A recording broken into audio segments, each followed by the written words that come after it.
Mr. Stalker, Mr. Wise, Mr. the Otherwise, and David. Hello. Wow, I haven't prepared bupkis. Because, yeah, I'm dumb. It's supposed to be Disco Elysium and not Hurt Trees, but yeah, I'm tired and feeling better after being somewhat sick or got my stupid infection. So yeah, that's me. And I bet the capture hasn't... Well, game, just start. Game, are you starting? It is starting, good. Just also need to fix the capture as well. Because that's not this. This is this.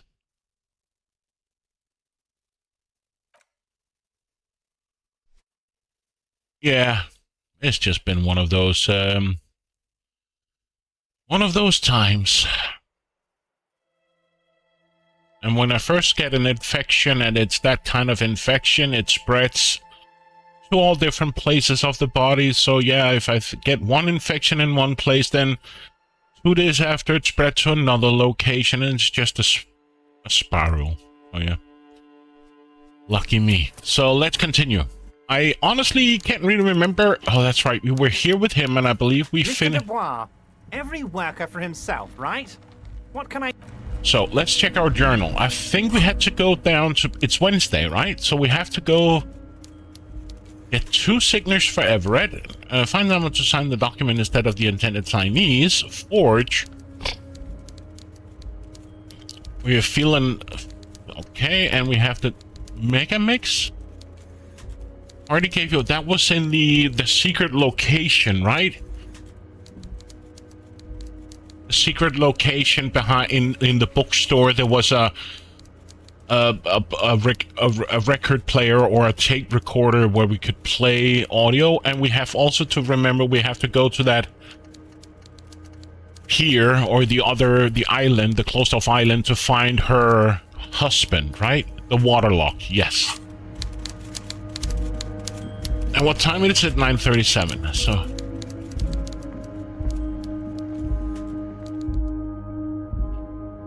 We got a lot of places. Oh, so...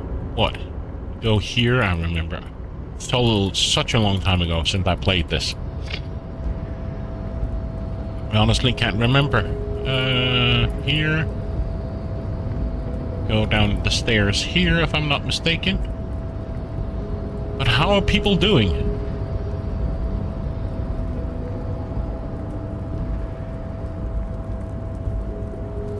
Up here, right?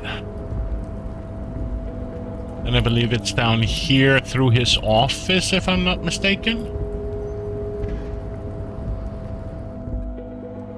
Yep, and we leave his office. And that part is done. Can we get this guy to... Hola, Wandering Man. Oh. And he did mention something about the guy at the pawn shop as well.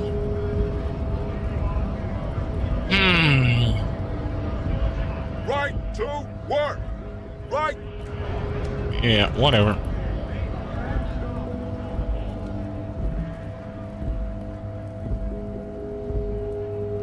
Looking for something odd? No. I wonder... Where should we go?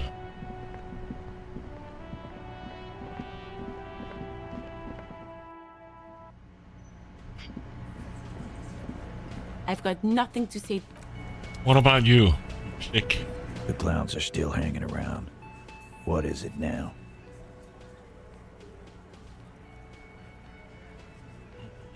Me and Everett talked. He promised you'd cooperate. Oh, so you went and talked to my mommy, and now she's making me play with you. Is that it, lawman? It is. And what's gonna happen if we don't? Very mature You gonna guy. go and tell on us? Why don't you push me some more and find out, Gimp? You You gonna let him talk to me like that, Titus? Titus? Let's see. Yeah, I guess I am, you big pussy. The old man sent word you'd be around again.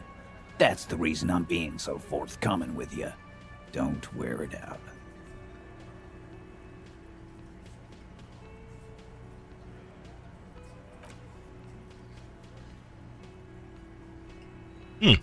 That's it?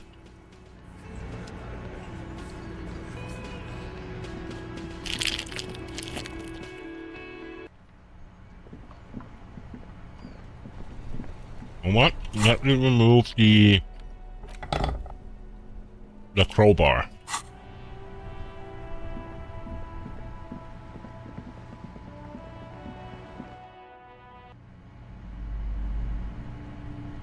Can I get the kid to sign it? Hi, ex-detective.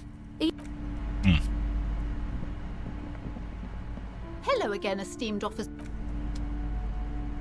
But let's go and see if we can listen to that tape recorder thing.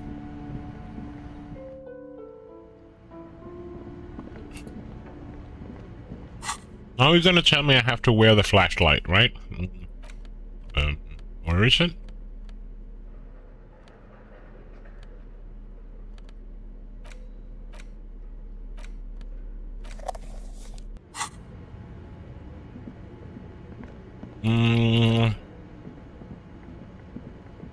I believe it was sitting on a shelf, right? Up here somewhere with the, right here, right?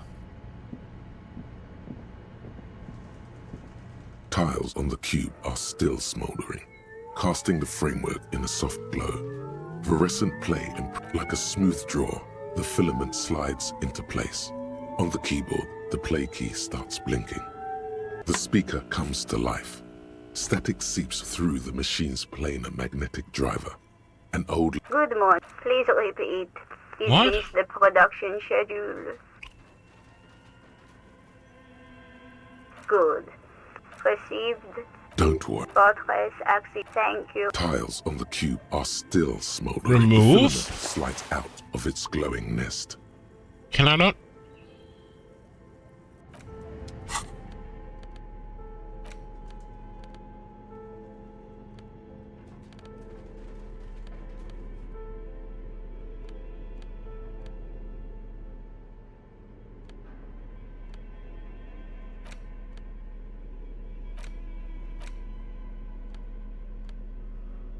No?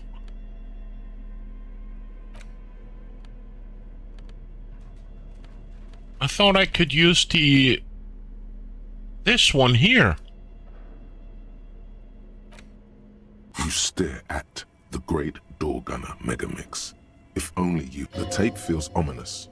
Upon it, I thought I could use the mega mix in this tape recorder tiles on here. the cube are still small. It's empty, like a beehive. The filament you have would fit perfectly inside the compartment. And then put it in. Nothing happens. Nothing happens. Like a smooth draw, Okay, then I don't know where to play it then. Oh well, that wasn't here. Guess I was wrong. an intricate web of blue. It almost looks... Oh well. Huh. Then I don't know where I can use it.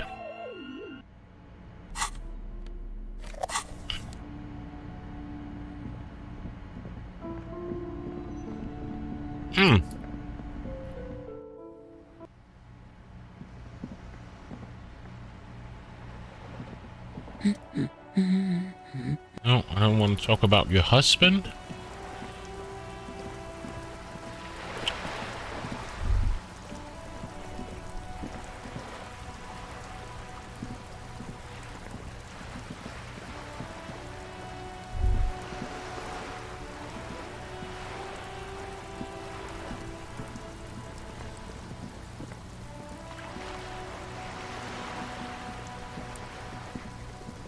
Officer,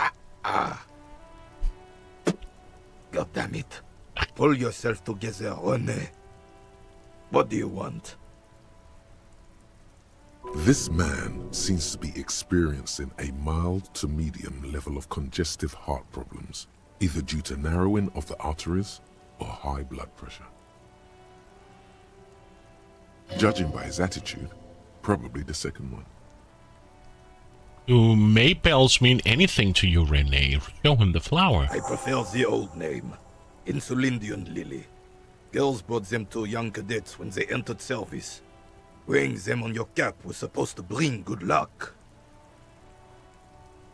Oh, hold on. Is this a royalist military tradition? It used to be. But the communards were fond of them too. Call them revolutionary flowers. Bells of the revolution. Oh, did they bring you good luck? You know what? No. They brought me misery, false hope, and disappointment. The revolutionaries sullied them. You stirred up some bad memories there. But it wasn't the revolutionaries that sullied the ID for you, was it? She gave them to me too, and your jealous little heart just couldn't accept it. Enough! I can go over these matters in detail with you, Gaston, but not while we have company. So, officers. Maybells don't blossom yet, do they? Maybe on some remote parts of the city they do. But I think you'll have to wait for at least a month. I understand Chien-Marie means a lot to you. There's nothing for you to understand here. It is not her death you are investigating. Were the circumstances of that any sense unusual? Where was the photo of you two taken? I was 22 when I returned from King Guillaume's Akira operation in the south and found my sweetheart in the arms of this wretch. I won her back, but while I was dealing with some issues. You were like a dark cloud sucking the joy out of every living thing around you. And you hurt her.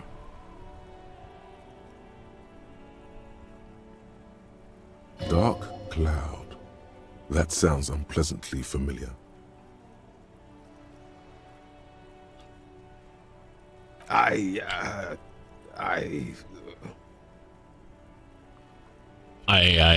What? Those days and memories are gone.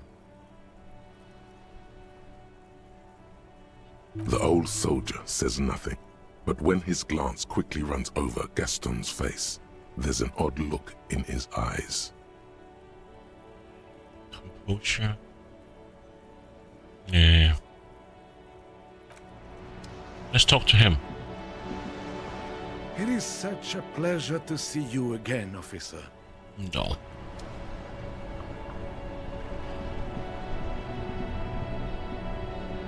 Okay, so let's go down and talk to the whatchamacallit, the pawn shop.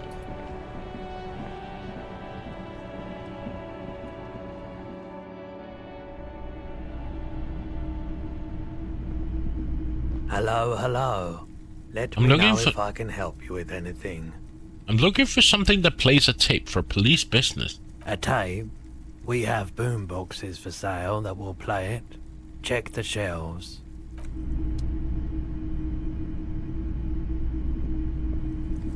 You see rows of toy soldiers guarding the rest of the...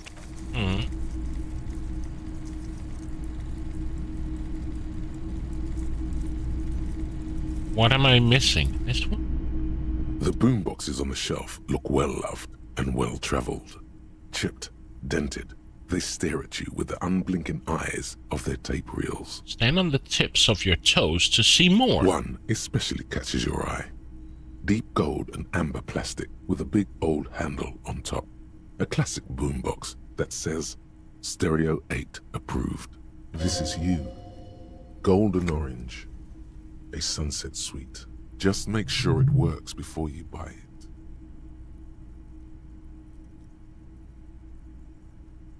Can I just play a tape on one of the boomboxes real quick? Sorry, man. I can't be giving out freebies. Never have, Won't now. Shopkeep, this stereo an approved machine here. Is the Harman Welsh W2. Made in Vespa. Designed in Seoul. Plays all reel-to-reel formats. 2mm, 8mm, 12mm.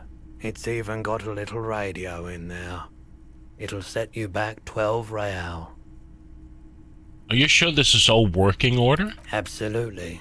I've tested each one myself with recordings of speech. Found sounds and music from a variety of genres. Even though I don't really like music. Can I get a discount on the boombox? A police discount? A discount? I do have to keep the lights on, man. It's 12 real. Just don't ask him for the smallest amount. You'll insult him. The others will work. Don't ask him for the smallest amount. Let's make it 8. Let's make it 8. Actually, yes. Let's. 8 is an even better number than 12. Even more internal balance. Better integrity, too. Sure. Better than 12. And here you are. Quality sound reproduction on the go. It'll play anything, wherever. Turn any tape into a conversation of sounds and shapes. So equip this to play tapes. Okay. And then the porter reel is just what you needed. The reels attach to the apparatus with a satisfying click. The tape is routed behind the magnetic reader. You push command set, and the tape starts spinning. Violent static and machine sounds fill the air. This isn't Revachol. This is a fucking village. I can almost see the elephants. The harbor. That's the son of a Kvalsund crane. When this shit is done, I'm gonna tear that place up. Soldier of the Apocalypse style. Kill shit. Dogs and chickens too. Gonna run a room, Cordy. A real nice one. I don't give a shit. I'm fucking done. I'm done mentally. I'll fucking do them all in. Rape that disco cunt on the counter. You know, the dance a whore upstairs. Do it Kohoi style. Never did get that taste out of my mouth. a click, then silence. The rest of the tape is empty. The lieutenant presses the button marked Arete on your porter reel. The tape stops spinning. Who's this Cordy? One of the other mercenaries, I think. The one he was talking to. A friend of his. What do you think? It seemed authentic enough. Probably recorded off the shortwave, then edited to seem more incriminating. He sounded like he was on patrol around the harbor walls. But he did say he's going to do it. Can't edit words into someone's mouth. Indeed, but... There's more going on here than we know. What was that at the very end? End of recording. Okay. What is Koihoi? A village on the Samaran Isola, in South Safre. Grad committed war crimes there, the kind of thing he talks about. You think he was there? Who knows? Maybe the tattoos would have an answer. Or maybe Kohoi is just merc talk for atrocity, slaughter.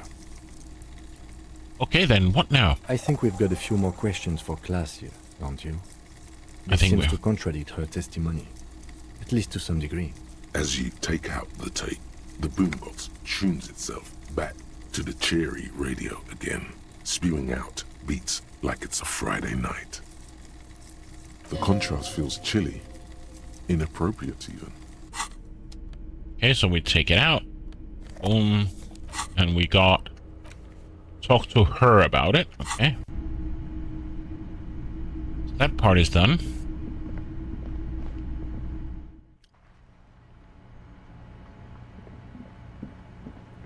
Who are you? Okay, I can't speak to the guys, though. What's up here?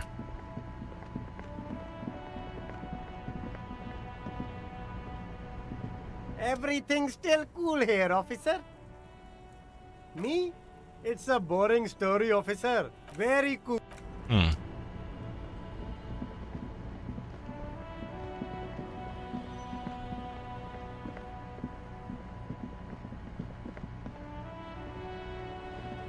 A rusting control panel with loose wires dangling out from the hole where an indicator light used to be, and a mechanical lever sitting in the middle. You grab the handle and pull the lever up. As soon as the metal connects against the contact pins, you hear a loud clunk. Then, the water lock starts moving.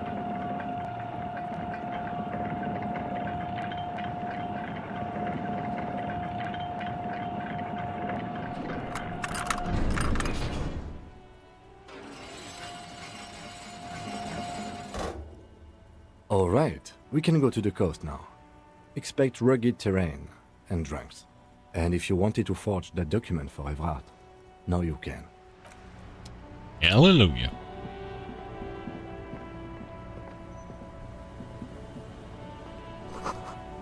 The radio relay hums with electricity.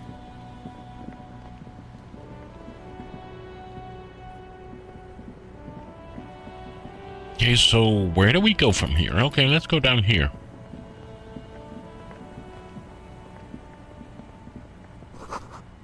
A breaker box to power the radio pylon above you. Maybe there's something inside. Money.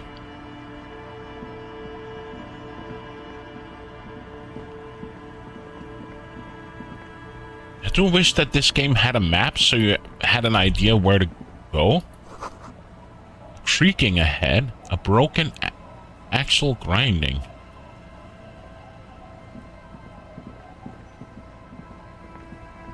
A banged-up motor carriage lies half submerged in the icy water, slowly sinking into the Insulindian Ocean. Only the cabin top, rear wheels, and the engine remain visible. It must be cold and lonely down there, in the icy water. That's where the tracks on the plaza were leading to. It appears to be so. Let's investigate. I agree. We should definitely investigate. You get a sudden, sinking feeling. Stomach acid comes up as you look at the motor carriage in the deep, dark, cold water. Why the doom and gloom? It's just a sunken motor carriage. Some motor carriages are bound to end up in the sea. Run your hand over the cold metal. The motor carriage is properly stuck in the ice. Getting it out would require a team of specialists. Rust, moss, and sea life have already claimed it for themselves. What is initiated a slow decomposition process. What is the make of this MC? Can I see a logo? The logo is too deep in the murky water. You can't make it out, but you do see a monkfish float by. How long has it been here? The ice hasn't closed around the vehicle yet. My guess is it's been here since last Saturday or Sunday. Well. Look like Jacob Earth's journey came out at an abrupt end here. Your mocking tone finds no response, but the motion of the waves. Yes. Crazy recklessness. Yes. Crazy recklessness.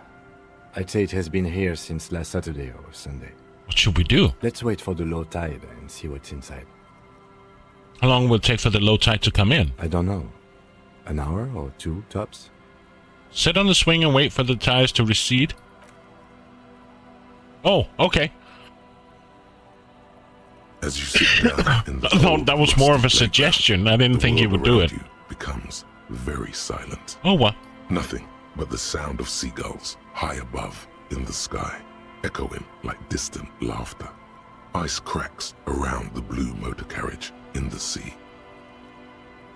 Drama, whistle, a tune.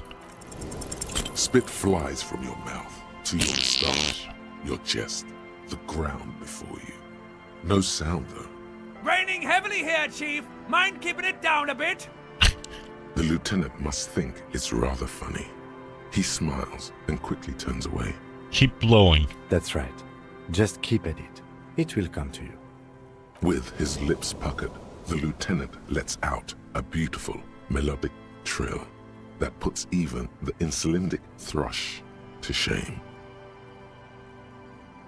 You hear the sound echo on the large body of water. Clouds race across the spring sky, and suddenly you just feel better about everything. The clouds pass in the sky, and the shadow of the swing moves like the hour hand on a timepiece. 30 minutes have passed. Looks like this might take a while. Time to present a good topic for discussion. So was your dad also, you know? I'm pretty sure I told you already, didn't I? My dad and mom are both half Seolite. Oh, right. Clouds on the horizon grow darker, and the shadow of the swing set keeps climbing. You hear the distant rumble of the city. 30 minutes pass. If you had to side with either the strikers or the shipping company, who would you choose? Luckily, I am already a member of an independent organization, and therefore do not have to choose between a rock and a hard place. I understand you were saying you're siding with the Union. Your voice echoes on the water, strange and out of place. The environment. 30 more minutes pass. Can you make out the marquee now? Detective, I've been able to make out the mark ever since we arrived. I find it odd that you haven't. It's a Coupri, Model 40. His eyes turns to you. It is a simple and rugged machine, favored by working men, government offices, firefighters, animal control people. You know, those kinds of people. Squint your eyes and say, is that a number on the side? Yes, 41. What do you think it stands for?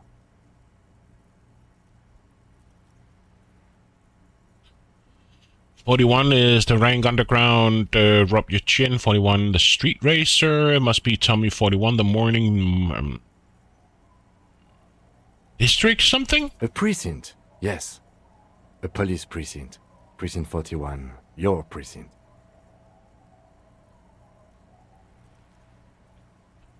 Continue. A massive pit opens up in your stomach, and the most terrible feeling comes over you.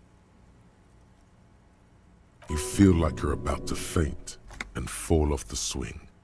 Your hands get clammy, and the air tastes sour to breathe. Oh God, Harry. Oh God, Harry. What did you do? I don't know. No. Just nope. Say no to this, Harry. Yes, your car is in the sea. Face it, so we can start dealing with this. The lieutenant just shakes his head. Oh my God, it's mine. I'm afraid so, yes. It looks like you drove your police motor carriage into the sea after you jumped across the canal. Maybe I was in pursuit of someone. Of whom? I don't think so. If anything, you were probably drunk. Come on. Probably. Try definitely. How do we get it out? Detective, we don't. A rescue operation really isn't viable at this point. The patch, the gun, and now this? The lieutenant adjusts his glasses and doesn't say anything. There is also a fourth thing you've lost. A fourth thing? More precious than the gun, the badge, and the motor carriage combined. They're not gonna take lost me forever into the deepest of seas. They're not gonna take me back after this, are they? People are more valuable than machines. Training a police officer is even more costly. People, yes, but not you. So it's just gonna be there like that? I'm afraid it will have to be there like that for many years. Look at it. Parts of it might be salvageable, but overall, this machine is a write-off.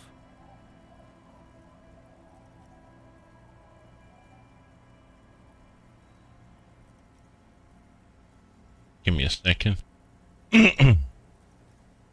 Oops. It's so funny. Every time I stream, people have a tendency to write to me. I That still is think... very unlikely. All the electrics are toast. That goes for the electromagnetic steering and brake systems as well. You'd be lucky to find one undamaged component in there. In a few months, there will be nothing but rust left of this vehicle. It'll be cheaper to buy a new one. Well, not cheaper. This motor carriage costs 40,000 real. But in the long run, it still makes more sense to buy a new machine than try to refurbish this. This is a disaster. Let's face it, this is a substantial loss to your district's budget. I mean, my station only has 4 other vehicles in addition to my kinema. Well, at least you can see what's in there now. Yes, let's go take a look. Call the Mama Dakwa. It's not only your eardrums that register sound anymore. Your very skin has become an organ of hearing. Looking for a whisper, light and low. A god who's very, very silent. Nothing escapes you. A cockroach in the other room. A candy wrapper falling on dry grass. A drunk falling from a chair in a bar 20 meters away. In fact, you haven't heard the Call du Mama Dakwa, but you have discovered that you have amazing hearing. It must be the only part of you the alcohol hasn't drowned out. Keep listening. Okay, do I have any... Oh, I do have a skill. I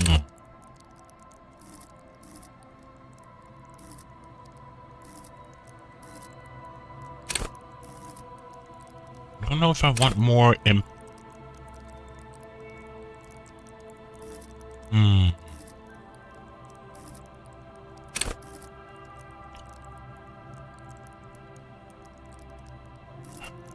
Perception, maybe?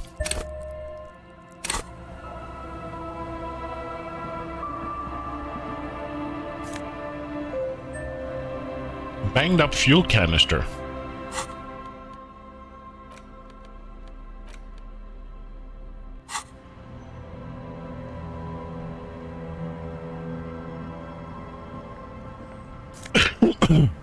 What is this? Inspect the item. Oh.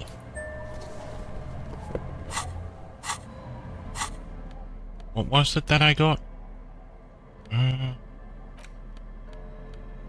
Got a new jacket. Spit de la core, visual calculus. This gives me shivers. What does shivers do again?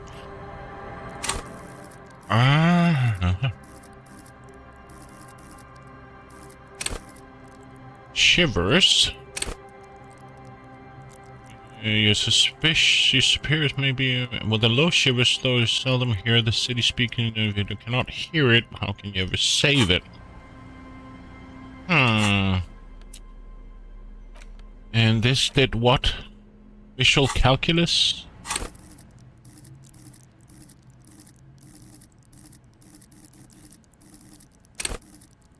Might not be a bad thing to have.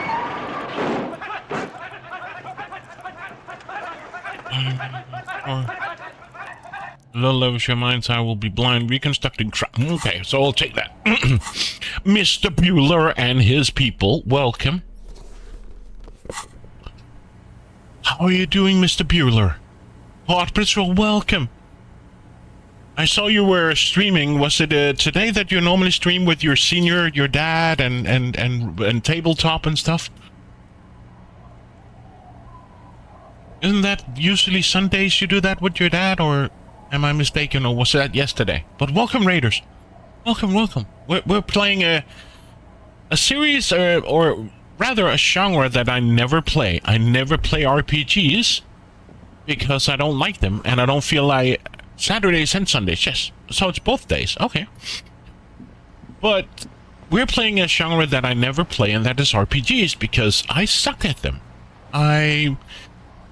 It's not because I don't feel like I'm good at it, it's just like building up a character and all that stuff, and it just goes over my head. So I usually play... And mixed as well. Well, hello, Nixed and Raiders as well. Just double raid. You were playing Earth Defense Force. I saw a bit of it. Was it last weekend or was the prior weekend you played it? In popular place? I guess so. So you were playing Earth Defense Force. Was that together with, who was it that you played it with last time? You were doing co-op with 2 friends, if I'm not mistaken. I can't remember who it was. But welcome, Raiders. We're continuing our playthrough of me sucking at RPGs. We're playing Disco Elysium. This is it. The scene of the party. Draconic dude, that's right. Pit, cigarettes and empty bottles, all evidence. Did you? I think last time you played it, you played it on on hard difficulty. Was that the same again, like today? Hold up! Don't you mean the sign of the crime? Scene of the crime? Not as such. I'm talking about what came after the party scene.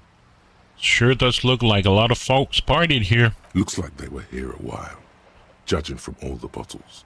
The sunken motor carriage provided them a focal point, like a goose ice sculpture. No problem. Needing his walks, and dog is important, so go with the puppers. But thanks again for the raid. Yeah, I asked Mitrell because I had this idea of making some kind of like a goal of some sort of playing an RPG, and I asked Mitrell, so Mitrell, if I have to play an RPG, and he knows what kind of RPGs that I like only a few, and he said, go with this one, because it's very story driven, it's not difficult, and you can hardly fail in it, and whatever you choose to design your character, you can't really fail as such. So he said, give this a go, and I've been enjoying it. I must admit, I love that this game has voice acting, because me reading all that crap, no way. But go attend your pucks, the donkey. You just started playing Disco Elysium, my love, online. So is that also your first playthrough? Looks like it. Like they had a great time laughing here. Hey, let's keep moving, detective. No? Somehow, he doesn't want to dwell on it. But I want to dwell on it.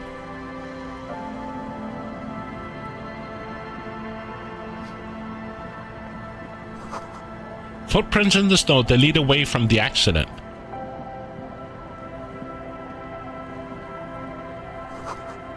The underside of the boat has recently been tarred.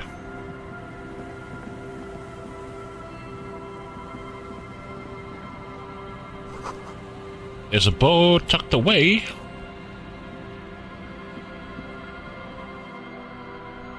First playthrough ever.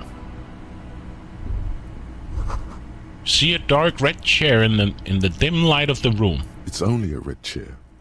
Just a red chair in an empty shack, with what looked like a dusty bow tie on the shelf. Nothing to see here. Investigate the blood red chair? You're going to leave it alone, Harry. That's what you're going to do. You suddenly feel afraid of the chair. It looks like blood is peeling off it.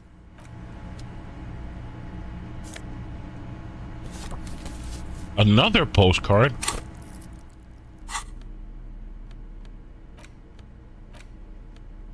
I'm getting a lot of these postcards. Why is there a new interact? Oh, this. A police badge on which you see the photo of a man. You. Some seaweed is stuck to the back. At least something good came out of all this. The lieutenant glazes that the badge is in your hands. Encased between 2 durable plastic sheets is a bluish card with lines of information and a watermark in the shape of the street grid of Revachol West. You see a photo, a name, a rank, a document number, the date of issue, and, in the lower right corner, your precinct. Look at the photo. The man keeps winking at you with his green-grey eyes. The photo is old. So how far are you in your playthrough? Good choice. A newer photo would look different. How old? 8, maybe 10 years. The guy in the picture is rather good-looking. He's got a nice haircut and is distinctly lacking in massive sideburns. What do you think? His face is already I'm on day one, contorted still halfway by through. the expression, although it looks less I was conscious amazed on when him I came than to it day does on 3. you now. And then I went online just to Google how many days are in the game. I was just like, okay, I've been playing for what, 12, 13 hours now? And I'm like only on day 3. I'm not going to say how many days if you don't want to know. Or I've been told possible days. And I was just like, holy hell, this is going to be a long playthrough. It looks better on him because he isn't in as much pain while producing it as you are now. Although there's already a hint of that pain, certainly. Don't be fooled. The bad times have already begun. The badge in your hand shines as you rotate it, catching light. You see lines of information on it, and a shining watermark. Name Harry Dubois. Harrier. That's long for Harry. So you are Harry. Evrard was half right. Probably not a lot of people know your full name. Whoever told him you're Harry Dubois didn't. Wait, what kind of name is Harrier? But I don't want to be Harry Dubois. I don't accept it. Strange. It doesn't say Raphael Ambrosio Cousteau. Not strange at all. Your name is Harrier Dubois, like it says on your police badge. Harrier Dubois it is then. Pleased to make your acquaintance, Harrier Dubois. He's not going to call you Harrier. He'll keep calling you officer when he's angry with you, and detective when he's not. The badge in your hands shines as you rotate it. Fine. Lieutenant W. Freighter. A what? Lieutenant W. Freighter? The lieutenant is a rank above sergeant and below captain. It's the highest rank in the RCM that still does field work. I am a lieutenant. And W. Freighter? The title of Freighter is added to your rank when you decline a promotion to a higher rank. In your case, captain. You have declined twice, thus you're W. Freighter. Declined? There are many reasons one would do this. The rank above you in your precinct's decomptage might be taken, or sometimes promoted officers do not want to replace their superiors, out of respect. And sometimes they just prefer the type of police work available to their current rank, in your case, lieutenant. Heavy-duty case-solving machine. What is decomptage? Decomptage is the hierarchical system employed by the Revachol citizens' militia. It means counting down to 2s.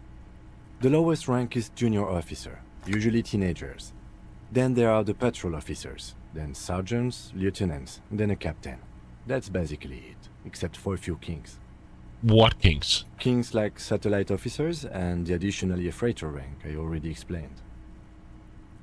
The long and short of it is, you're his superior.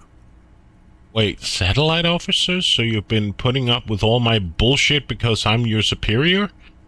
So you've been putting up with me because we're of the same rank? No, I've been putting up with you because despite an unconventional approach, you are doing good police work. Thank you.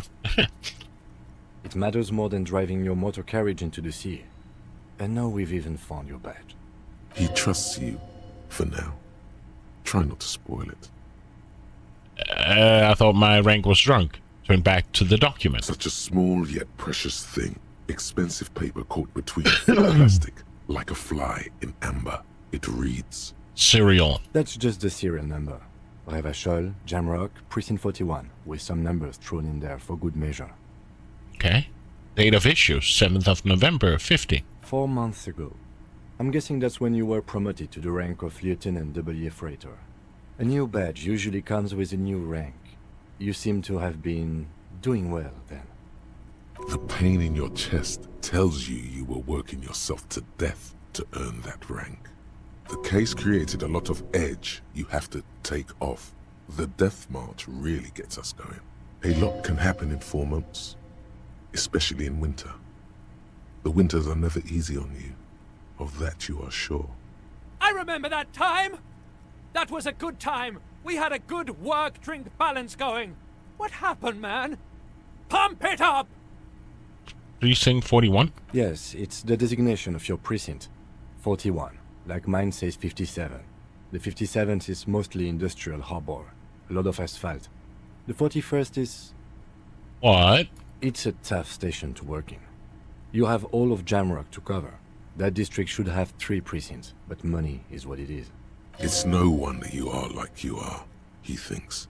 But then again, it's a legendary district, and a hell of a station too. It must be an honor and a curse to work with people like Price, McCoy, Berdiaeva. And you? Is it an honor to work with you? Don't ask him, ask yourself. The badge in your hand shines as you rotate it, catching light. You see lines of information. Okay. Oh. A necktie. That gives me what? 2 drama. This gives me Inland Empire, and Inland Empire was what? Low Inland Empire, you will be void of imagination and character, and then you will shape the... I think I'll just keep it.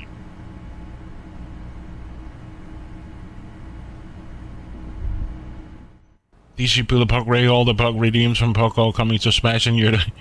Hey, Hellgraph. Welcome. Through the broken glass, dusty shells, and a forgotten chair. Whoops. Sounds of life in the north. A washpot scrubs filth from fabric. This is a big place, this. Someone has left their music collection beneath it. Okay. Okay, this is just another way. Okay. This is a huge place, this.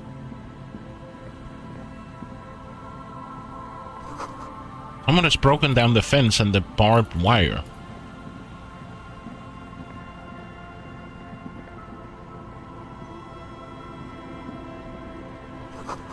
The swing is missing. No one's been here for a long time. The wind is correlated by 4-story buildings around this yard. It says the graffito. Okay. More money.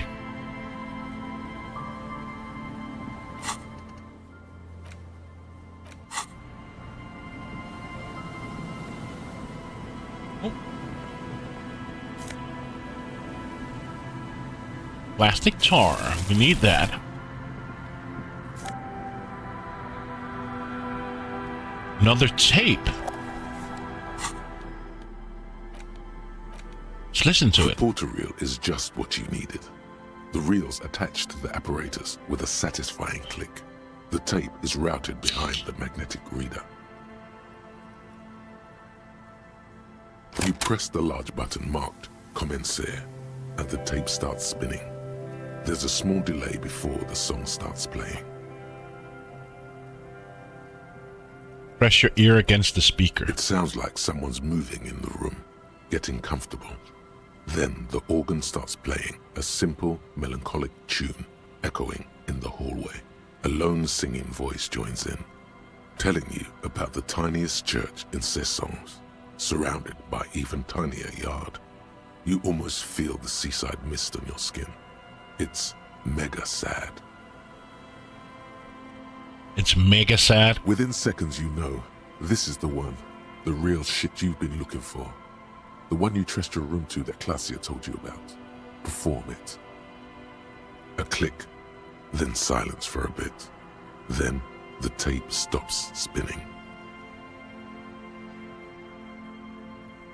Could I sing this for karaoke? I think I could sing it. Of course you could sing this. You could take sad to a whole new level with this. And you already know the lyrics since you've listened to it like 1,000,000 times. And the B-side of the tape contains the instrumental version.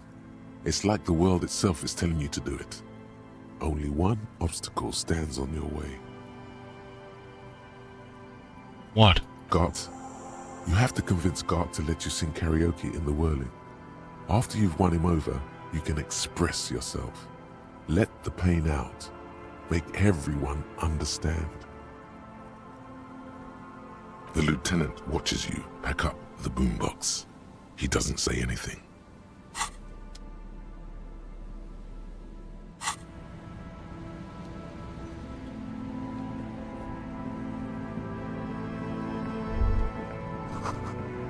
Birds in the birchery. Barely audible cruise from the above. Rust peels off the bent iron posts of the swing. The wind whistles through the skeleton of the small house behind you. There's desolation everywhere. What happened here? In this yard? Someone thought they could have a summer house in a bloc obscur for cheap. It didn't work out. They abandoned it about a decade ago. What is a bloc obscur? A black bloc. A part of the city left unrenovated after the war. Or one that has fallen to gang violence. Or has become inhospitable in some other way. So this part of the coast is bloc obscur? Practically, it's not an official term in any way, but look around. No sewage, broken power lines, crime, drunks.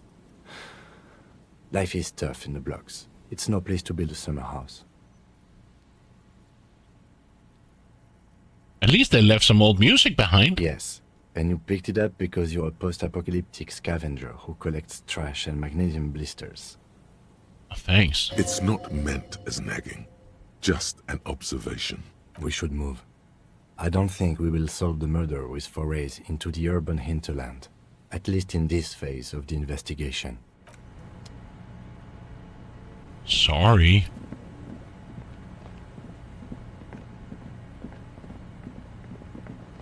What a nasty cough I've gotten.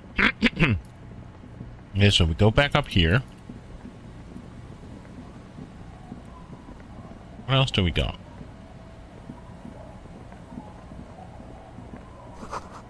Cinder blocks charred, a makeshift fire pit with magazines for lighting.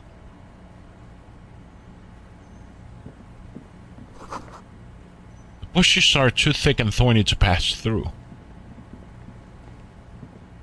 The worn and beaten wooden planks of the bench do not look overly comforting.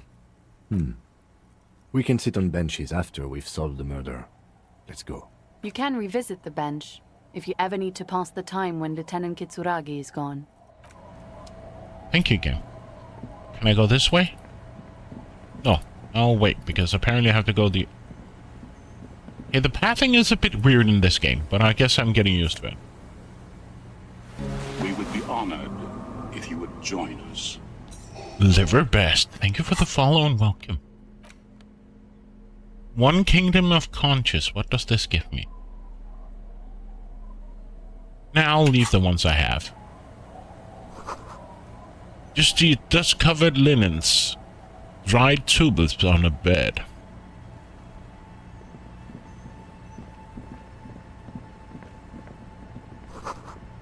White curtains have been drawn shut when looking in. Wheatening stone, well worn and covered in rust. Let's go in here. More money. Construction material. Okay. What about, who are you?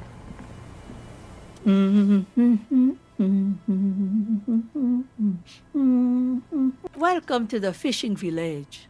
Please lean in closer. I have cataracts. Lean forward. Oh, welcome, police officer.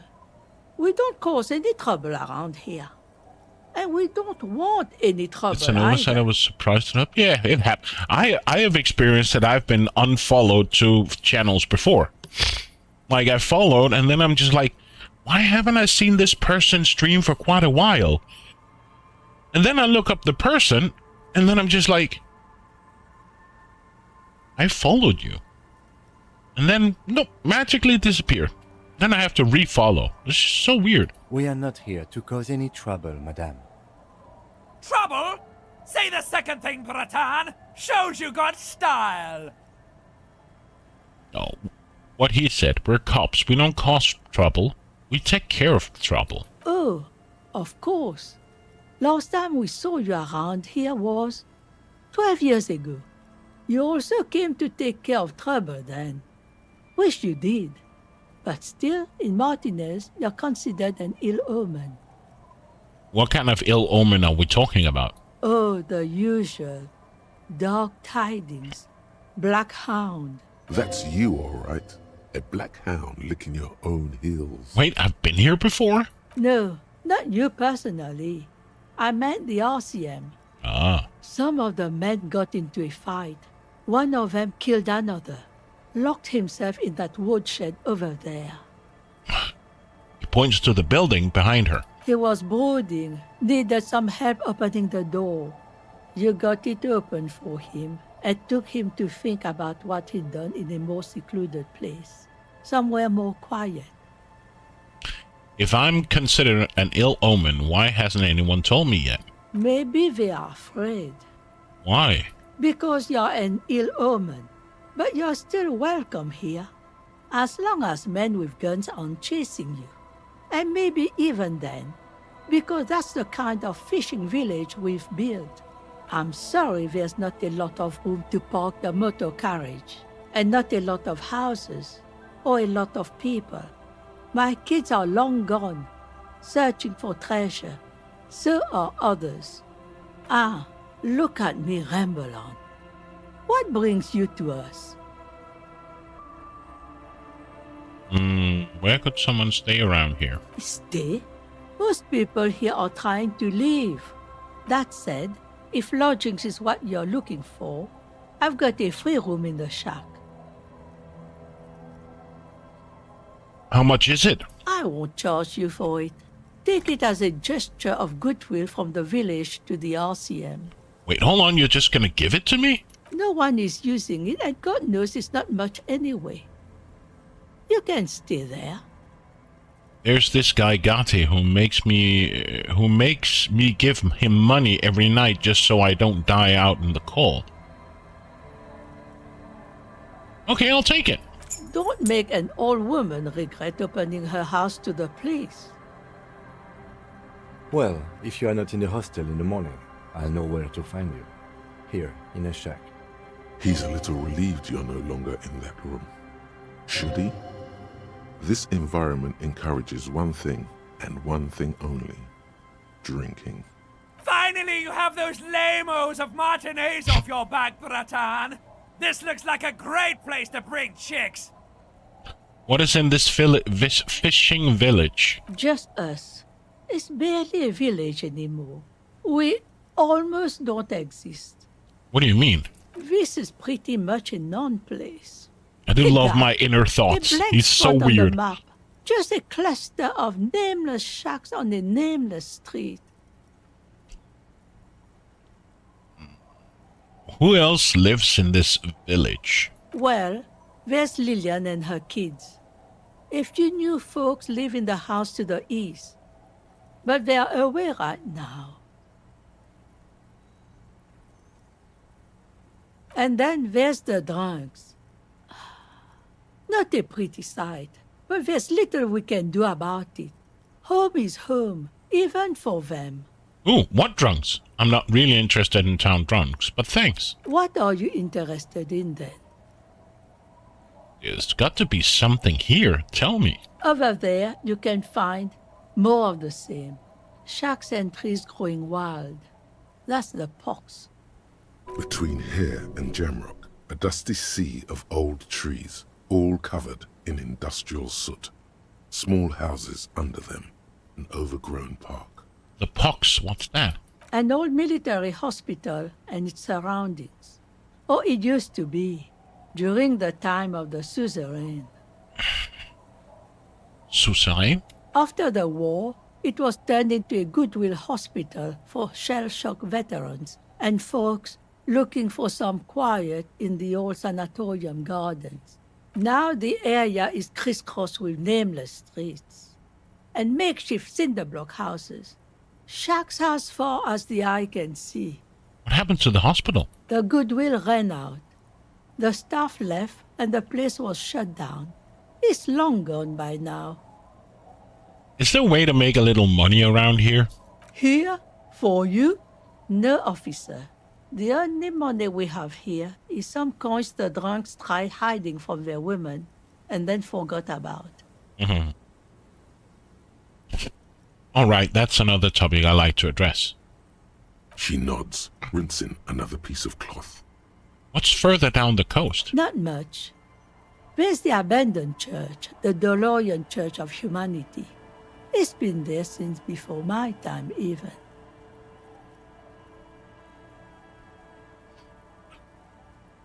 Why is it abandoned? Some things just don't fly, officer. Look around. Who'd go to church here? They built it 300 years ago. Must have been nicer then. So, they don't hold services there anymore? The Ecclesiastes? No, we've tried, but things just keep happening. Crime, accidents, other things. The place never stays open. It's a pity. It used to be such a nice church. She's not telling you all she knows. Keep her talking. What else is in this town? What else is down coast? Before you get to the church, there's some ruins, an apartment complex, or some kind of electrical plant. Run-down bunch of houses, empty. Which is it then, apartments or electrical plant? I don't know exactly. A pre-war place. It used to be something. Before the war. I wasn't here then, you know. Was born in Samara. Anything else of note? Of note? The old fish market up on the boardwalk. But it's closed. Oh, would want to come to the fish market here. That's it, there must be more along the coast. What? You're one of those real estate people with big plans? If you want a development opportunity, you can check out the abandoned building over at Land's End.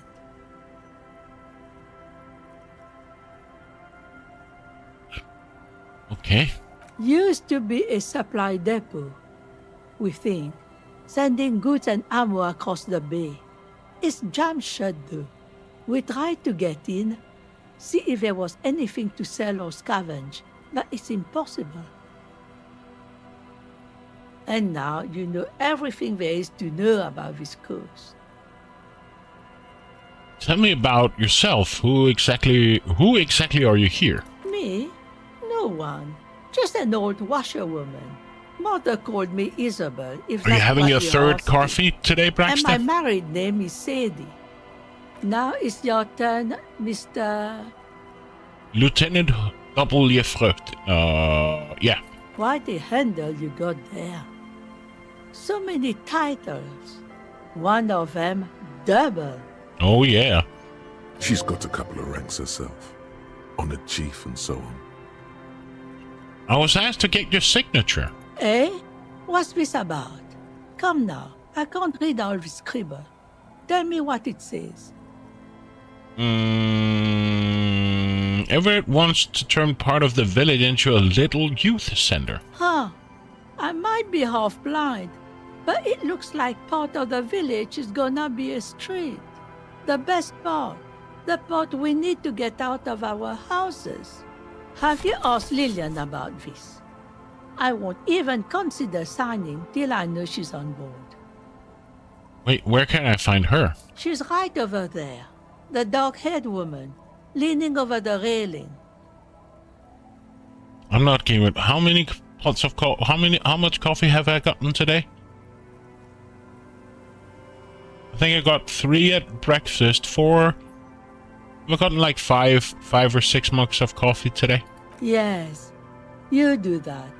Can't let fat Mr. Clare down now, can you?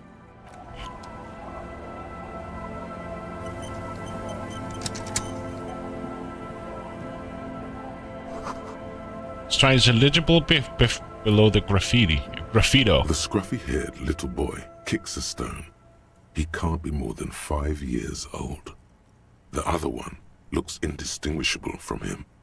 He watches his brother kick the stone with his tongue lolling out of his mouth. Hey, where's your mom? The kids don't reply, absorbed in their little game. You guys look identical. The stone-kicking one becomes frantic all of a sudden, as if that's something to be scared of. The obvious fact that you just stated. He looks just like me. Yeah, I said that. The boy doesn't answer. His brother throws another rock. Both of their hair is covered in some kind of dirt. You're bad with kids. And what are you, Kitmaster General? Maybe I am. Now, how about some actual police work? We are not getting anything here. Bye, kids. Take care. The scruffy-haired little boy. Hard to see the details. The color is all warm and welcoming or cozy through. Okay. A flower. Oh, anything really gross? Maybe in spring.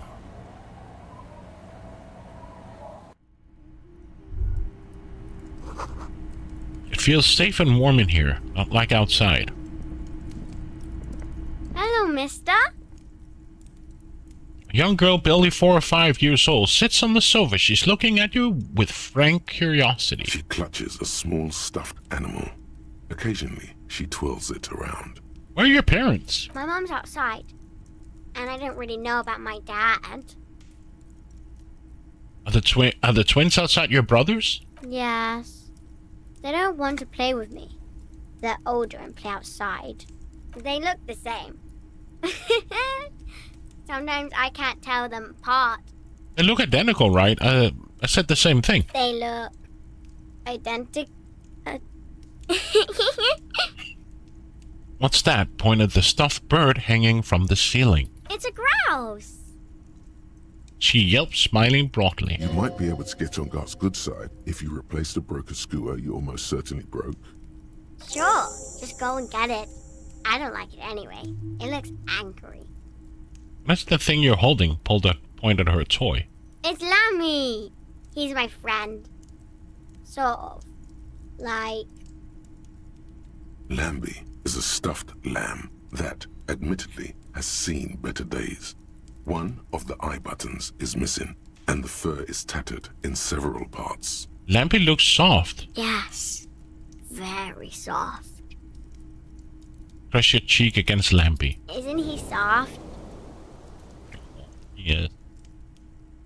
Goodbye. Bye! Industrial coal pellets burn with an orange glow.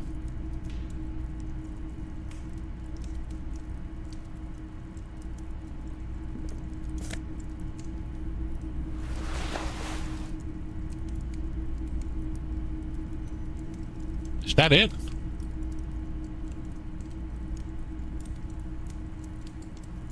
I guess so. Hello, mister. Bye! Bye!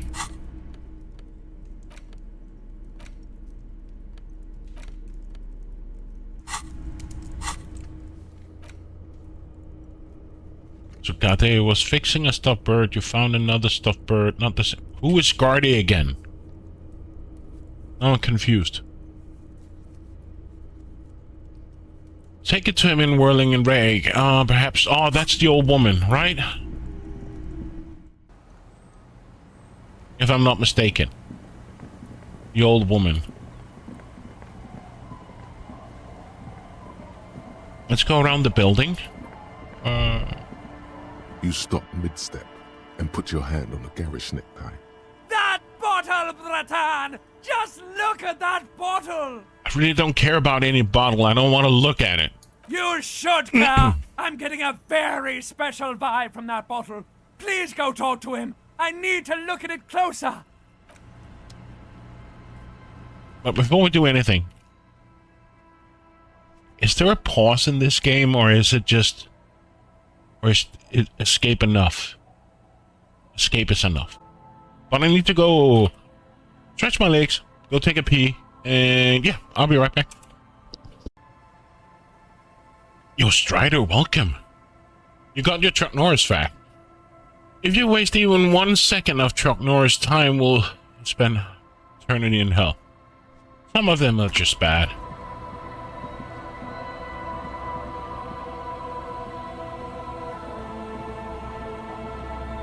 Hey, tequila! A 30-something man clad in a two-piece lycra tracksuit puts down his pilsner and extends his hands in greeting. Good to see you. How's business? How's Take the his- whole reality situation treating you? Shake his hand. So what's happening? Wait, tequila? Yeah, Tequila Sunset. How are the, high-concept, reality-based adventures proceeding? Good. These people know your true name. Looks like it has preceded you, Mr. Sunset. More on that later. I like this guy. You should too. He respects you by calling you your true name.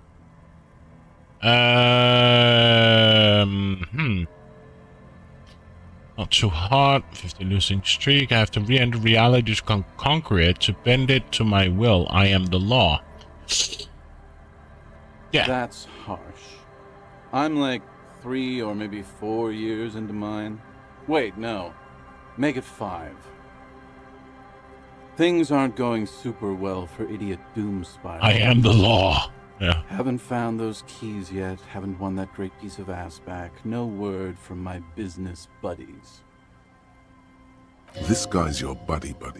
You feel it immediately. You belong to an organization. A fraternity of drunks. Could you and your pals sign the document? What's it about?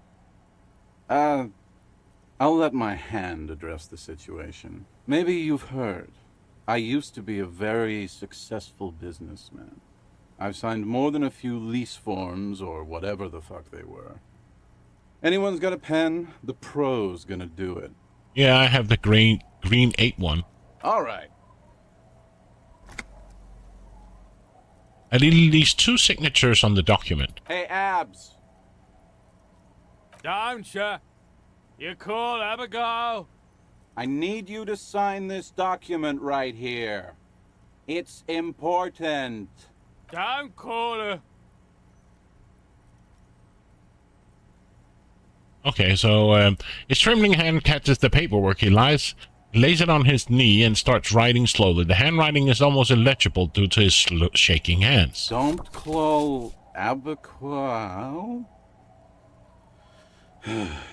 Great job, Abs. Nailed it. Oh, can I have the pen back too? Don't know if I've mentioned it, but I used to be a businessman. And as a businessman, I am going to keep the pen. For my trouble. You've done a great service to the village, to the RCM, and Revachol. Hey, guys. We're heroes. Yay!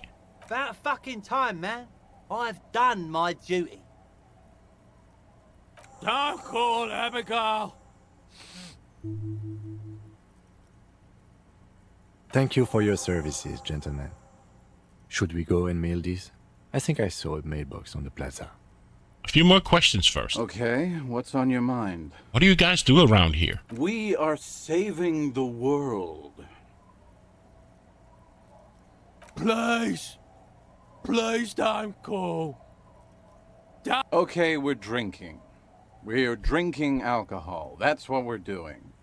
I tried to save the world once, a long time ago, with enterprise, creativity, and willpower.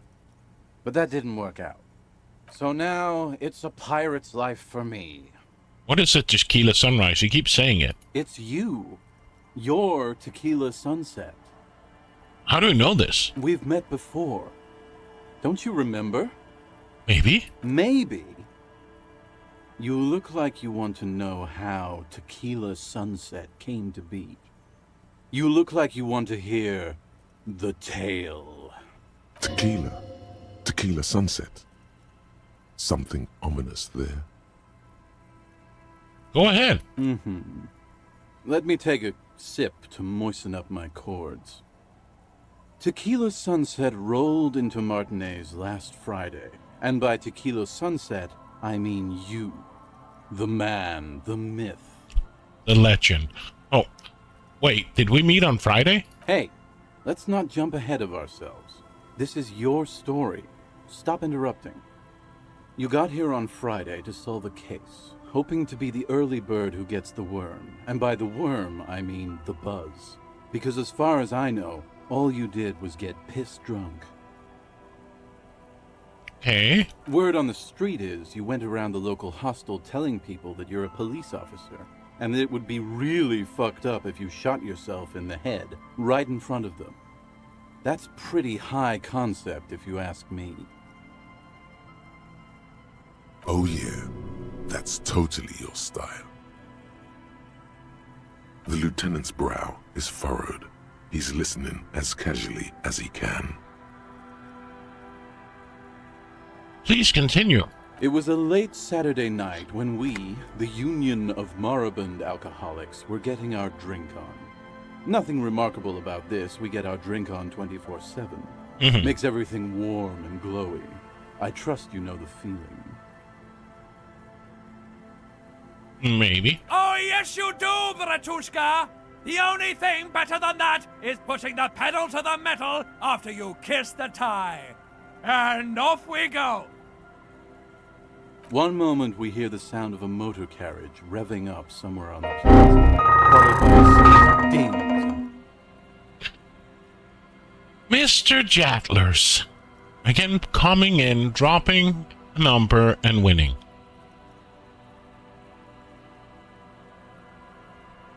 Thank you. Do you remember the sound of wood cracking? The billboard? Naturally, loud noises pique the interest of anybody owning a pair of ears. That's just the reality we're in. Naturally? Anyway, there was a brief silence. A gasp of silence, if you will. Followed by a real commotion. We heard the carriage careening towards the coast at top speed.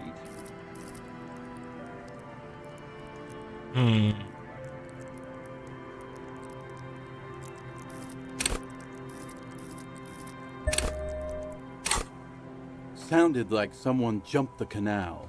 We grabbed our brewskis and rushed to the jetty. Never underestimate the speed of an alcoholic.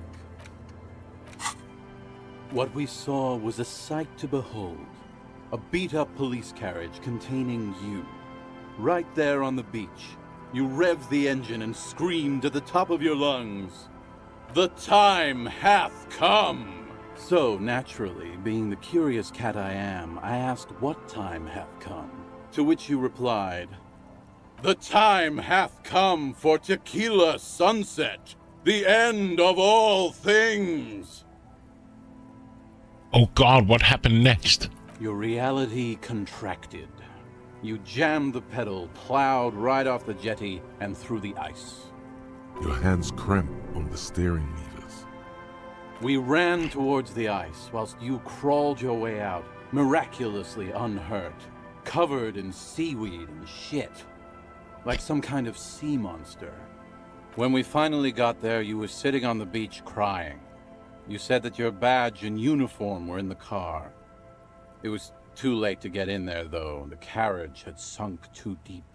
Recognizing a brother in need, we offered our condolences and invited you to party with us, which you naturally agreed to. What else was there to do?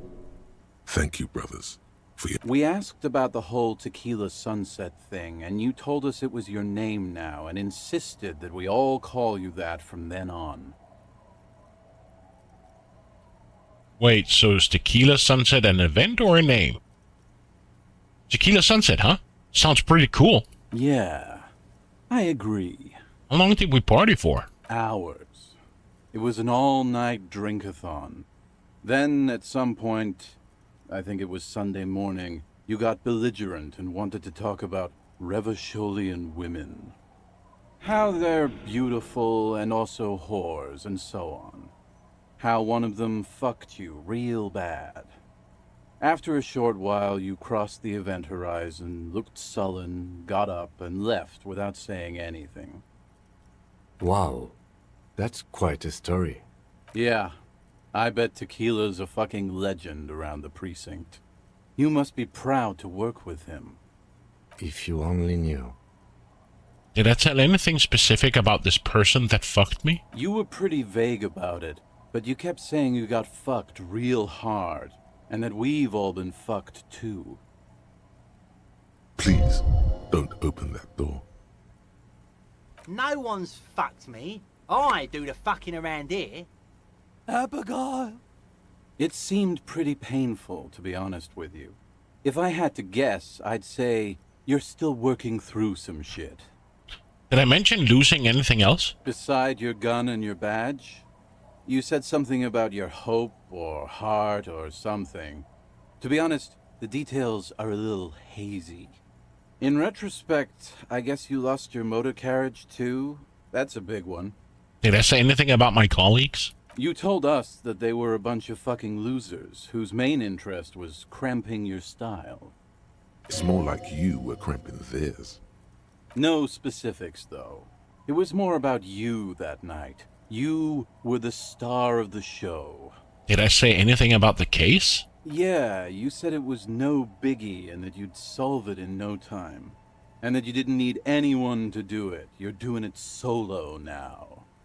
A lot of cops go solo and hermit once they reach that level of alcoholism. It's not meant as a joke. He's sorry for the hermit cop. Did we talk about politics? Yeah, you kept talking about how the coal mine owners were fucking us all over, just like that woman fucked you. I didn't agree with you, by the way.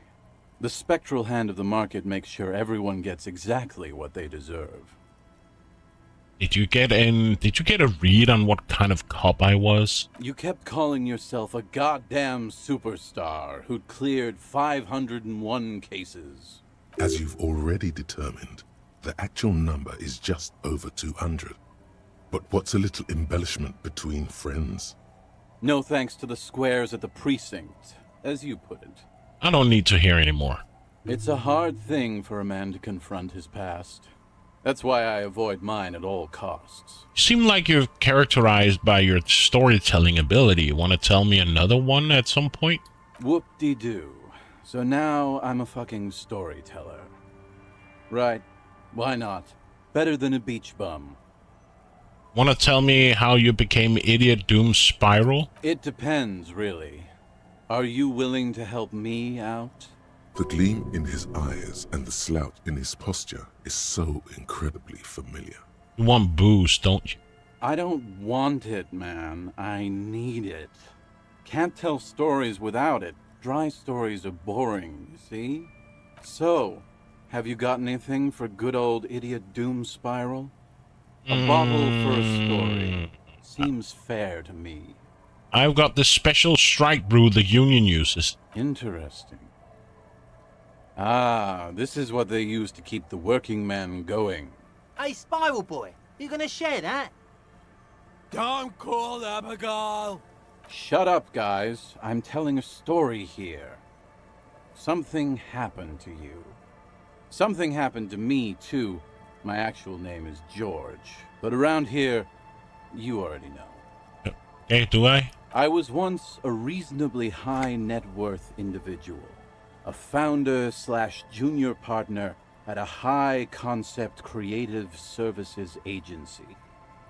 When my story begins, I had just landed a major contract with an insurance firm. Oh? I used the profits from my agency to finance what I called a cultural incubator. Abstract value generation, value per person, high-concept stuff. I developed the paradigm, worked within the paradigm, but the burden of leadership weighed heavily on me. So I went jogging every so often to keep myself sane. Wait, how many people did you have working for you? 22 full-time employees, an all-star team, a potentially historical set of individuals. Worrying about them often kept me up well into the morning hours. Did the jogging help? It did. With my trusty Sansarique tracksuit, I felt like I could conquer the world. But now dreams are worn thin, much like my tracksuit. What happened? One day I left on my evening run. As you may know, it's impossible to clear your head when you're distracted by the sound of keys jangling in your pockets. Continue. His eyes are clouded. His dilated blood vessels encircling his irises like stinging brambles. So I removed the key ring and put the keys for the front gate and the apartment into different pockets to stop the jangling, you see. At least, that was the plan. I was halfway done with my usual lap when it started to rain. The reality situation became very wet, very quickly. Oh, go on. I made my way back home and discovered that I didn't have the key to the front gate. I'd mixed it up with the key to the letterbox, which was useless. Naturally, the situation required me to climb over the gate, which I did. There was no climbing down because I slipped and landed on my ass. Ouch! Ouch indeed. Reality was looking rather grim just then. Me lying on my ass in a mud pit in the middle of a heavy shower. But when life knocked me down, I always got up. So I made my way across the yard. Standing in front of my apartment door, fumbling with my pockets, I realized that I'd also forgotten my apartment key. You gotta be shitting me. I wish I were, Tequila. I wish I were. Instead of my apartment key, I'd taken the key to the office. Okay, so what happened next? I rang my neighbors' buzzers. It was late, and most of them didn't even answer. Those who did assumed I was trying to sell them something and hung up before I could even explain the situation. People are naturally wary of ad men, you see. One moment someone chats you up, 5 minutes later you've bought a box of edible lingerie and a strap-on. I don't begrudge them, especially since I was known to be one of the best. Heavy is the head that wears the crown. Just then, I experienced a moment of clarity. I still had the key to my office. I could wait out the storm there. But when I reached my office, I remembered that I'd asked one of my producers to change the locks that day. And since I hired only the best, he'd already done it, and I couldn't get in. Anyway, long story short, life spiraled out of control. I haven't gotten into my apartment for years, and my girlfriend left me because she didn't want to date a homeless man. The company, well, you see where I'm going with this. So, now you've heard my tragic tale. What do you think? Like nothing you've ever heard, huh? Wait, is that it? I feel like there's some steps missing. Tequila, I've thought about this series of events for a long time. If there was anything else to it, I would have thought of it by now. Oh, sorry. Why didn't you go to the authorities? Well, at one point they came to me, but, you know, I didn't have any ID on me. So they tossed me in jail for 2 days. Oh. I can't say it increased my faith in the RCM. No offense, gentlemen. Look on the bright side. You got one hell of a story. Yeah. Maybe I've exaggerated certain parts over the years. When you tell a story too often, it begins to take on a life of its own. But what matters is that it's true to my subjective experience. Anyway, that was all the story one bottle gets you. Okay, be seeing you. Empty, this one. You too, Tequila Sunset.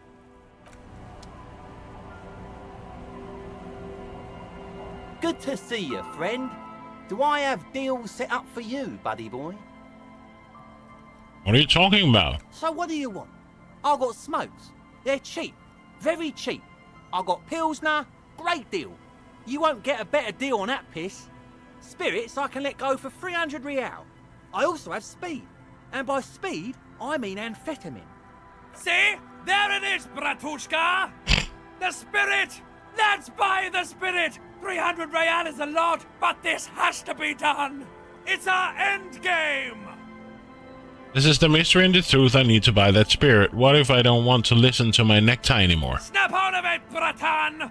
This is no time for melancholy introspection! It's time to buy that spirit! This is just another drunk idea I'm having that I'm attributing to my necktie. Breton, you don't understand! It's not just another drink! This is what our relationship has been building towards all these years! This is the climax, the mystery, the virginal sigh! You have to buy it from him! Get it off him! Kill him if you have to! Our ultimate fate depends on it! And the lieutenant looks at you, looking at the bottle of spirits. Then at Rosemary, suspiciously. Nah. In the civilized world, it's a custom to tip the shopkeep, friend. But come back anyway.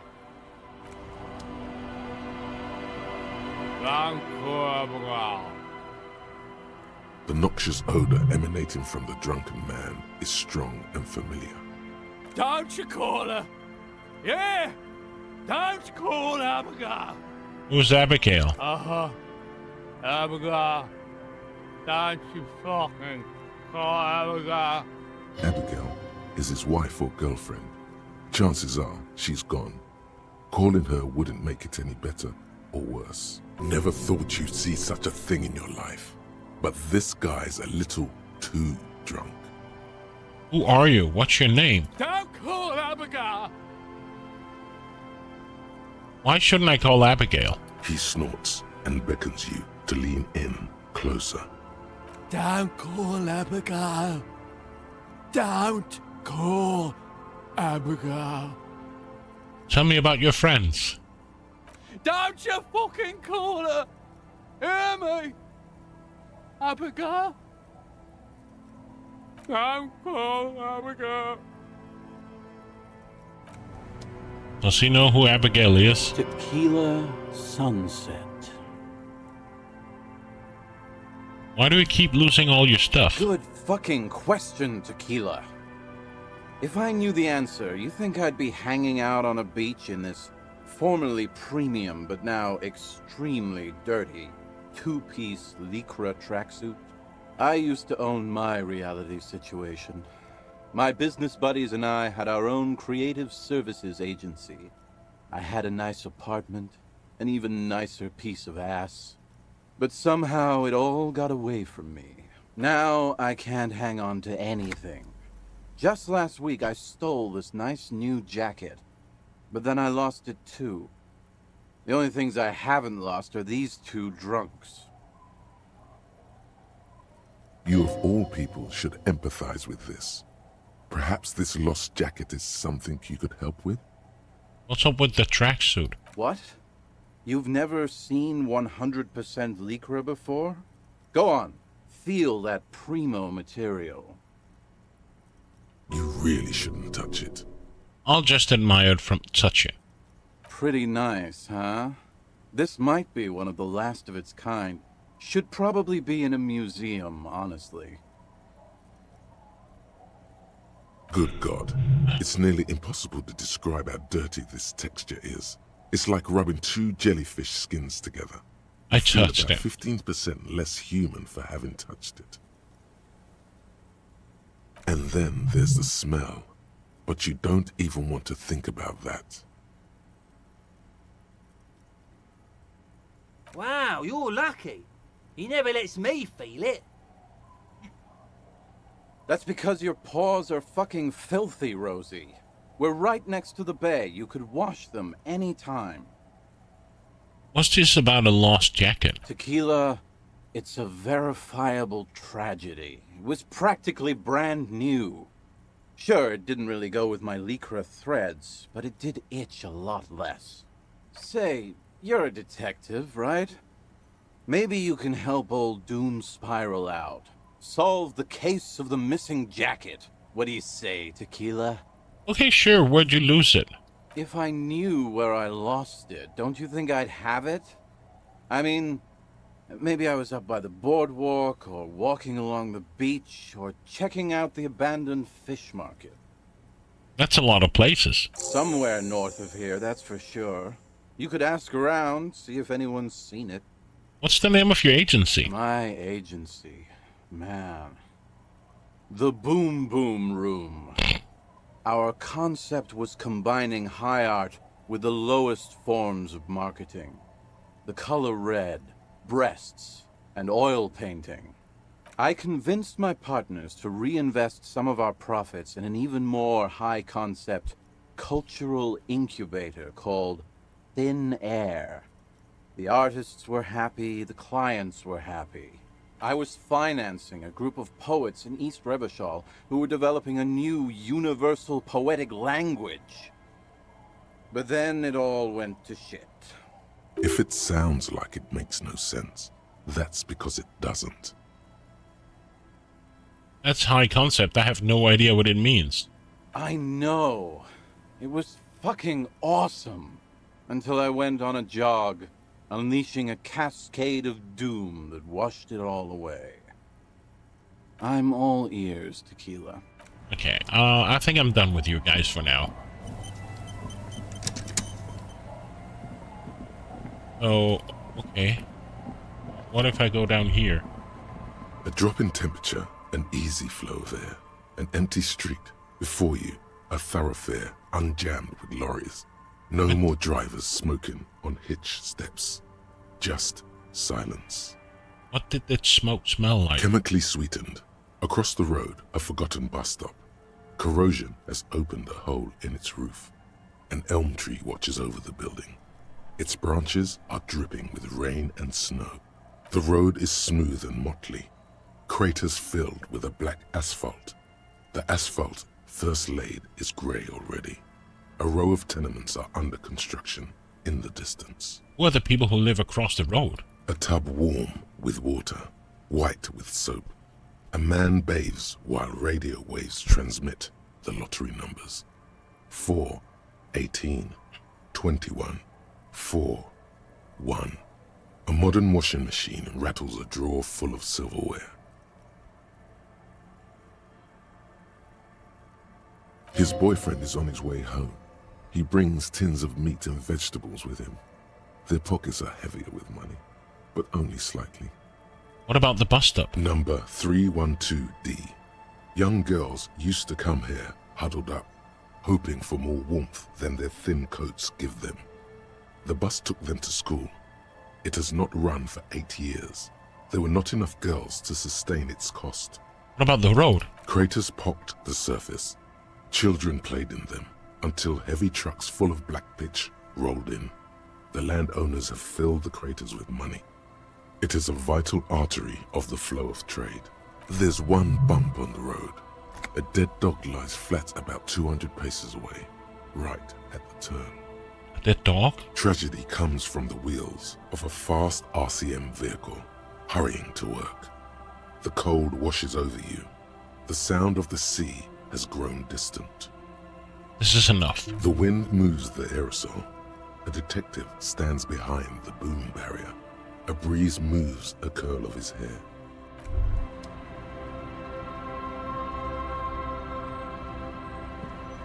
Okay, so this is the end of the map, I guess. Okay.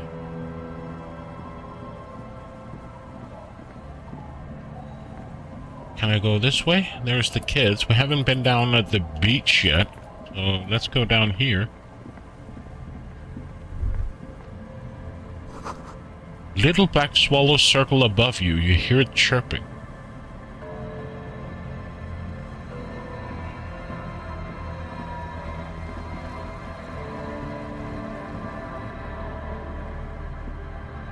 Okay, I can't go that way.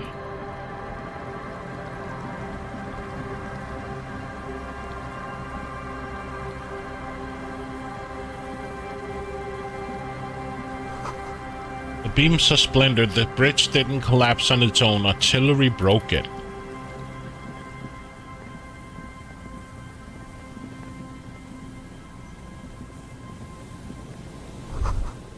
Bars over the long, dusty windows. The remaining windows rattle from a strong gust of wind. They're covered in a thick layer of grime. They must have been like this for 40 years. Lieutenant, can you make out what's inside? No. I won't even try. You know, I had a partner once. They called him Eyes, because he had to show me things. It's that bad. This partner of his, Eyes, things didn't end well. It saddens him to say his name. Don't even ask. He wouldn't answer. Just nod. Okay. Who are you? And Mikhail noticed the windows, especially with how there are no windows on the south side. This was to deal with. You officers, come to investigate the historic subtext of West Martinez? I'm Tran Heilostam. You must be Kim Kitsuragi, right? I was just telling my son about this building. Not a lot of people realize the historic significance here. Very rich in hypertext. Nice to meet you. Hold on, hypertext? Yes, hypertext. Young Carp and the collection of cultural hyperlinks. Okay. He's just making up fancy words. This doesn't mean anything. Wait, what was that about the window before? Oh yes, so Mikhail. They had to deal with monitor glare, especially in the summer. They still had vector monitors back then. That was 49 years ago. So they didn't have windows on the south wall. You and Kim know each other? No, I can't say that we've met before, but I've heard of Kim, of course. Mikhail, say hi to the officers. Yeah, you better say hi to me. Mikhail's a little tired today. We spent all night trying to run Orbis on his radio computer. Have you heard of it? It's a programming language used in Grad. Quite tricky, but he wanted to play this Grad-made adventure program. We've been getting really into worms lately. But I assume you're not here for giant worms when there are so many real things to see. Just as I was telling Mikhail before, this is where the Coalition landed in 08. We could be standing on what is the most interesting landmark in Revachol West. This man is your half-brother. You feel it. But why? What's so fascinating about an empty old building? Aha! But it's not just any empty old building. It's not? What not a lot of people know is, this used to be the R&D department of Felt Electrical. And Felt, which now sells ink cartridges mostly, was once a top dog in the turn-of-the-century cybernetics boom. Hold on. What's R&D? Look at the building looming over you. It looks old and weathered, with seagulls picking apart its stone and metal carcass. Bushy undergrowth has taken hold of the collapsed rooftop. Some kind of bird has set up a nest on a broken windowsill. Wait, what's an R&D department? Apologies, it's an acronym for research and development. They don't use it anymore. You're probably more familiar with RTD, Research and Technological Development. That's not surprising. Only a vestigial ink cartridge and ferrotape manufacturer remains. They started out as a midway electronics outfit in Königstein 2 centuries ago. After an aggressive move to Revachol, Feld became a global player in the emerging personal electronics market of the pre-revolutionary era. Still, Tricentennial was beating them in business machines. But Feld had an ace up their sleeve, or should I say they were developing an ace up their sleeve. I'm mixing my metaphors here. Wait, what was that ace? It was here in Martinez, possibly in this very building, that they developed prototypes for a tape computer. A tape computer? Mm-hmm. An elegant folding mechanism of rollers and ferrotape ribbons, portable enough to be a take-it-home solution. Revolutionizing business machines, possibly even bring them to the average consumer. Which is a feat of engineering even today's giants, Rehm, ICN and ZAM, haven't achieved yet. Indeed. What? The revolution! Unfortunately, their moonshot project never made it to the market. Feld's move to Revachol backfired. The revolutionary government liquefied their assets and expropriated those very advanced prototypes. Possibly from this very building, or one of the adjacent ruins. By the spirit The horrific necktie's getting ready for the end game. For the love of God, do not remove it till the magic happens. By the spirit from Rosemary. Oh. All of this was built by Feld, even the boardwalk. Wild Pines built Martinez proper as a resort for their middle management. Feld built this side of town for R&D. You're saying that Feld Electrical built the boardwalk? Yes, they even built a pleasure wheel, but that got destroyed in the war. A pleasure wheel? Not that kind of pleasure wheel. Perhaps reminded of a childhood memory. It's clear he would prefer there were a big wheel lighting up the coast. Yes, to lure in their star engineers. This part of Martinez was nothing but reeds before Feld arrived. They had to make the prospect of living here attractive. It was supposed to become a global center for innovation in cybernetics. But history had other plans. What happened to the engineers, the company people? Oh, I'm afraid it didn't end well for the boys. But this story is a bit too dark for little Mikhail here. Now, if you were to ask about tape computers... What did the revolutionaries do with those advanced tape computers? They used them for military communications, but also to write and send out press releases, the most notorious example being Le Décret de Mars. What's the Mars Decree? I mean the radio transmission sent out to news agencies and world governments by the newly created Commune of Revachol on the 7th of March in the year 02. It's a beautiful piece of text, actually. A singer-songwriter I know, Charette, called it a love poem to Revachol on her political concept album, Bon Baiser dans le Lind. You should read it. Every local library in Revachol stocks a copy of the decree. I'm not a book reader. I tried to get Mikhail to memorize it. Memorize the whole book? Someone was much too interested in worms to be paying any attention. The kid takes a peek at the green and silver worm on the cover of the book, already forgetting about this part of the discussion. How did the tape computers work? Did they work like radio computers? Actually, no one knows. No one even knows what a computer made entirely of tape would look like. But word has it, they were very elegant, exquisite, alien-looking turn-of-the-century hardware. 10 years ago, I did a little freelancing, I guess you could say.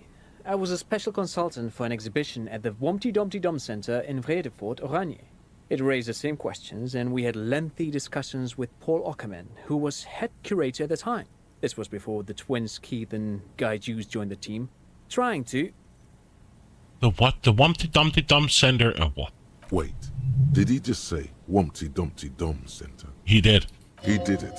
He said Womty Dumpty Dum Center, like it's the most natural thing in the world. Okay, the Womty Dum Dum Center, Paul Ockerman, Keith and Guy Juice. What are you talking about? The Womty Dumpty Dum Center for Contemporary Arts. The exhibition itself drew on Lagerman's notion of memory, and so there were some parallels. That's why the head curator, Paul Ockerman, chose to... You're making this up. Turn to Lieutenant Kim. He's making this up? In fact, I'm not. The Womty Dumpty Dum Center is a place you can visit if you're ever in Vredefort and are ever in the market for an exhibition space / contemporary art research center. But perhaps I should return to the tape computers. As I was saying, the device itself was very elegant, fragile even.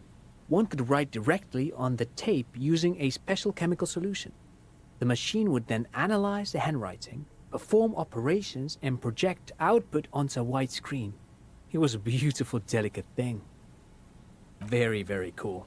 Though I understand the socio-economic causes of the revolution, it pains me to imagine the revolutionaries setting fire to this precious device. But so they did. The Feld playback experiment vanished into the fires of 07. Wait, the playback experiment? Yes, the official name of the prototype. Some sources report it as the Feld playback experience, but those are incorrect. Did the revolutionary destroy it? Who knows? Maybe it was an accident, or maybe they didn't want the technology to end up in the wrong hands. Either way, they're all gone now. All 3 versions of the prototype. Nothing but debris and ashes remain inside that building. I want to ask something else. But of course. What else?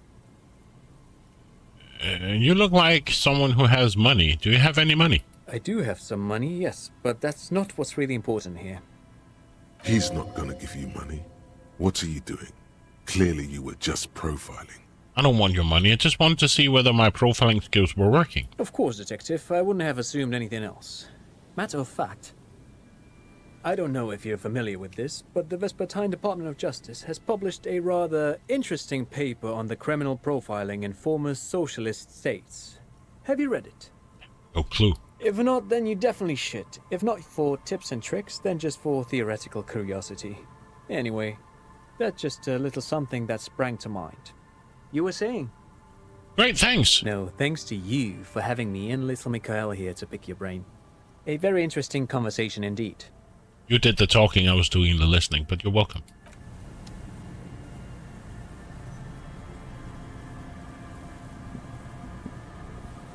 You see a once bright mural towering above you. The signage has peeled off over the years, but you can still make out Feld Electrical R&D. A slogan used to intertwine with the loops a long time ago. Now, only a shadow of peeled letters remains. It says, "Tomorrow is just a whisper away." Looks like tomorrow never came.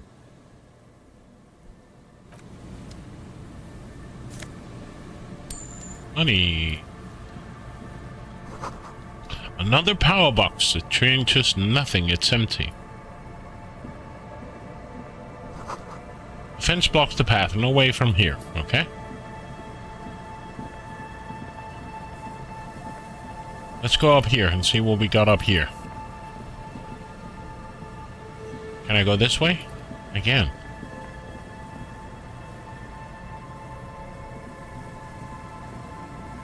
This is a huge place. Busnum, the electrical flows through the wires with the audible power.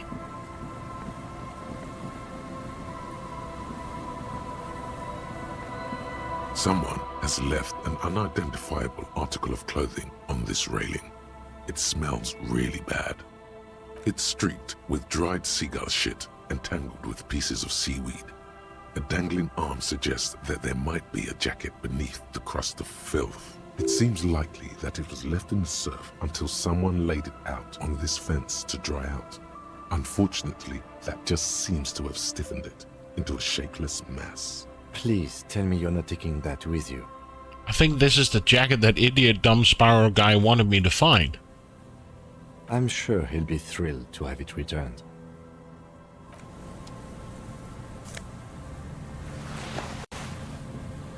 What have we got in here? This place is huge!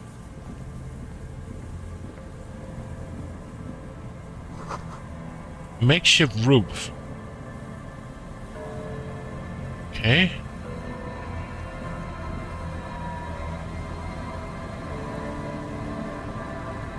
More money? More money.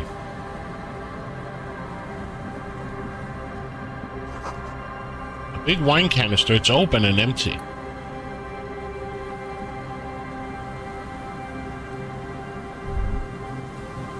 The smell.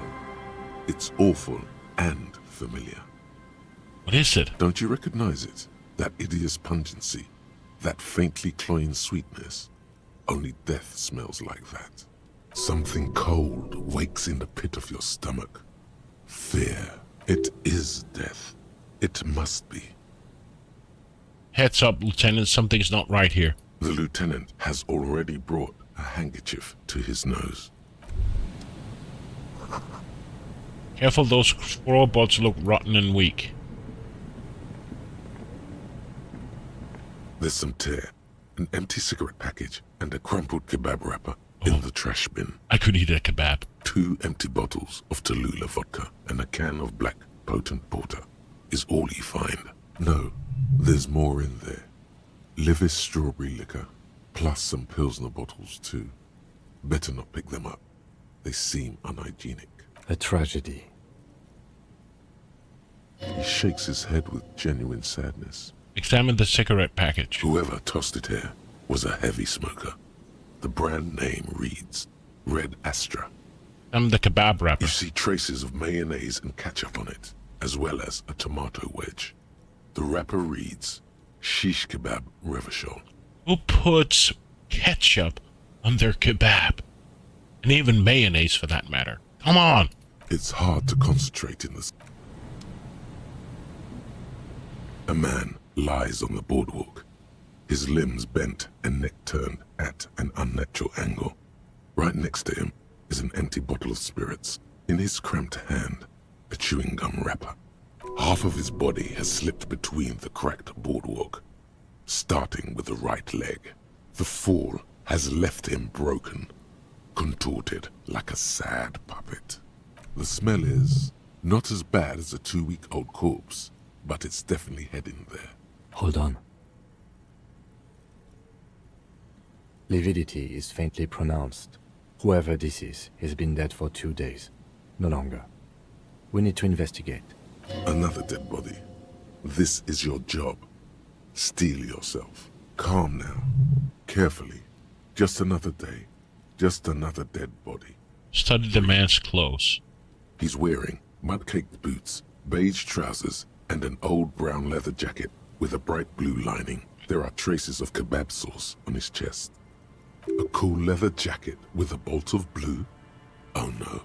This sounds terribly familiar. Search the pocket. You find some sunflower seeds and a rain-soaked library card folded into 2.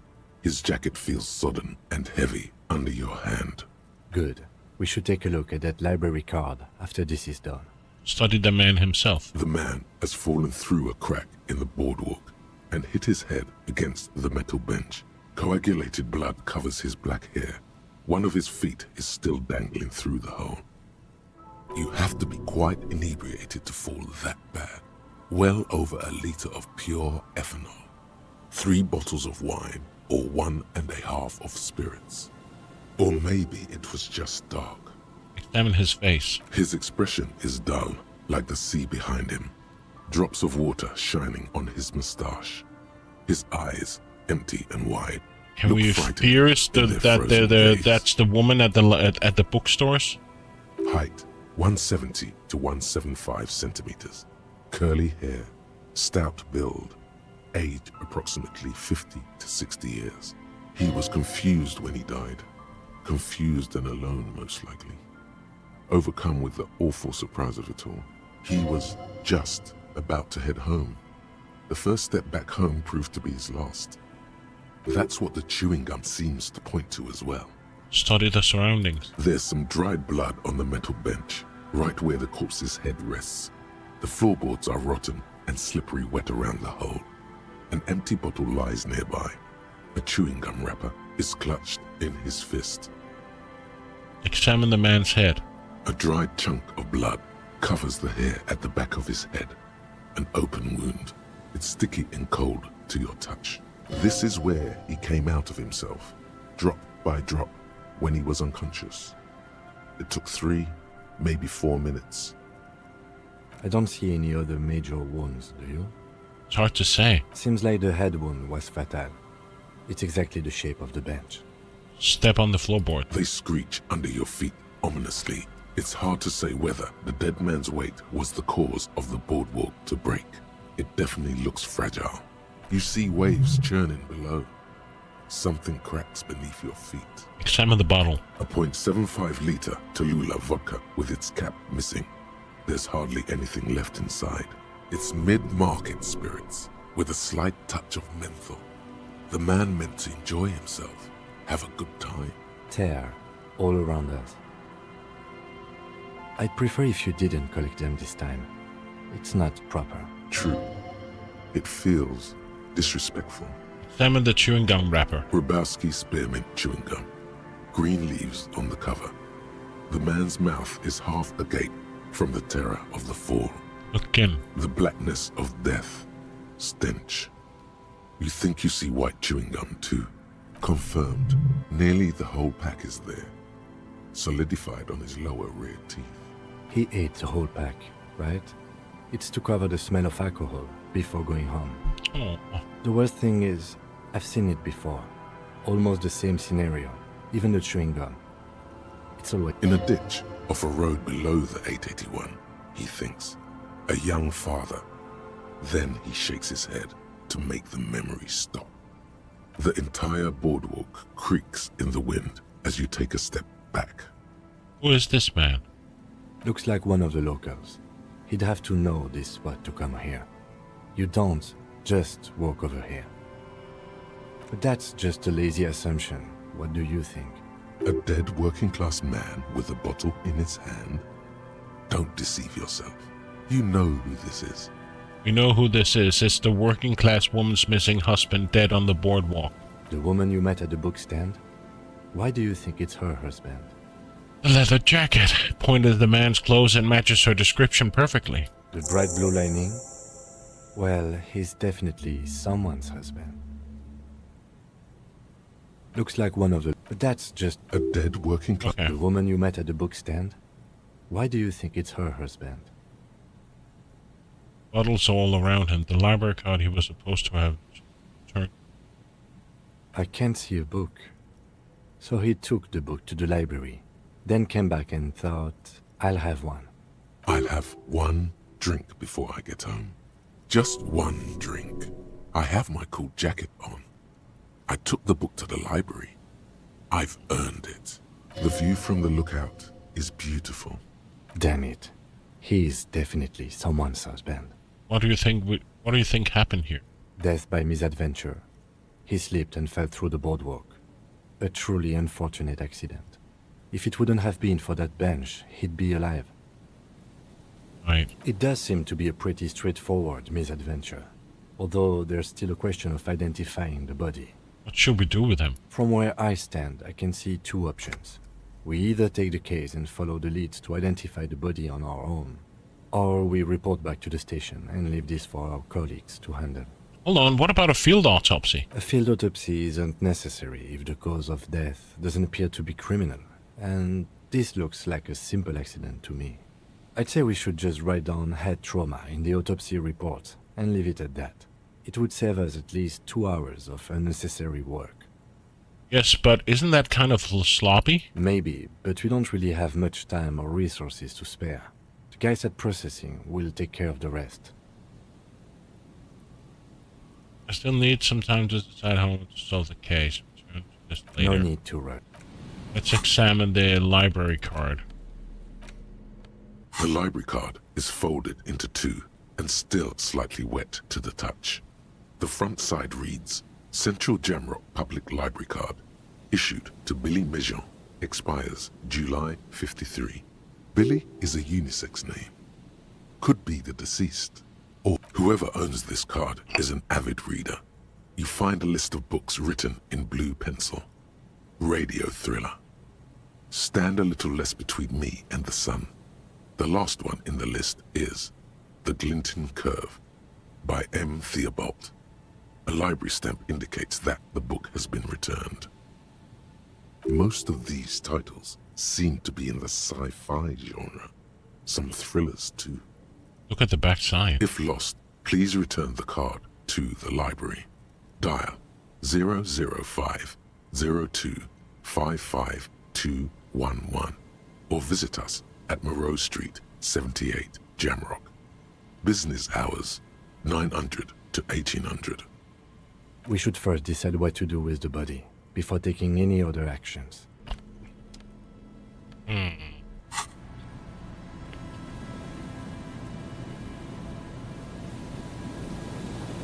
There's some tear.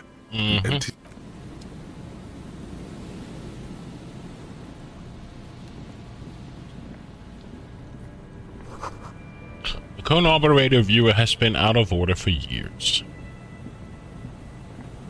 A man lies on the boardwalk. From where I stand, I can see two options. Let's leave the case for the station. I don't want to spend time on it. Alright. The station is going to want details, however. We already examined the library card we found on the body. Good. That should be enough for the first lead.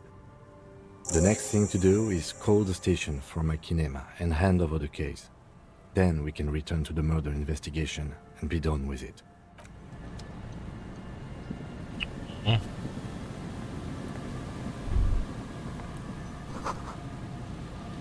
Moonshine probably smells like... Okay. Game, how do I get back? Come on. Thank you. Examine the, money.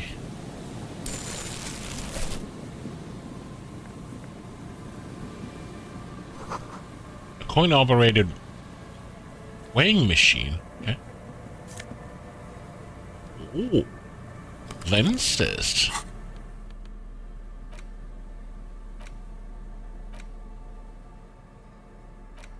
And under one encyclopedia, one. I'm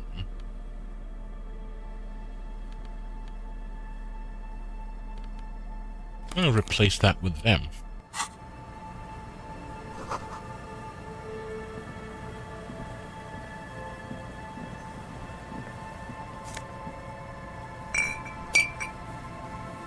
Can I go from here? Can I go up? Hello? Oh. Okay, can't.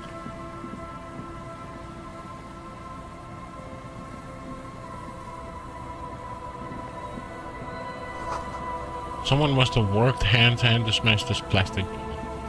A metal payphone under a yellow plastic dome. You could use it to call someone, unless you're out of change. You hear the tone. The machine is inoperable. Put in 10 real. Calling. Still calling. This feels wrong. Should you be doing this? I should. End of tone. Someone picks up. Pierre? Is that you, Pierre? No, this is not Pierre. Do you have any news about Pierre? Yes, Pierre is... Who is Pierre? He's my sister's grandson. He used to visit me as a lad. Fine young man. But who are you, then? A salesman of some sort? Modern goods are rubbish, and I can't afford them anyhow. It's a shame what you did to our country.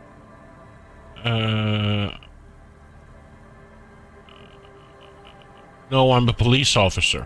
To hell with the police. To hell with you. Her voice is drowned in white noise. You get a sinking feeling. It makes you look if Lieutenant Kitsuragi overheard you. To your relief. Call her again. Calling. Still again. Someone. Hello, Gerard speaking. What a dude's name? Change it. Change your name. What are you, like 5? Thanks for calling, asshole. What? Phone. Hang. Disconnect. Calling. Calling. Calling. Still. Still. Stop calling me, man. I'll get you your money, alright? I just need till tonight. Let me work. What?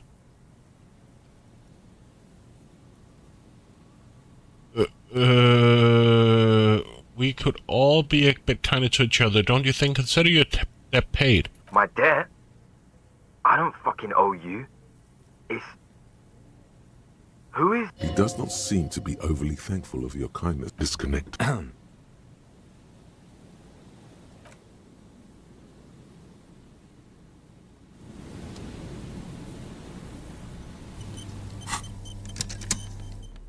What?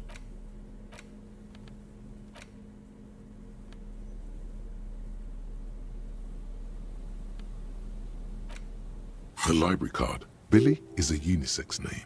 If lost, please return the card. 211. You pick up the handset. There's a tone. The machine is operable. Okay. I thought I could call her back, but no.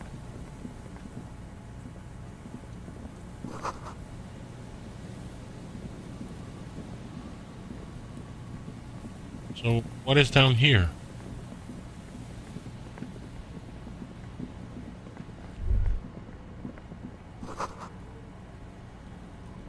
From pulse, the music is coming from somewhere on the ice. Feel the shadow of a very large building fall on you. What? Heavy wooden doors, more than twice your height, stand shut in front of you. The rectangular sea-worn ornamentation appears in stark contrast to the padlock. The carving on the door is block-like and angular, like the church itself. 2 large beams shoot downwards, sinking into the wood before they reach the threshold. The surface is smooth from the wind, but moist to the touch. Nothing happens, only the sound of the padlock rattling against the door. I don't think that's going to work. This cheap-looking padlock is sturdily built. It shackles together a hasp and a staple screwed into the wooden door. The lock is adorned with a yellow sticker. Look at the yellow sticker. You see a yellow circle with 2 X's and a big curve below them that looks like a mouth. You're pretty sure you haven't seen it before, but what the symbol depicts is clear enough. A smiling dead guy. The curve makes it smile, and the X's make it dead. Have you seen the symbol before? He takes off his glasses and uses a blue handkerchief to thoroughly wipe them clean before inspecting the sticker. Then he looks up, pauses, and replies. No. What does it look to you? Looks like a dead man smiling. Suggests junior delinquency. What is the suggestive of junior delinquency here? I haven't seen that sticker before, and I'm not a youth. Thus, it must be made by youths. I love the sticker. There's nothing like the sound of a sticker unpeeling. Now it's stuck to your thumb. Stick on your ledger right where it belongs. Looks like today was a gold star day. Inspect the staple. The padlock passes through a staple that's been hastily attached to the wood. Closer inspection reveals that one of the screws is not a screw at all, but a nail. The work has been done recently and is unprofessional, to say the least. Should you want to get through, it might be easier to just pry the whole thing off. Turn to the lieutenant. This is where Mr. Prybar comes in handy. This cheap-looking padlock. That's why. If you really think we should get in there, we need to find some other way. Yopi, I hope you're doing well. How's the madness going? Madness is going well. Yes, the pulsing base. An indication of junior. It's going well. The story is big and confusing and a lot of places, and yeah. It is big. Heavy wooden doors, more than twice your height, stand shut in front of you. The rectangular sea-worn ornamentation. Doors. Heavy wooden doors, more than twice your height, stand shut in front of you. The rectangular sea-worn. A minute or so of mauling away at the lock has led to no success. The pry bar in your hand has given you 0 mechanical advantage. I'm not as sturdy as you are. I have even less leverage. The doors remain unchanged, closed. Typical.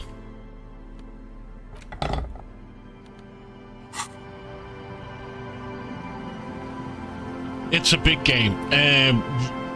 I like it, but damn, there's a lot of dialogue but I did expect that, but holy moly, it's big.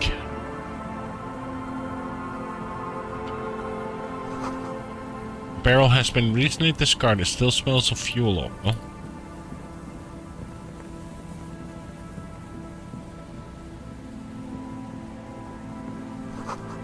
Rusty gears used to turn the whole machine.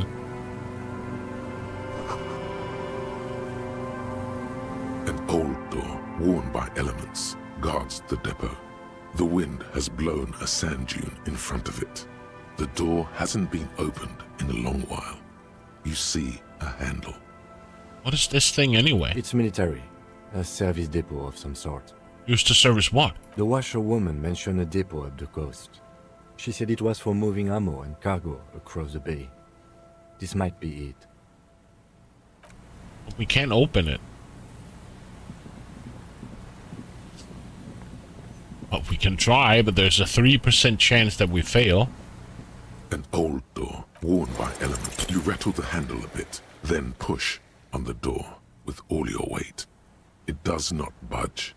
Not only is it locked, it's also jammed shut. How can we get in here? We don't get in there. What do you mean we get into, like, everywhere? Frankly, you're just going to have to accept the fact that you can't get in through every single door. Tackles a lot of concepts and problems, which I love. No. We've gotten into every door thus far. That's what we do. We open doors. We're cops. That's our perk. Even Everard knew that's a part of our MO. Okay, I can live with this. What else is there to do? Not accepting isn't gonna bring the fire brigade in. Relax, he thinks. Okay, let's level. Get a moral up. Flex powerful muscles, endure healthy. What does this do? Have a heart on resting. Dead.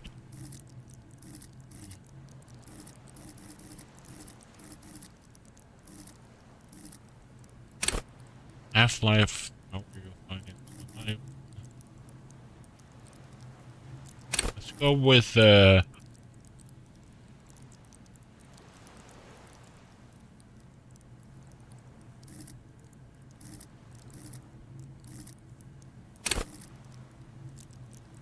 levels, how you'll be more disaster waiting.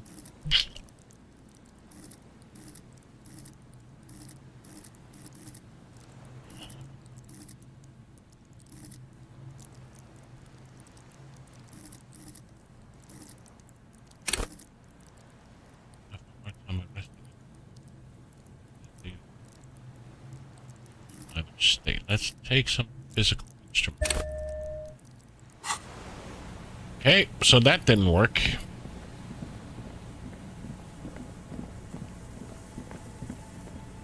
This place is so huge. How am I supposed to remember where I've been and where I haven't been in a map or something? Cigarette butts cleaned away under a rock.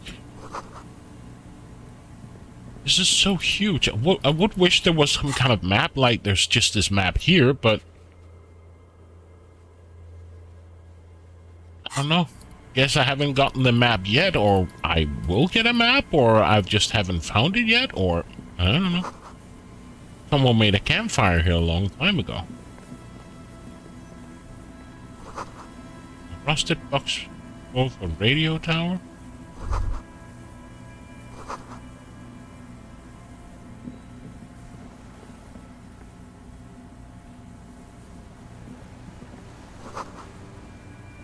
Or distance where the post trail. What is this?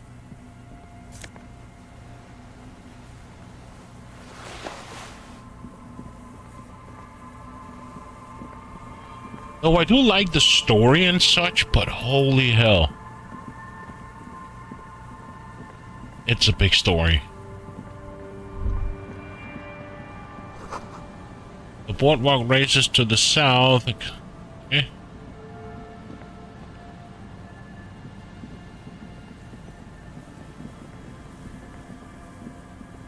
What happens if I go up here?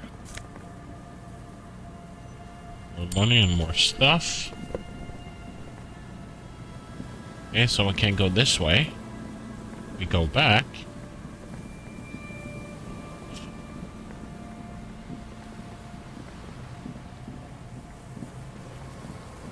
Can I go this way? I can. What about this way? Nope.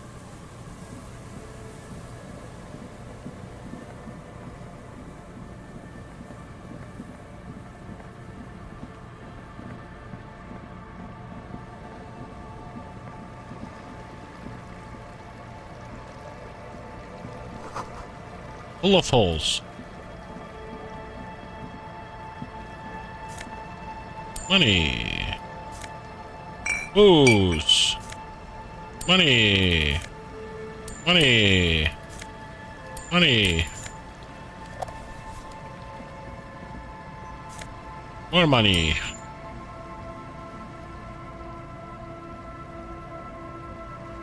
Can I walk? So I can't. I can go this way. Okay.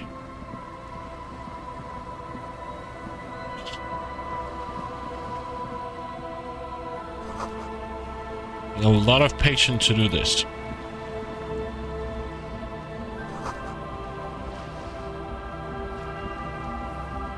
A shaggy-looking girl in her late teens or early 20s kneels on the ice with an electronic contraption in her hand. Why for all these little ones, and I think it's done very...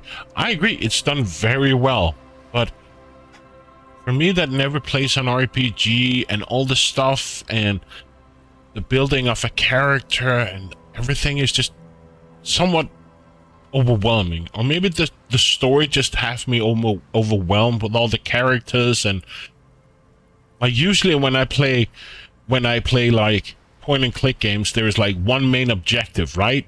Like you have to get from here to here, and sometimes there's an obstacle and then you can find the thing that can solve your thing. Here is like branches out and you have so many side quests, you don't really know which one to do, and if you're doing it correctly, if you're doing it too late. So yeah.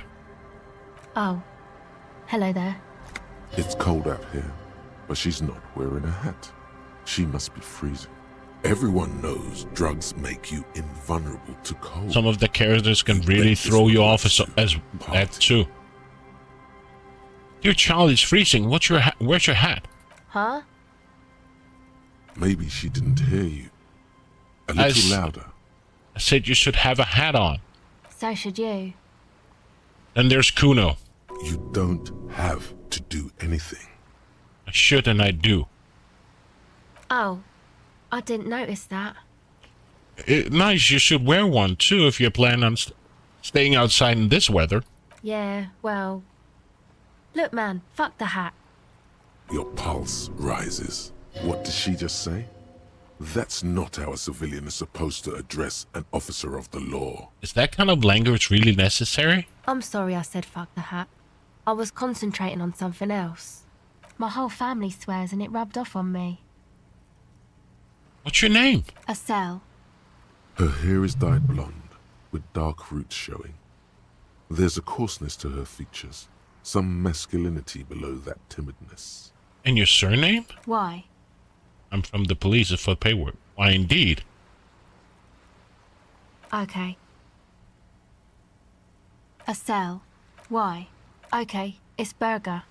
A very common name. You have little reason to doubt that's her real name. But she's not all that surprised by this cop show questioning, is she? What's that device you have there? This? It's a portable recording device. It's for field recording. Low quality, but still. And the wires? Actually, just one wire. I picked on it till the braiding came loose. The wire leads to a contact microphone. What's a contact microphone? A contact mic records sounds from inside things, like this ice. Okay, how does that thing work? The mic? I don't exactly know. Somehow it doesn't pick up vibrations from the air. The book said it only picks up structure-borne sound, if you like technobabble. Where did you get the mic from? Same place I got the recorder from, the Palaceum. Where's the Palaceum? Oh man, you haven't been to the Palaceum? No. It's the coolest place in this whole drug-addled shithole. Oh? It's a music club and a synthesizer workshop on Boogie Street in Jamrock. Musicians live there, like real musicians. I once saw Arno van Eyck. Thinking about it really cheers her up. It's a long way from here, though. Sounds interesting. Oh yeah, guess you wouldn't know Van Eyck. Or really be a Palaceum-going kind of person. I get down.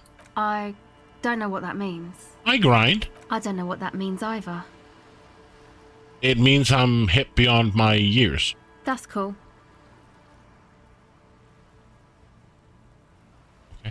Okay. You're right. Time has deserted me. Sucks, man. Was there something else? About the contact mic, perhaps? Actually, I have some non-mic questions for you. Okay.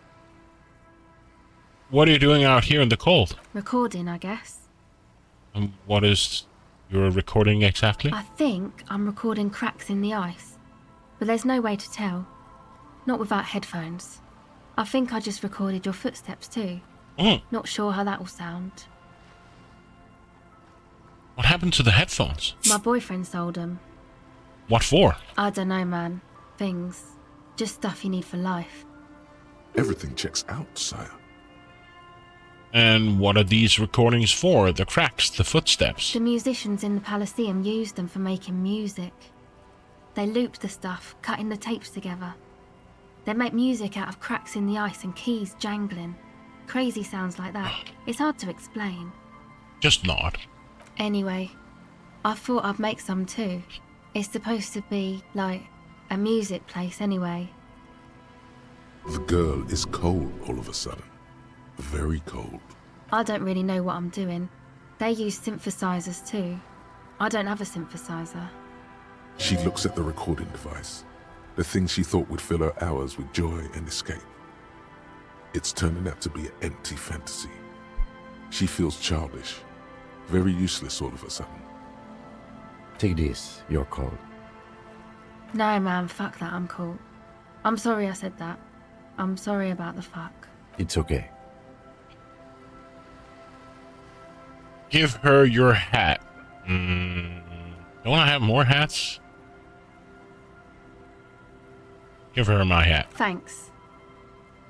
You said it's supposed to be a mimic place. What is it? That? The boys think it could be a place, like the Palaceum or something. Stupid. It's really not gonna be a Palaceum, that's for sure. Yeah, Andre and the guys, they're inside, in the tent. And why is that? Why are you freezing out here while the boys are inside? They got too much stuff crammed in there. No room. Stuff like what? Music stuff, mostly. Like this tape recorder, but bigger. And there's piles of it. Why not just leave some of it outside so I don't have to freeze? That stuff is more expensive than I am. More expensive than any of us, really. Doesn't matter. I can take the cold. I had some other questions. Go ahead. I just gave her a hat. The device is cold to the touch. An angular Omicron logo adorns the yellow plastic cover. Underneath you see a reel of tape rolling. You put the device back on the ice. Ah, never mind. It's supposed I thought I was supposed to give her a hat. For anodic dance music, like that new style of synthesizer stuff they play at the Palaceum. Except that, yeah. The floorboards are twisting, and the shooting beams are slowly cracking, like bones. Far east of the Golden Delta, beyond the industrial port, there is a black patch of unlit coast with the smallest creatures on the ice. There will never be a club for anodic music here. Not in a million years. What is anodic dance music? You know, anodic, cathodic, music that's made with electronic instruments. Oh, got it now. Synthesizers and tape consoles. Microcomputers too. Anything that uses electricity, but isn't guitars. Also found sounds, stuff like that. You see clear, beautiful, violent flashes of light. So you want to light cutting through a smoke-filled darkness. That is what the future will look like, if it ever comes. So you want to turn the church into a club? I know. It's not my idea. Andre and the boys found the place. It was supposed to be deserted, but now they can't even take it.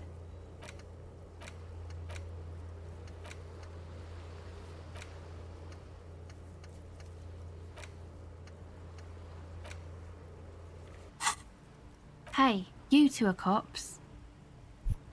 Yeah, why do you ask? Okay, well, maybe you could talk to Andre and the guys, because there are some strange things going on in that church.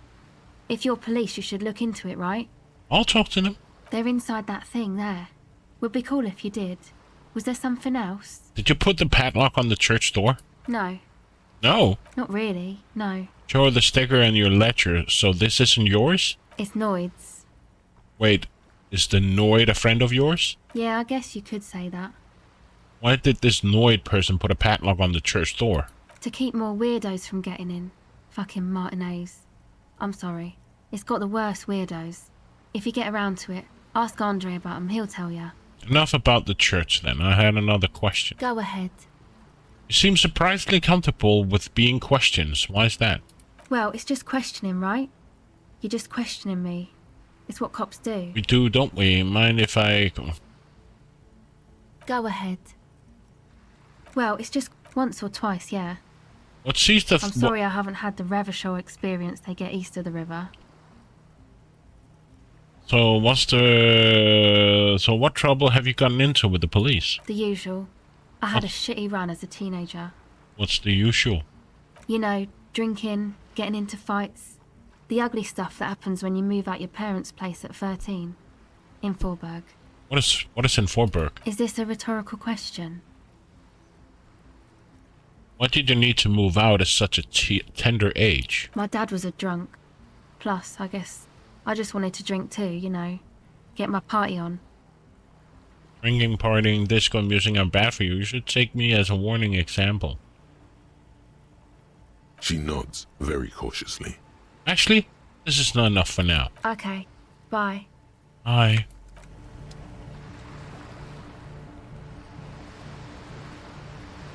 Okay, I can't even remember. Do I have more hats? Hat, a reaction speed. I got the encyclopedia.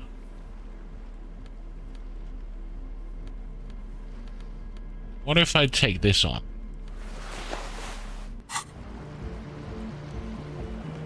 Before doing anything else, I want to examine this outside here. Markings. Hole screwed into the ice.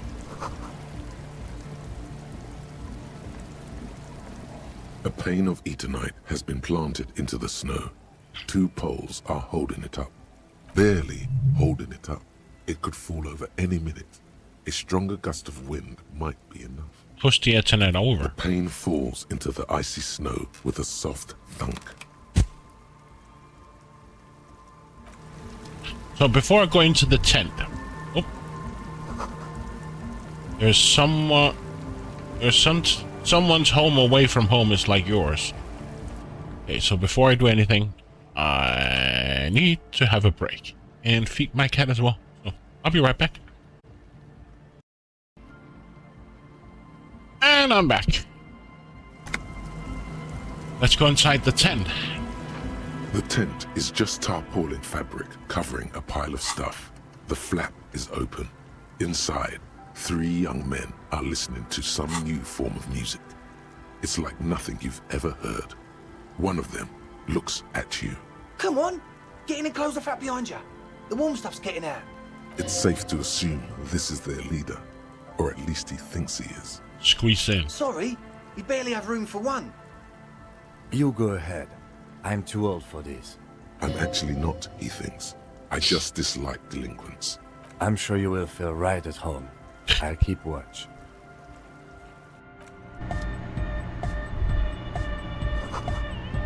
Smells like sweat and laundry detergent, plus a trace of ether. A pile of nasal sprays, brand name Nosiful Ultra. Okay, that music is annoying. Wait. What?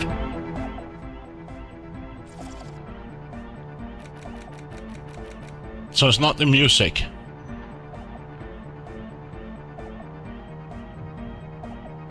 Environmental volume? It is. Canisters filled with whatever water be wanted distilled. A young man with peroxide blonde hair holds up a Harman Welshi tape player, nodding along to the music. He looks at you with a knowing smile and says, as though you're supposed to be sharing some tremendous evangelical secret. Hardcore! Say nothing. Is it? It's hardcore! You're just gonna keep saying it's hardcore, aren't you? Skibbity, skibberdanger. I am the rearranger. Your cop training did not prepare you for this. What to do? Could there have been a right way out of this garden of forking paths, you think? Solve the egghead. You see a youngish man bleaching the tips of his hair with a toothbrush. He puts the toothbrush down and extends his hand in greeting. Hello, I'm Andre.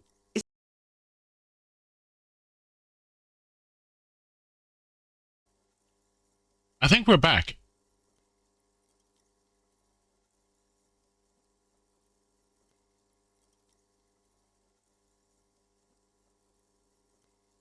It does say I'm live, and I do see my stream live, so I think we're back. That was odd. My router just kept on rebooting, and despite that it says it was online and had connection, it didn't have any connection, so I had to reboot it. And I think we're back. Let me just check here.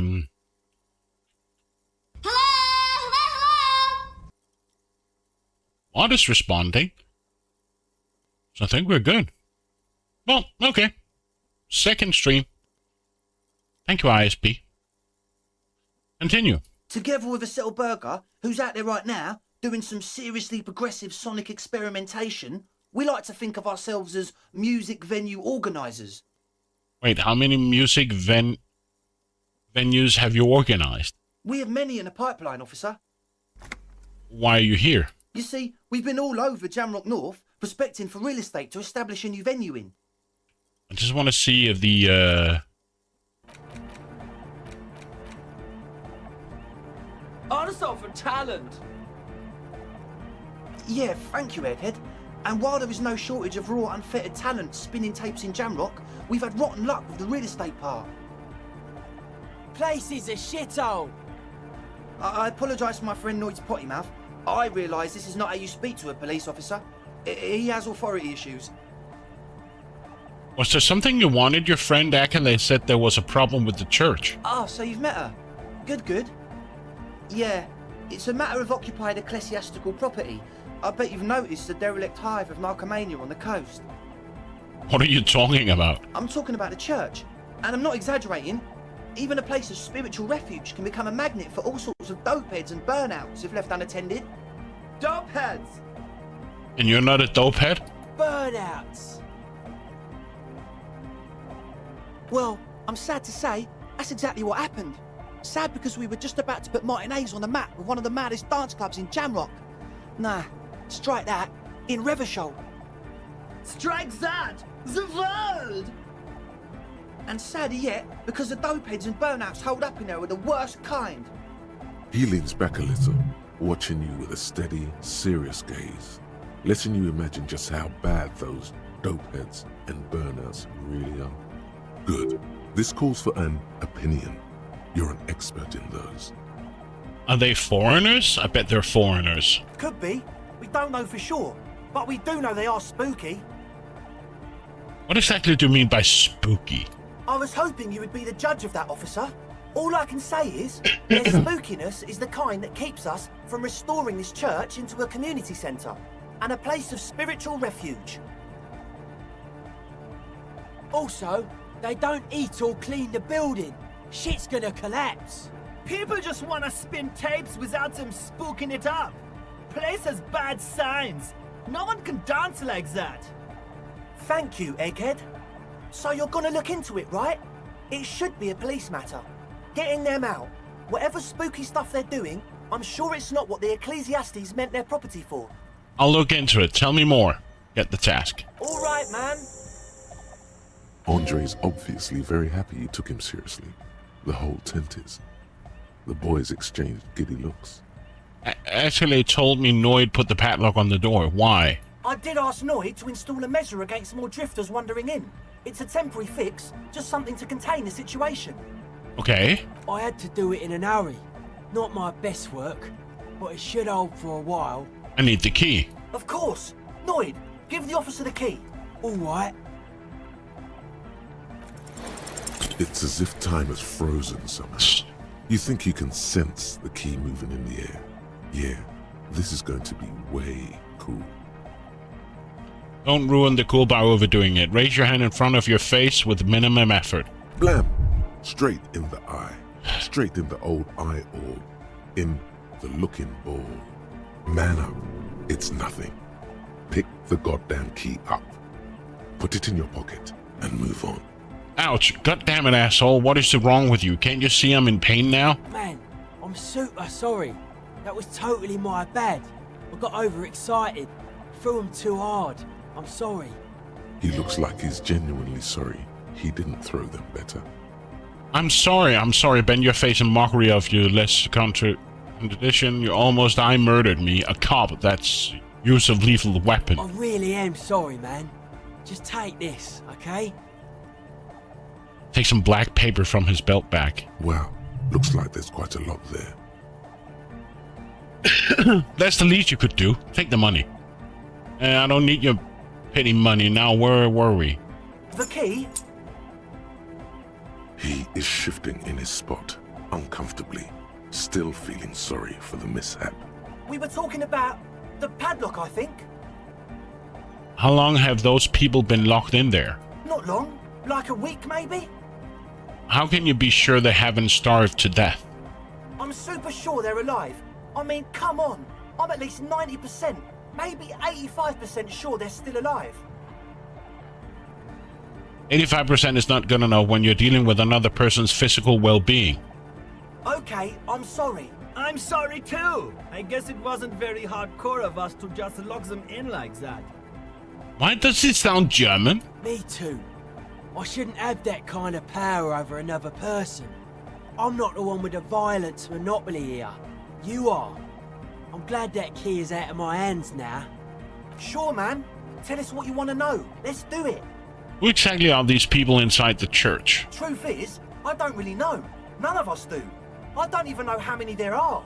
All we've seen are glimpses. You haven't even seen them and you want the police involved. Well, there's also the machinery. This machinery is of the deeply mystical variety. When I first scouted the place, back in February, it was abandoned, empty. Took some time getting the crew together. So about 2 weeks ago, we came here hoping to set the stuff up. Suddenly, there are all these strange machines lying around in there. One of them has wires running into bowls of water. Wires into water. Water? Never seen anything like it. Andre, tell him about the feeling. Oh, and it felt like there was something in there with us, watching us from the dark. No, the other one. Which other one? I'm not as in tune with my emotions as you are, Egg. Felt like silence. Awful silence. But you haven't physically seen anyone. Not exactly. We've just seen someone who we think is a woman go in and out of the church a couple of times. And we felt someone or something eyeing us inside. But that's kinda it. What was that about something watching you? Like you aren't alone, you know? It wasn't quite human, if you know what I mean. Could it be a dog, a cat? It was this dark shape climbing upside down along the ceiling, like some kind of crab man. A crab man? Yeah, you know, the way it was climbing up and around the ceiling, like a crab. It was stalking a cell, exhibiting ambush behavior. I don't have friends. I got family. Pail a pipe, pail a coffee. 34 months. Holy hell. Betrayal. Hiya. Are you sure?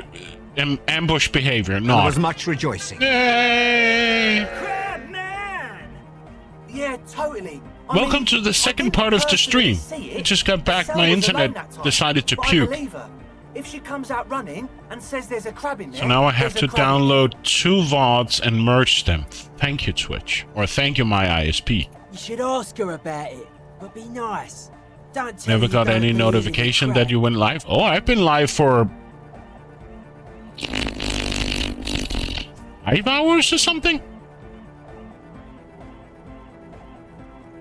3 hours? 4 hours? The implications of this are too numerous to consider. Proceed with caution. Learn all you can before entering that dark building.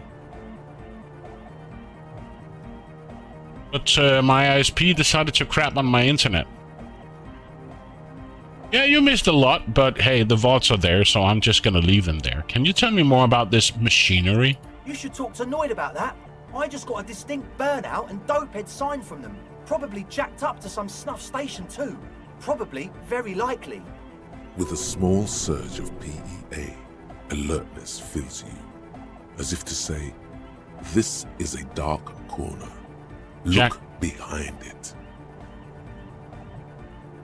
It means like one of those rich boy private radio stations, where you can listen to people getting killed on, then jerk off to it. Sick shit. Not that we would know anything about that. Noid just likes to relay stuff. We're getting derailed here. In short, you can tell to Noid about the machines. He'll tell you more. So, can you be sure there's burnouts and dopeheads if you haven't even seen them? Well, honestly, I can't. But I am. Why not? Let's go with that. I don't see a single thing wrong with that argument. I'm 70% sure they're substance users. Don't let the technology fool you.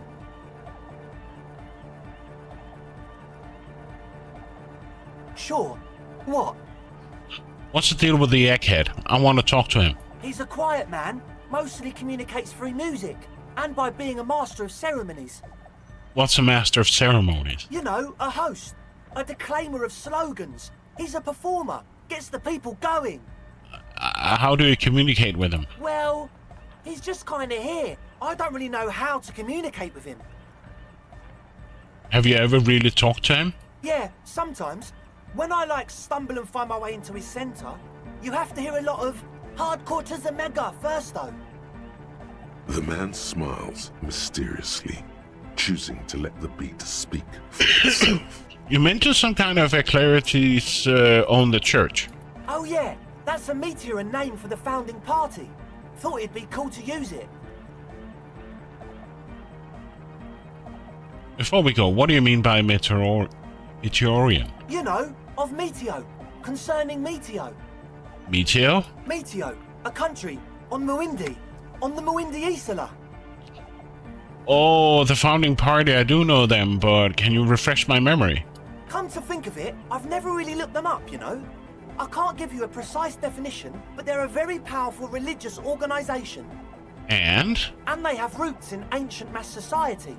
And they're the custodians of the Pericanassian church. Plus, they anoint the innocents. They, made the innocentic system, no? It doesn't sound like they would appreciate a dance club in their church. You're totally wrong about that. The Pericanassian church is about love. And Nordic music is about love. I got love for my Pericanassian posse. Love is the relay out of death. We dance. Love is hardcore. Unity. Unity. Make some noise for my Insulindian posse. Can I just shoot him? You feel it. The anodes and the cathodes coursing through you. Your big toe starts tapping along to the base, as if testing the waters. Yeah! Yakokata! The place to be! He seems ecstatic that you share his vision of Pericarnassianism. Do it for the masses. Do it for the crew.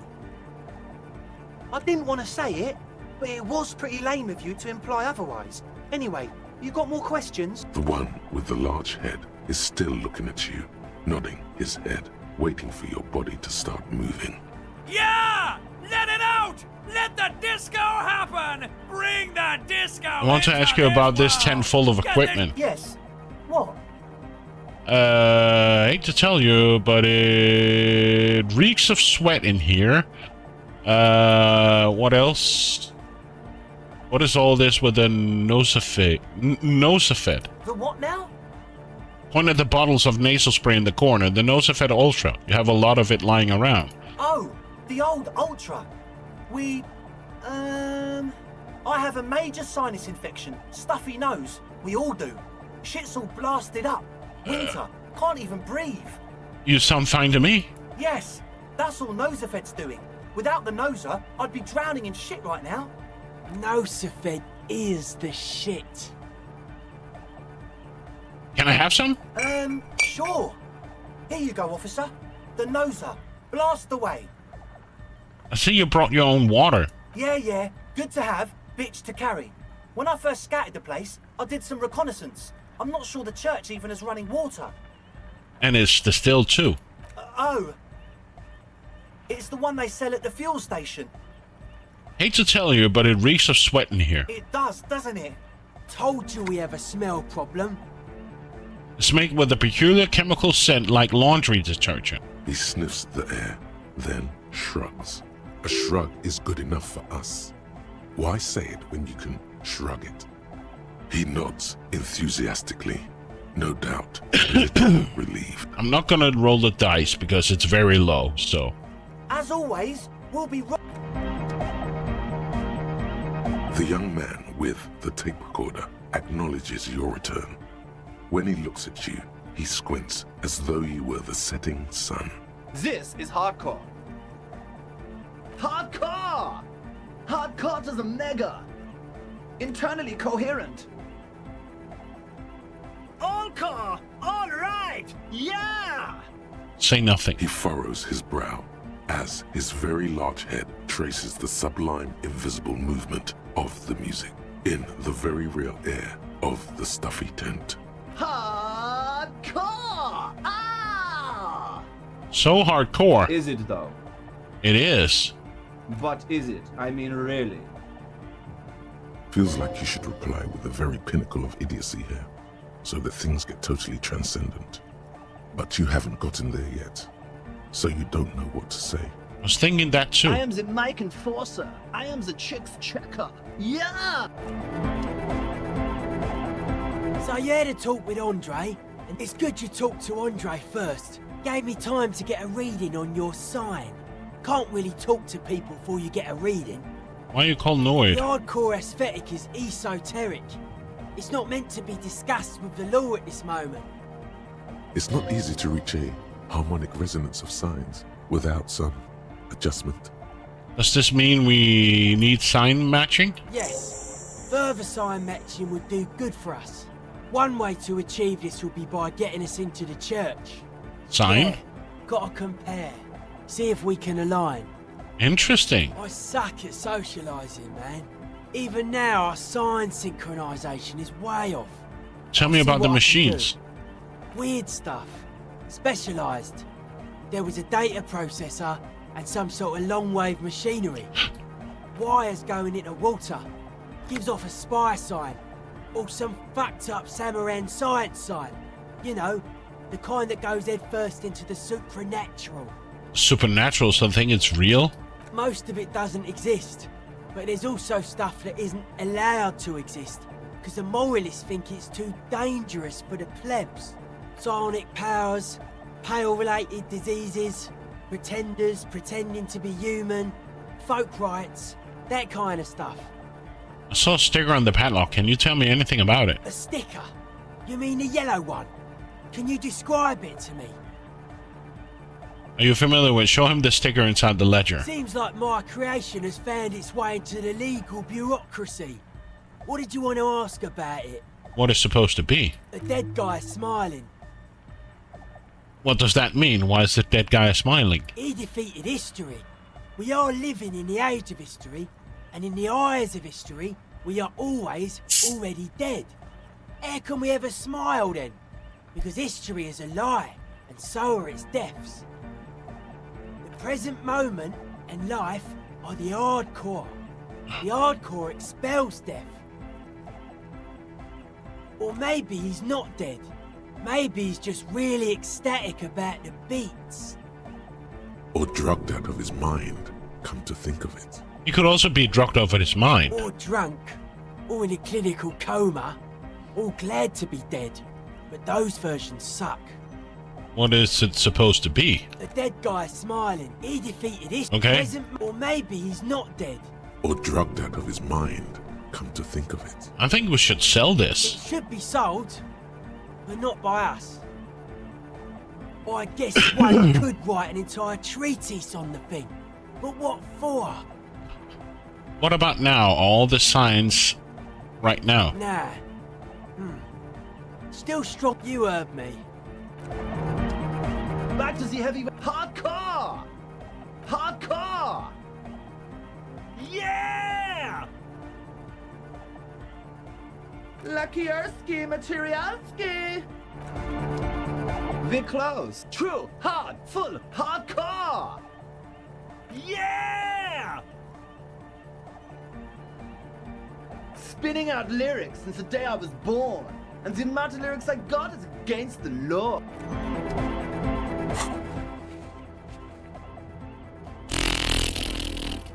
There's been some talk with this person, just haven't found it yet. Definitely not about science. What is it? Try again. Find your way out of the maze of things to say. We're close. True, hard, full, car. It's hardcore. Skibberdy. Your cop training did not prepare you for this. We're close. True, hardcore. Hardcore to the mega. All right. Here comes the night. We're Okay. close. True, hardcore. Hardcore to the internally all core. All right. Yeah. He furrows his brow. Hardcore. Ah. The question is, what is the question? Just answer the question. But there was no question. We're close. True.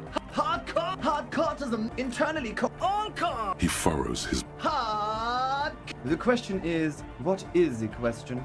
It would have been good if I had asked you a question, but I did. What I did now is just idiotic. But there was a question. Hi again. So, how are things going? As always, we'll be right. You know what? I'm just gonna leave. Huh?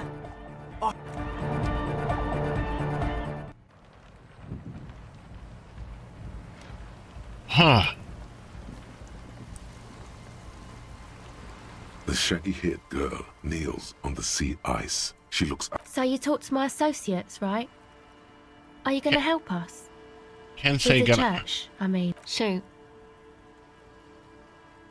I'd like to know more about your associates. My associates? I haven't got much to say about them.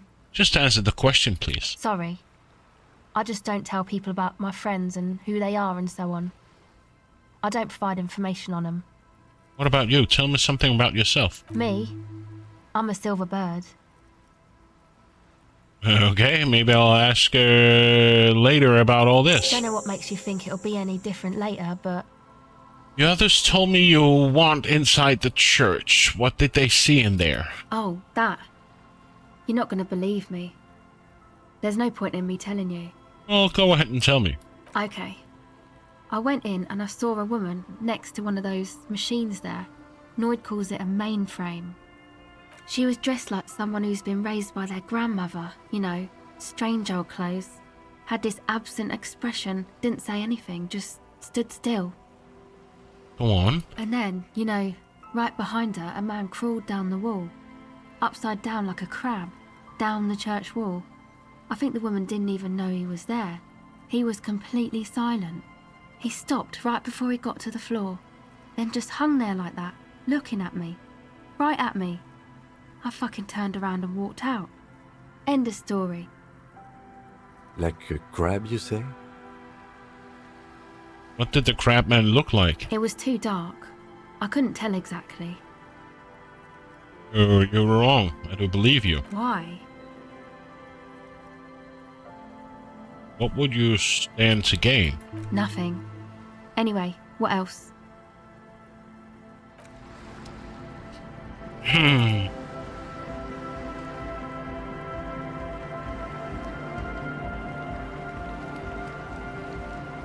What happened with the bridge that I made? Oh, it's right there. Okay, so now we're back where? School of Fishing.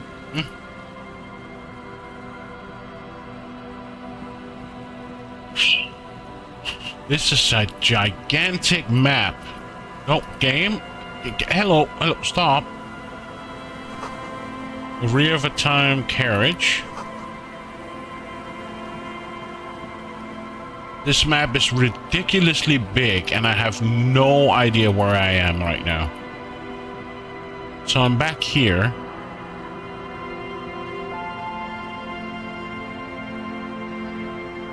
So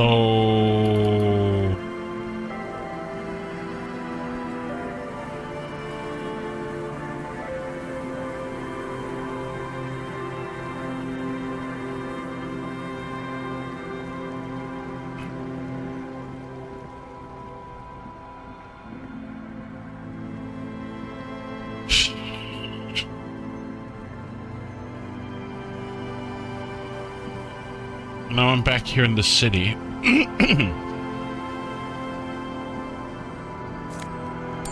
Money. The door has seen better days. I'll wait outside to give you some time and privacy to check out your new living arrangements. After we are done with the day, I'll still be staying in the whirling in rags for the night. The key turns with a sat.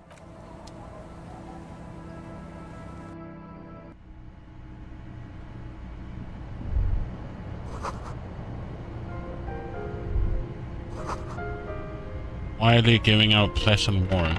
The floorboard creaks under your step. A brisk coastal wind still howls against the window of the shack. Occasionally, the waves crawl in under the foundation. The room feels muffled, like you pulled your hat over your ears. Outside, it is cold and windy, but you're inside, and it feels safe and warm. What is this place to you? A new hangout where can you sit, drink, and die while looking at the waves roll in.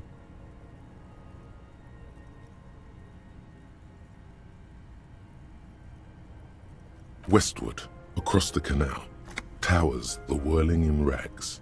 Door number 1 on the second floor is locked. Behind it lies a trashed room. 1 floor below, behind a counter, stands an irritable man. In a small shack in the fishing village, a baroque heater hums quietly, emanating a sense of comforting warmth. A wash basin lies on the table, the water inside reflecting the somber face of the world. Far away, on the corner of Perdition and Main, a nondescript building, obscured in a haze. It's vacant and lost, just like its tenant. Thank you, strange sensation, for a fair assessment of the current situation. Outside, the howl of the wind has picked up. The waves crash against the stilts again. It's as if you think the thought, but in someone else's voice. Look under the floorboards.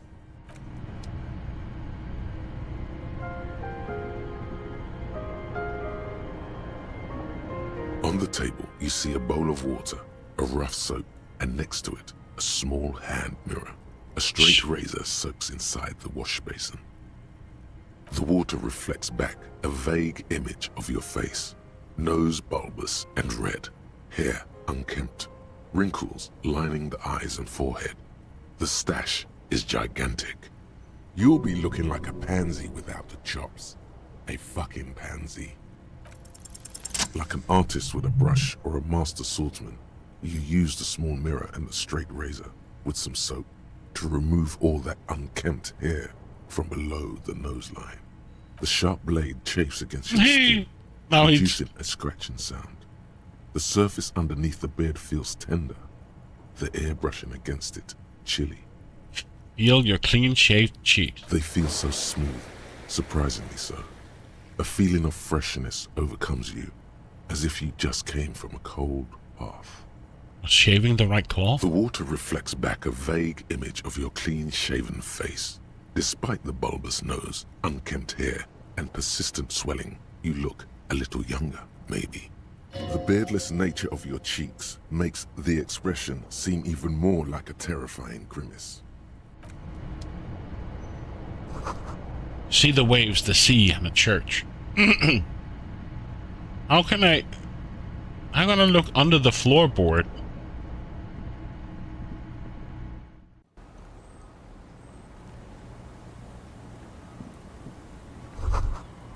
Can't see into the house from this angle. At the coast, the sound of a heater. What do we got down here?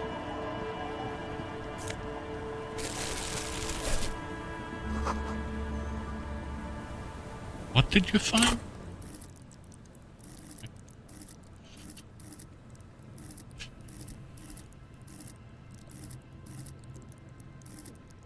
Did this do again? Oh.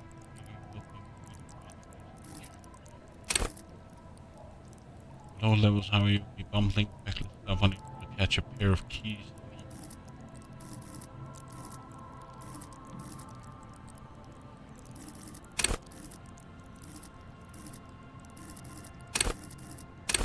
Let's take this.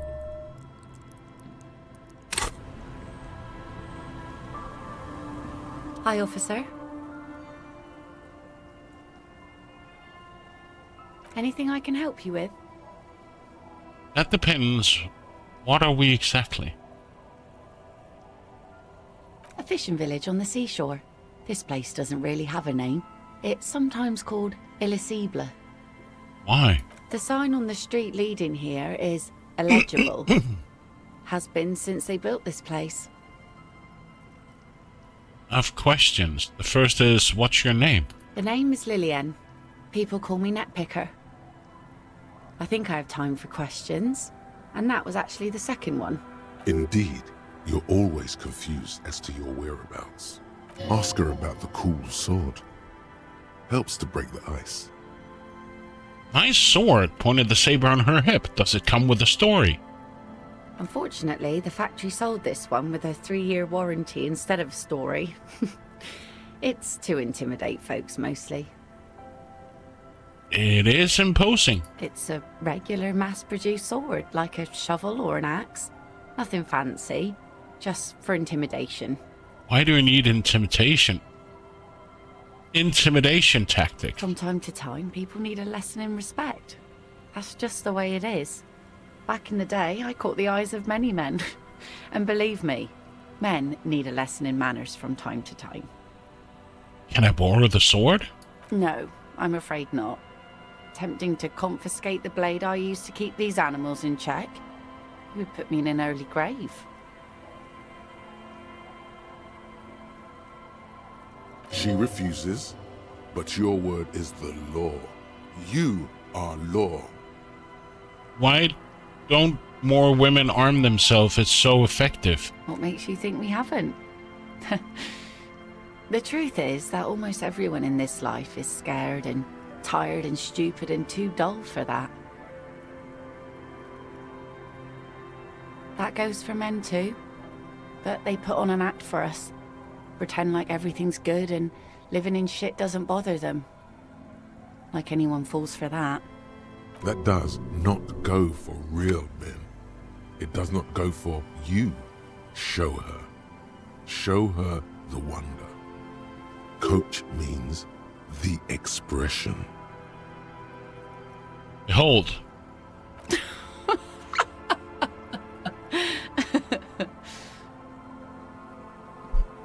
Not bad. Do you like it? Sure. It looks as if you could face down any horror in the world with that same unchanging grin. It's like a shield. The traces of her laughter are still there, in her eyes, fading fast. So where are all the men now? Some went to patch their wounds, their lesson learned. Others were more thick-headed. And one of them, I ended up marrying. Wait, why? If they're thick-headed. Where's your husband now? Gone. Gone? Howard? Gone where? To the waves. The sea took him. It was a long time ago. Oh, say no more. Wait for her to continue. He didn't respect the sea. Went out there, drunk like a skunk, and sure enough, one day the boat was found floating empty. The bloated corpse turned up 2 weeks later. Now, before you tell me how sorry you are for my loss, know that it was 4 years ago, and I've moved on. There's only so much mourning you can do for a drunk with sinewy muscles. She really likes those muscles, though. It's in the way she pronounces sinewy. Time really is the best cure for sorrow, isn't it? Us working folk don't have the luxury to be bedsick with melancholy. I buried him, mourned for an appropriate amount of time, and went on. Life didn't really change that much for me and the kids. This is neither a touchy nor a very interesting topic for her. She looks like she's ready to go on a date with another, better, drunk. Ask her. Both of you could need some action. Do it! Hit on the widow! It's the right thing to do! What do you do around here? Like I said, fish mostly. Sail the waves, take care of the kids, pick nets. Right now, I'm tarring a little skiff. That enough to make a living? Sometimes I also walk to the beach to see what the sea has given up. The sea is full of surprises. This is what is called a conversation. You don't have to be guarded right now. Interesting. What have you found? Wood, pieces of glass. Every once in a while we see dead bodies. Human, animal, fish, other odd sea creatures. A mine washed ashore once. Bottles, drugs also. Lost cargo in general. Most of the time it's just wood and glass. All right. Major choice moment. You only get to ask one thing. It would be weird to say them all. Choose wisely. Mines. Mines. You need mines. A mine? Well, the RCM has to wait for another one, because some army folks came by, took it in the middle of the bay and blew it up. I'm looking the for... blast was surprisingly timid for such a huge spiky thing. I'm looking for someone. Maybe you can help. Let's see. Who are you looking for? I'm looking for the missing cryptozoologists. I don't think I know what these are. Care to elaborate? People who look for animals who are hard to find. Aha! Like snowmen. Snowmen? I haven't heard about those. 2 odd guys have been wandering around here, nose in sand, talking nonsense about snowmen and the like. Wait, the like? Right. Not only snowmen, also green men, monkey men burning rhinos. You get the picture. Where did they go? Don't really know. Further down the peninsula, I guess. I mean, that's where they were heading. Who else are you looking for besides snowmen? That's it. I'm not looking for anyone else right now. Well, how can I assist you then, officer? So I take it your skiff... Sure is. The Sun, I call her. Coated with a fresh layer of tar just yesterday.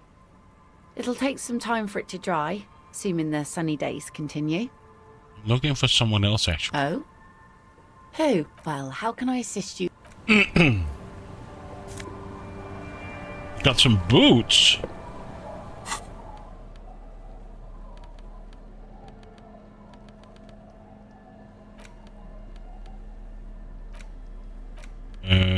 Where did my boots go? There they go. 1 perception.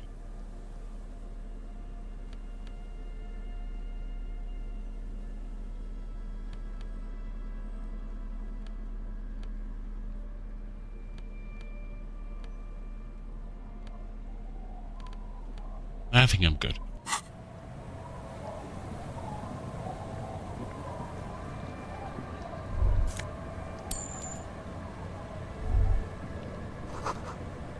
The plank creak beneath your weight. The ladder leads to a school of fish swimming in the kilt. Okay.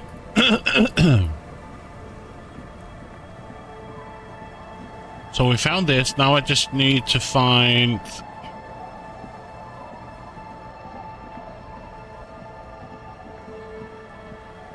Can't honestly remember. These are the guys, right? Isn't there something I had to buy something from Rosemary? Wasn't that part of the journal?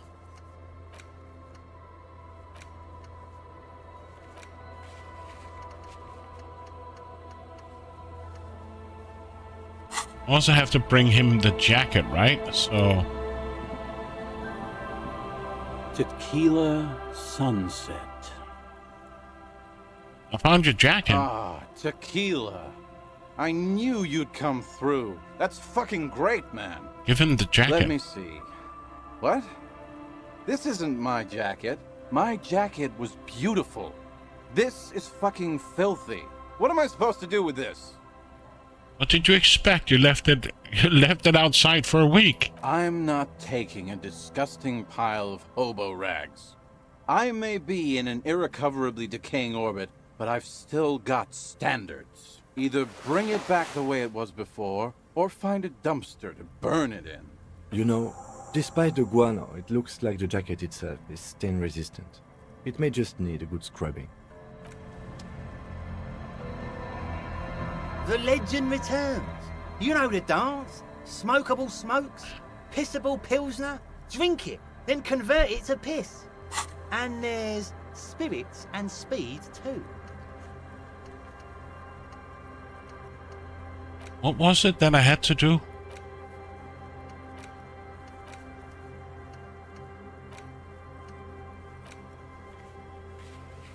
By the spirits.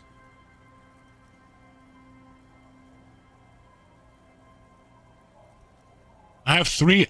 I can't even get that. Screw you. Don't call Abigail. Where am I? Where is this place? The man hiccups, then mumbles something unintelligible. There's no use in yelling at drunks. He's barely holding it together. The drunk man starts coughing, a really disgusting, hacking cough. He does not sound well at all. Don't call. There was little chance he'd be a reliable witness anyway. Okay, so I guess we're done here.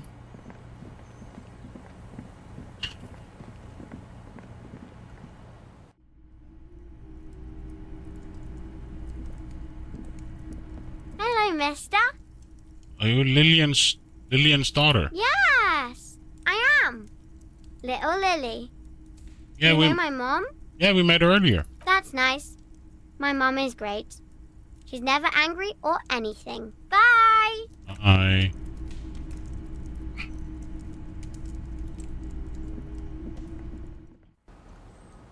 Huh.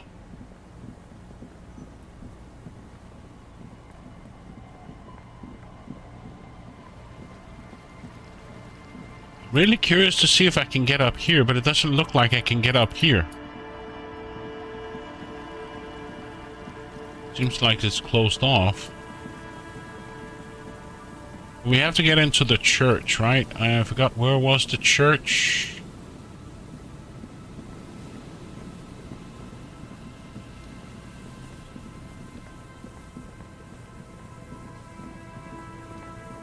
Was it over here? I honestly can't remember. This is such a big map. It was somewhere over the... no, that is where the dead body is, so that won't work for me. So that's not the way. It was down at the beach, if I'm not mistaken. Because if I go this way, I will get over to the... yeah, I'll get over here. To the guy and the kid, right? Hello again.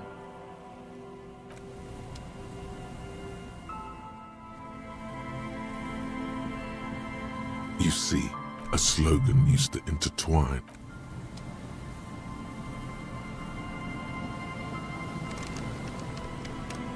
Failed versus something.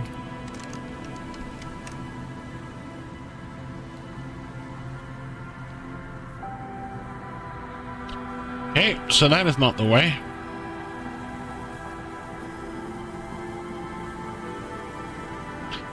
I can go this way.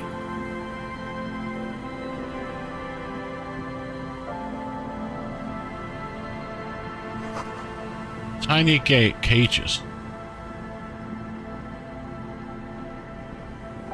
Here we go. Nice and easy. No way out, little guys. And not out of this jam. I'm gonna be right back because I need more to drink, and yeah. So give me a second. I'm back. Ah. Let's talk to these guys. There's a cylinder on the ground in which the man is arranging some netting. It looks like some kind of trap. He notices you. Who's there? Oh, the police. Hello, officers. Is that the police? Why are the police here? Why, you're so curious. Don't worry, Gary. I'll handle it. You must be Morel, the cryptozoologist. To what do I owe the pleasure? Lena sent me. She's been really worried about you and is just waiting for you to get back. Of course. Thank you for passing along the message. That damn water lock is broken, and we can't go all the way around the AL-81. But I fixed it.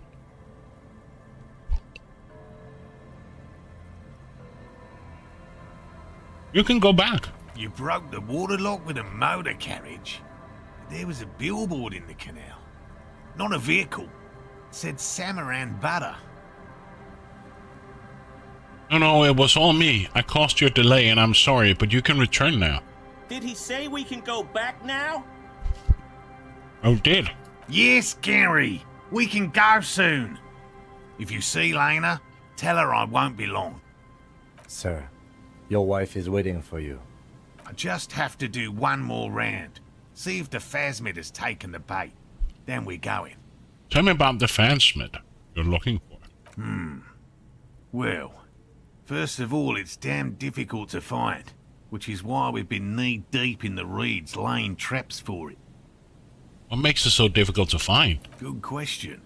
Being a phasmid of the order Phantasmodea, a ghost insect, it disguises itself as plant matter. In this case, the reeds. Awful lot of reeds around, aren't there? And I suspect it may have also developed other specialised techniques to protect itself from predators, or scientists, in our present case.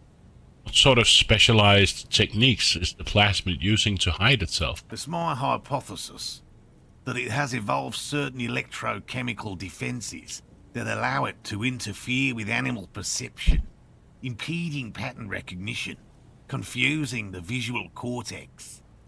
Continue. But I cannot describe how these defences work, much less how they evolved, without studying a live specimen. Yes, it makes perfect sense. You're beginning to suspect there's something paranatural about this phasmid. How big is this phasmid? I'm expecting it to be quite giant. One known species of phasmid, called the Megaphasmodea zoensis, is about the size of a grown man's forearm. So, Seems puny, to be honest. Why are you so interested in this stuck bug, if it doesn't seem to be as colorful as some of the other cryptids I've heard about? Typical rookie assumption. Insects are much more sophisticated creatures than those unversed in zoology give them credit for. Even simply catching a glimpse of the Insulindian phasmid would be the apex of of any cryptozoologist's career. But to study it and its defences, find out how it stayed hidden so long, would be glory itself. What have you discovered about it so far? Very little, I'm sorry to say. No one's ever captured a specimen, so all our information is based on first and third-hand accounts. So no one's ever found one? Not yet. That's what makes it a cryptid. Just out of curiosity, if there's no proof of its existence, how do you know it's real? I know it's real. By which I mean, I've heard enough first-hand accounts to believe quite firmly that the Insulindian phasmid is more than mere superstition. Lena said there has been sighting of it here in Martinez. Yes, the most recent sighting was by a couple of teenagers along the coast here. That's what brought us to Martinez specifically. It's the first credible sighting in several decades. Admittedly, it's an unusual location for this species, but with all the sewage runoff upstream, it probably doesn't matter much anymore. Maybe the incinerated phasmid has died out? I have to resist the thought. Such an extraordinary creature is doubtlessly highly resilient. After all, it's generally thought to be capable of parthenogenesis. Parthenogenesis? Yes. The females don't need males to reproduce. Makes it easier for a species to survive in adverse conditions. That's pretty clever. Yes. The Insulindian phasmid is a very clever insect. That's why it's so damn difficult to catch. But as a scientist, I'll try my best to remain dispassionate. Tell me more about these traps. Well, they may not look impressive, but Lena designed them quite cleverly, so I'm sure they'll do the trick. Lena designed the traps? Yes. Okay. How does the trap work? Simple. Attracted by the locusts, the phasmid crawls down the funnel and, having eaten its fill, can't get back out. At least, that's the intention.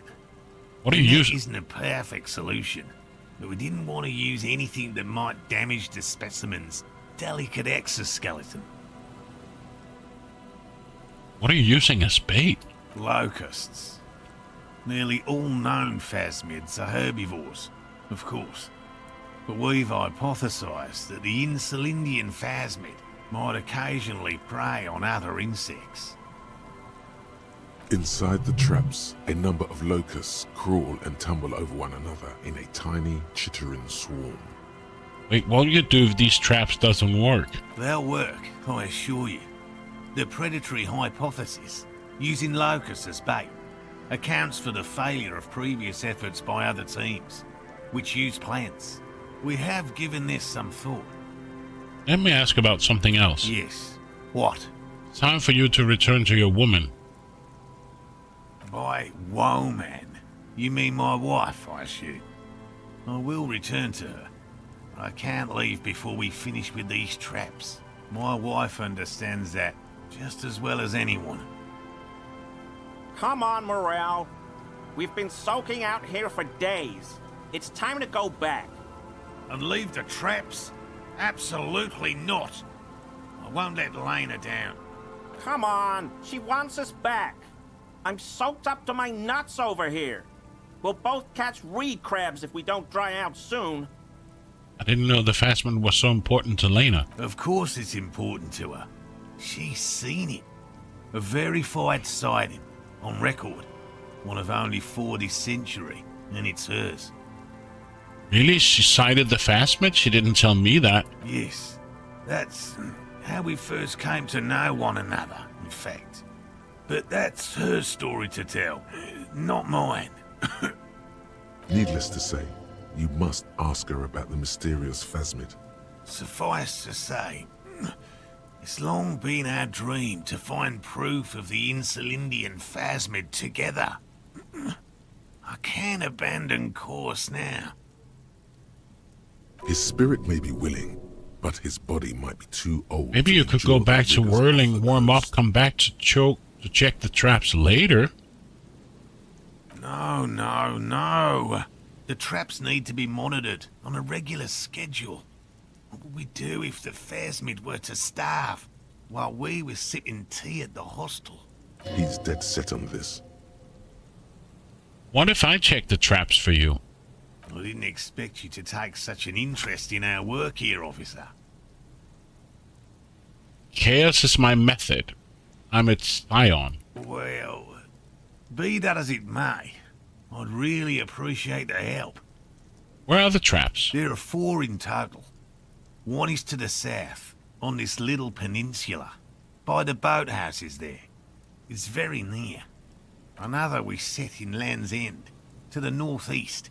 It's behind a small sand dune there, on your way to the old radio tower, after the church. The third is set near the canal, where you crossed, by a concrete slab.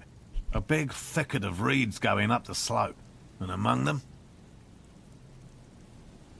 You should check at least one of those before returning to this one, since I just said it.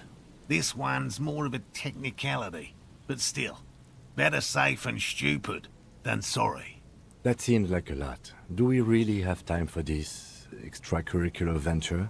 What, aren't you having fun? Even relative to examining a week-old corpse, I'm not sure mucking about in the reeds qualifies as fun. But have it your way, detective. If you think it's important, you have been right before. There are 4 in total. One is to the south, on this little peninsula, by the boathouses there. It's very near. Boathouses. Another we set in Land's End, to the northeast. It's behind a small sand dune there, on your way to the old radio tower, after the church. Radio tower. Church.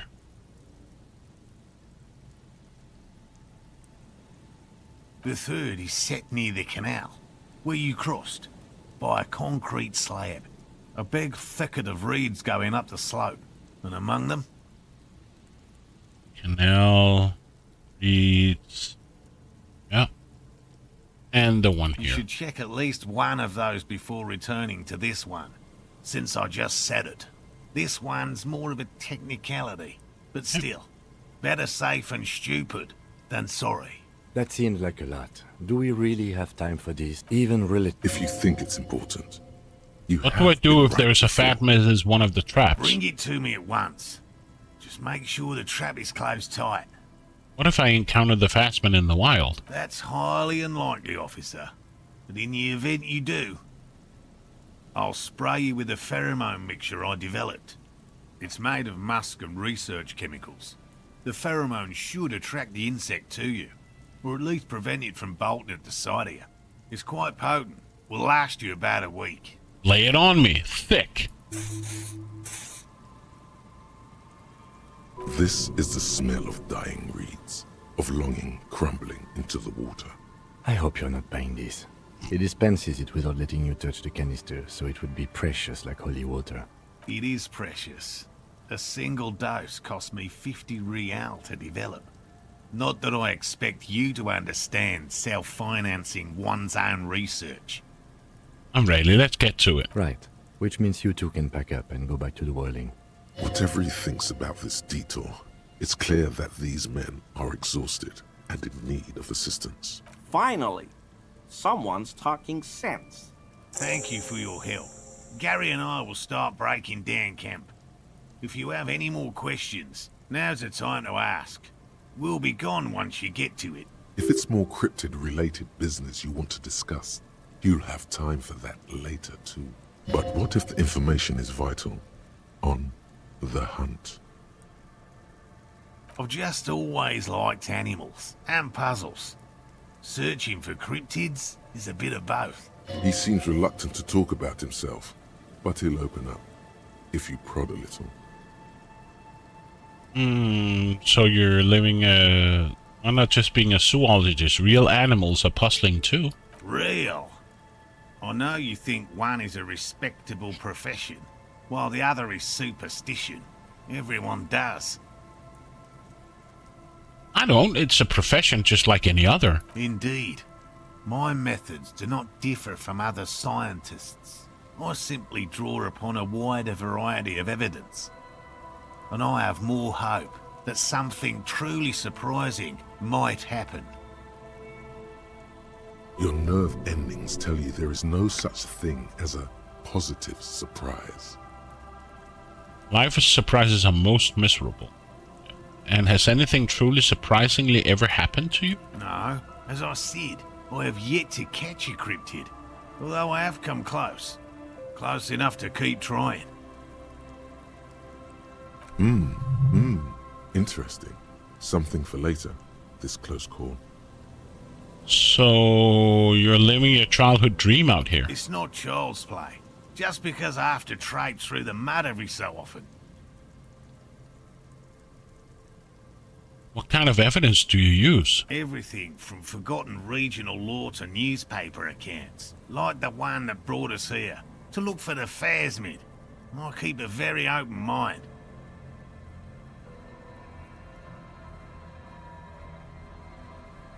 So have you never discovered a cryptid? No. Very few cryptids are ever discovered, and not for a lack of trying. To stay hidden is a cryptid's primary quality. It's even in the name, cryptid. So how many cryptids have been found? Of the list of cryptids kept by the Cryptozoological Society of Chemnee, which is 4,082 items long, about 2,000 have been confirmed as hoaxes. Continue. 2 are categorized as confirmed discoveries. The rest are in differing stages of discovery, refutation, and data collection. Only 2 have proven to be real? Yes, the Chateau Quan forest pygmy, who turned out to be an extinct species of primate, and a cave salamander from Hugo Grad, who is, honestly, quite unremarkable. It's in a zoo somewhere. We cryptozoologists are brutally honest with ourselves, more so even than the public. With cryptids, most cryptids are hoaxes or they are never found. That does not mean we should stop searching.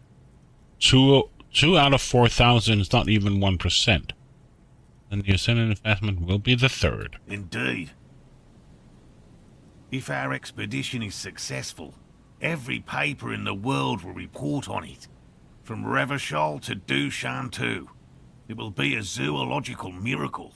The hair on your arms stand up. Electricity.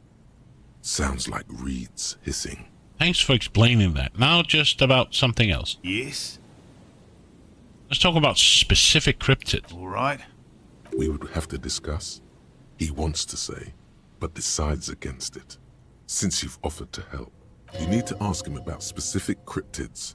Cryptids you've heard about from Lena or his friend Gary. He won't just talk. By all means. I think I'm done here. Let's go over... That patch of reeds over there, it's a great place to hide something. Kind of out of the way, being so close to the water. What is this about? Nothing. Just a hunch. The hunch passes, leaving you there, by the old boy bobbing in the water.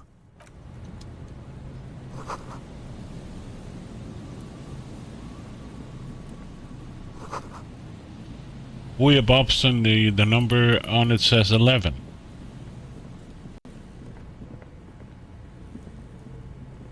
Okay.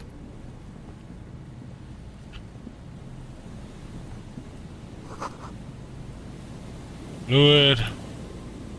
Hello, I'm Gary. Very generous of you to help us out, officer. Yellow man. I mean, officer. The lieutenant raises his eyebrows slightly and takes out his notebook. Yellow man. That sounds awfully familiar. Something to keep in mind for later. I'm just waiting for my friend Morel to finish up with his insect traps so we can return to civilization. Not a lover of this great outdoors? I like nature, just not this bloody coast. It's mostly drunks and degenerates that come here. Sadly, I think I might be a drunk. Nobody's perfect. I'm sure you've been tempted to drink. Oh, I've been tempted.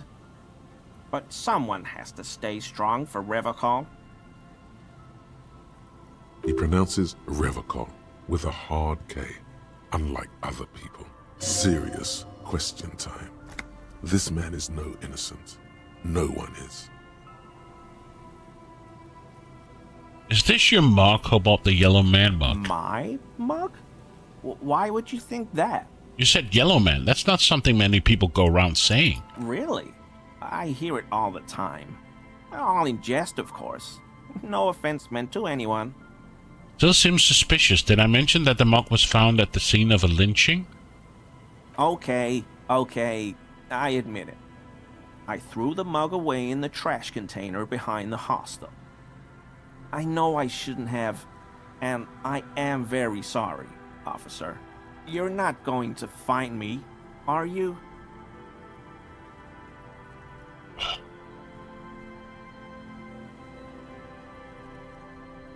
Nah, just one information.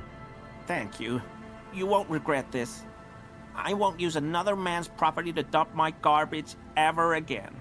I don't know what got into me, really. Work has been stressful lately. Damn Koiko's price dumping us out of competition. What did you do, Gary? Nothing. Just answering some questions. Helping out the law. Here we go. Start pumping that sweet info. Gary, did you put the clothes of a murder victim, the man who was hanged behind the whirling in rags, into the trash container? Officer, please. Let me explain. It's not like that. You? I was only cleaning up. I live right across the yard from where he was hanged, and I saw him stripped naked. All the clothes lying around in the yard, smelling. People are animals, you know? Okay, then what happened? Then I came out to clean up the rags because no one else would. I put them into the Whirling's trash, along with a broken mug, admittedly.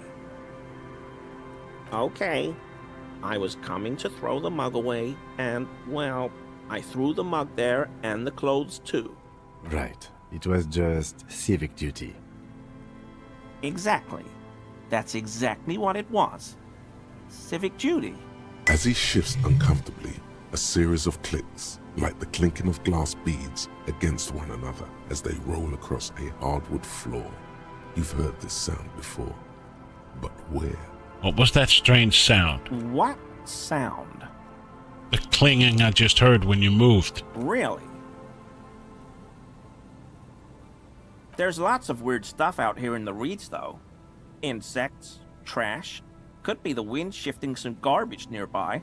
Every day, the wind shifts the reeds and whatever was left in them. Tambourines and condom wrappers, plastic and glass bottles. The smell of decay. The sound you heard was not the sound of something easily abandoned. How did you get into the trash container? I know a guy who works with the trash collection services, CS Municipal. He gave me a master key for the trash containers of Martinez. Why would you need to get into everyone's trash? So I can use the Whirling's trash compactor to store my own stuff. Garbage disposal is expensive as hell. The damn Hemians run it like a mob. I'm sorry, okay? I thought I could cut costs. I shouldn't have. I shouldn't have disgraced myself. Disgraced? No need for the histrionic, sir. It was, after all, just a trash container.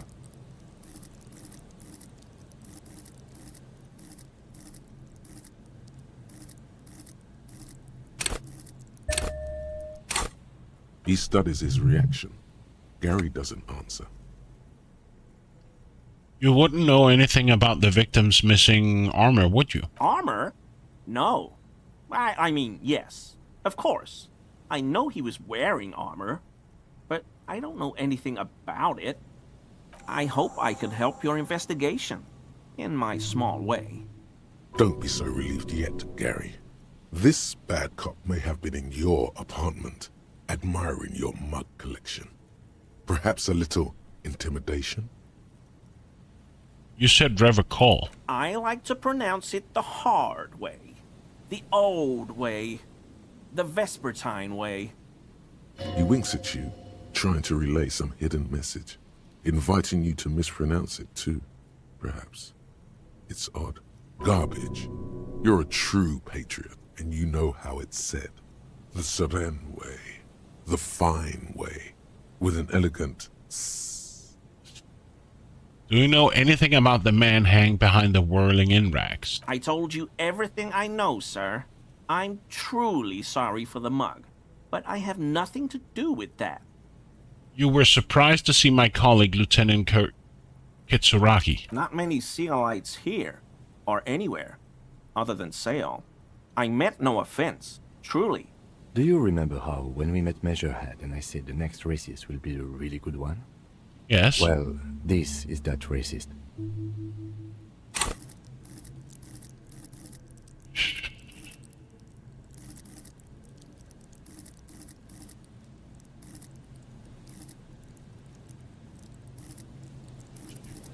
Ship. Ship. Gesture.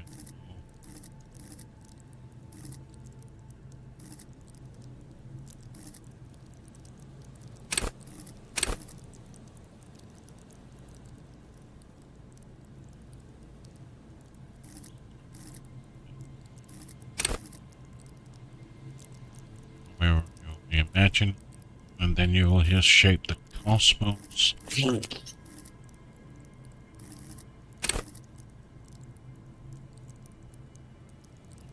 Catch a pair of keys.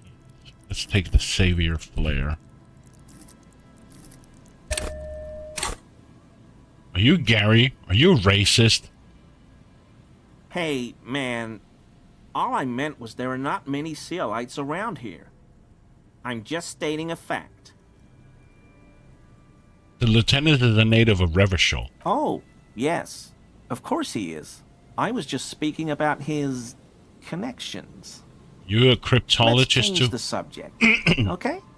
So Gary, you live nearby an apartment in Martinez. Sure do, officer. His eyes narrow slightly. He's wondering where this is going. Mrs. Clare must be very angry with you. Mr. Everard?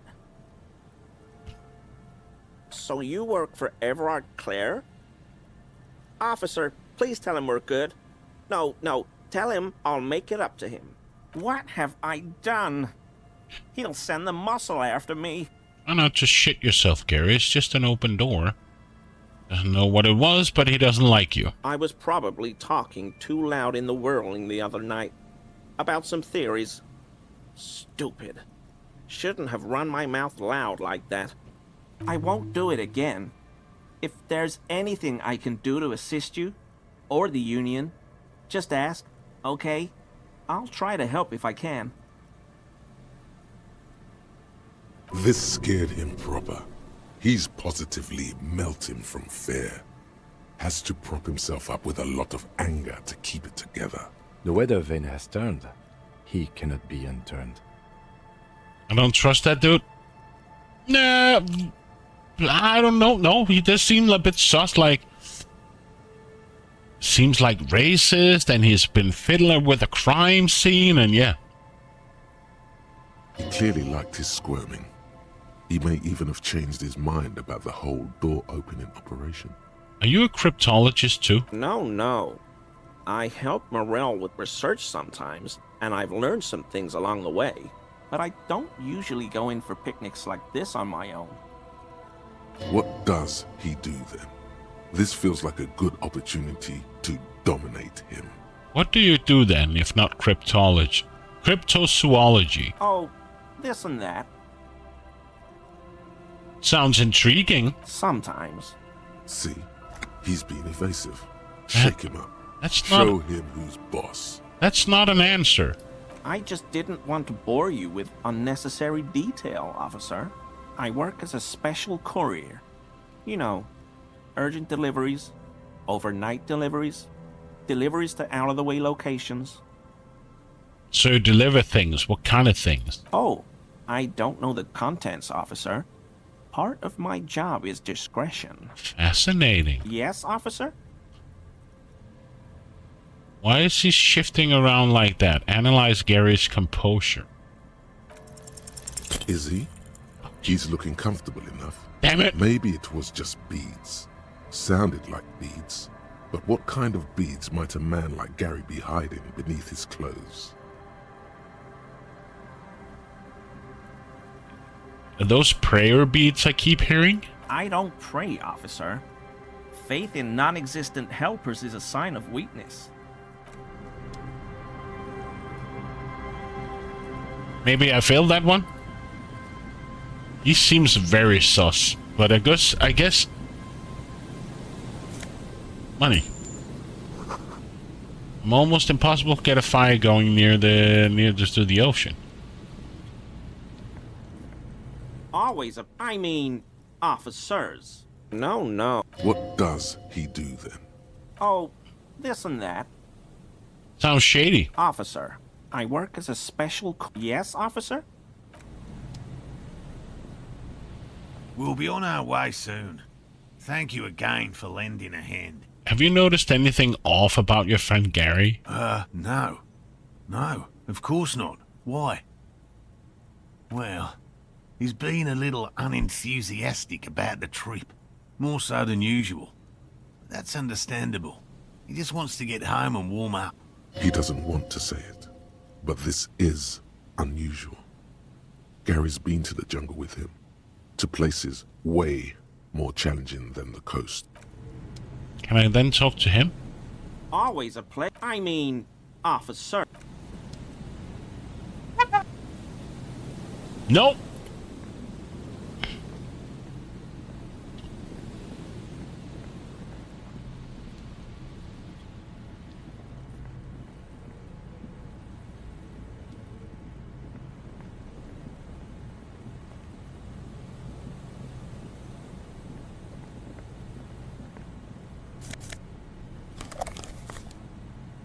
Oversized what?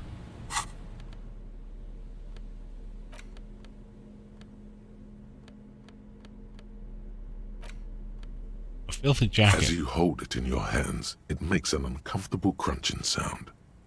And how does the jacket get so disgusting? It's a sordid, filthy tale, not for the weak. Are you sure you can stomach it? Think about it. It occurs to you that you're not even holding the jacket itself, but rather the thick crust of jetsam and seagull shit that ensconces it. It smells like a dead sea creature, tangled in grey strands of sea. Hey, Jer. It must have spent quite some time in the water before the tide deposited it ashore. Gross. Why? Why did you think about it? Look at your hands. They're covered in muck.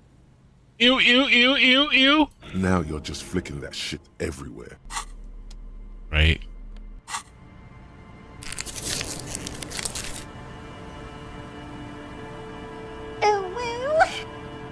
Exactly, ooh woo.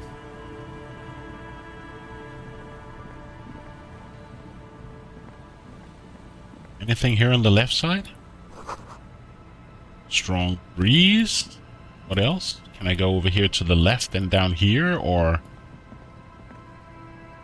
No.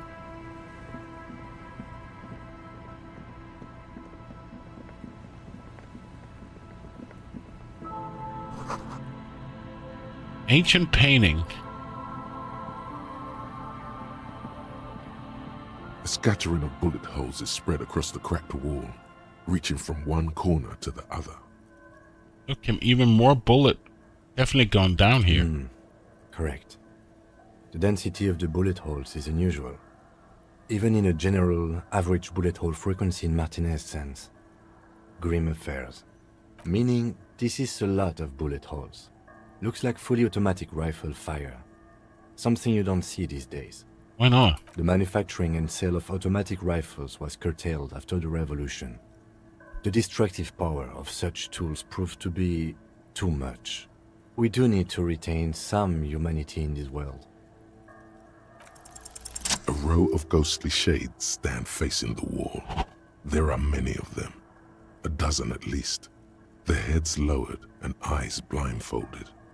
It's quiet. No sound. No movement. 10 meters away, other shades are lined up in an orderly manner. Automatic rifles primed. A gust of wind blows by. The coats of the firing squad flap slowly in the breeze. A single person stands on the side. The sun blazes high up in the sky, baking the planks, the sand, your skin. The order was carried out in the afternoon. A long time has passed since the moment of this fusillading. Rain and brine have since washed all the blood away. Not a trace remains. The abundance of bullet holes leads to two options. Either an inordinate amount of executions were performed here, or they did not use a conscience round, where only one soldier has the loaded rifle. Looks like this was a mass execution with everyone fully armed. Look at the people against the wall. A host of men, probably in everyday clothes, ragged from the conflict and covered in dust. They were not sitting, a common practice for executions in some nations, as demonstrated by the height level of the bullet holes. They stand, facing the wall. It's impossible to discern any details about their personality or background. Ordinary people, familiar, each and every one of them. Who were they? Comrades, the forsaken, the wretched, who tried to rise against the horrors of the world. Look at the line of soldiers. 7 men in combat uniforms and dark coats, holding automatic rifles aimed at the people. Soldiers from some side, but from which one? Men of duty, dark duty. Who were they? Murderers, twisted by orders, Young boys forced into killing. Look at the person standing on the side. The commandant, the one who gives the order. Machine gun fire crackling through the air. The lights of the muzzle flashes dancing on his face. Kim, who was who in this execution? I don't know. I don't know who died here, lined up beside that horrible wall. It could have been any of the parties involved in the revolution. Perhaps the ones executed here were the loyalist conservatives, killed by the communists at the start of the Civil War. Or it could have been the communists, put to death during the last stretch of the conflict by the coalition forces. Remember what Trent Heidelstein said about Veld? What of the field personnel when their assets were being seized by the revolutionaries? Another likely scenario. Or maybe... What about the people from Coalition, the so-called moralists? Yeah. It's very unlikely the coalition forces were the ones who died here. They were always the last ones against the wall. To be honest, if a coalition member was anyone in this situation, it was a commandant, the superior giving the orders.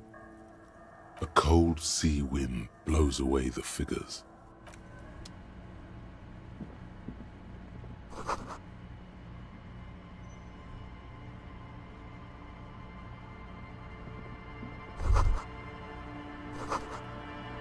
People paid money to park here. Okay.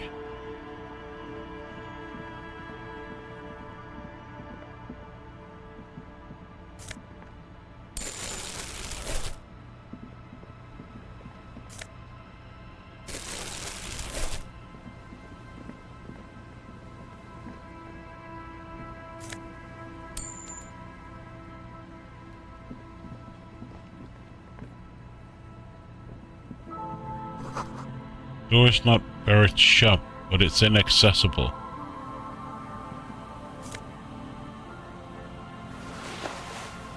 Philo Waffen in that people? What the hell is that?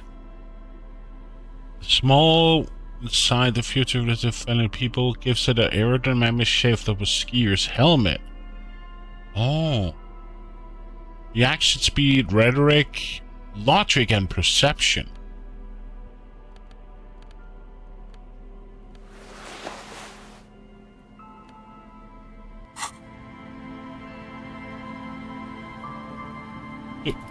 Hello. Can you not walk out here? Is that not a road? No, that's not a road apparently.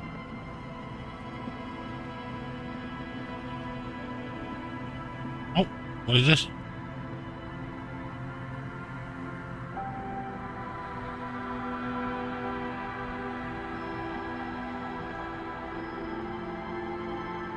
A wrench showed up right here.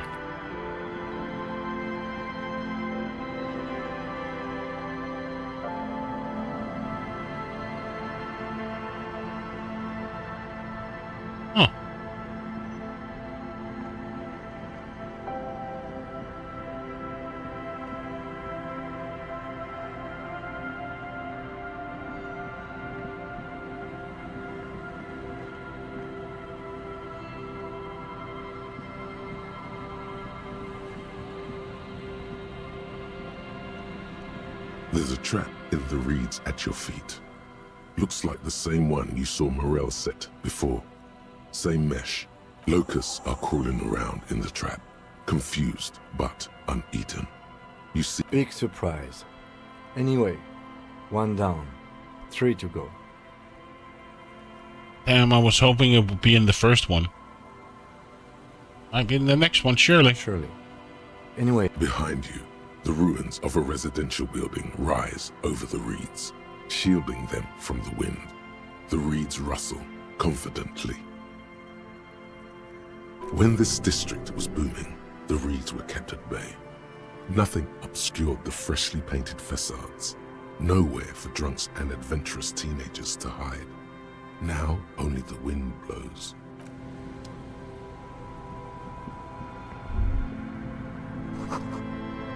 Section of the coast hasn't been used in decades.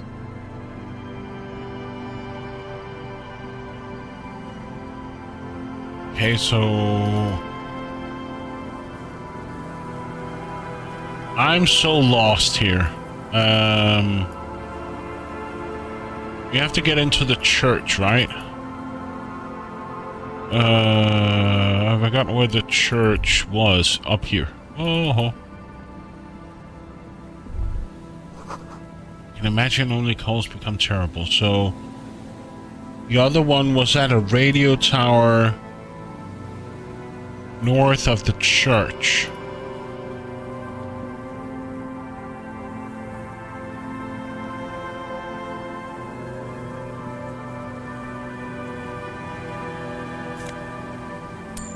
Money.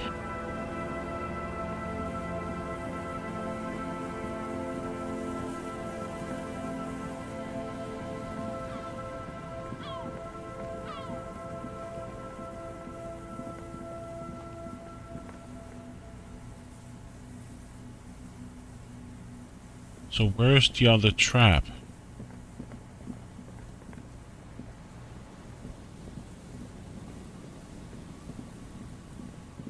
There it is. A familiar apparatus lies among the reeds. This trap is also full of... Another empty trap.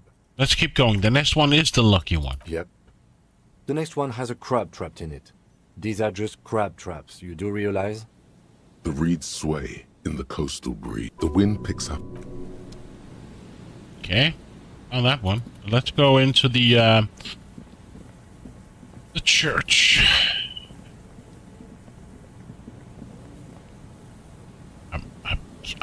I'm getting so easily lost in this. Such a big map. Expect the one.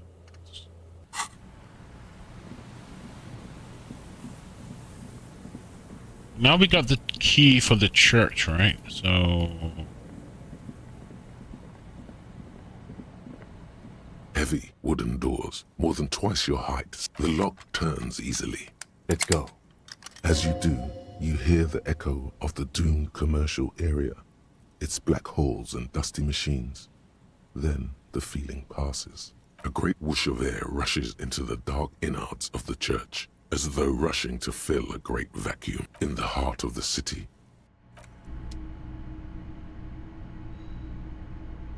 Where am I? Oh, cutscene. There.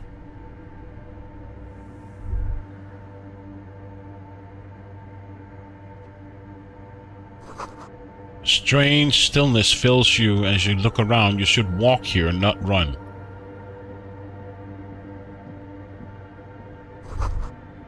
The grotesque wooden figure looks half finished. Feels like you're trying to become one of the church. Okay, so let's take my flashlight out. I don't know if it's gonna help. But let's just have it out.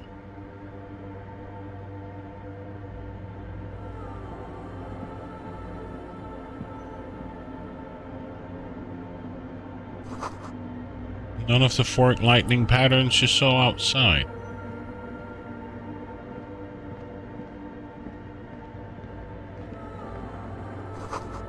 The blackboard is filled with complex equations. They look recent.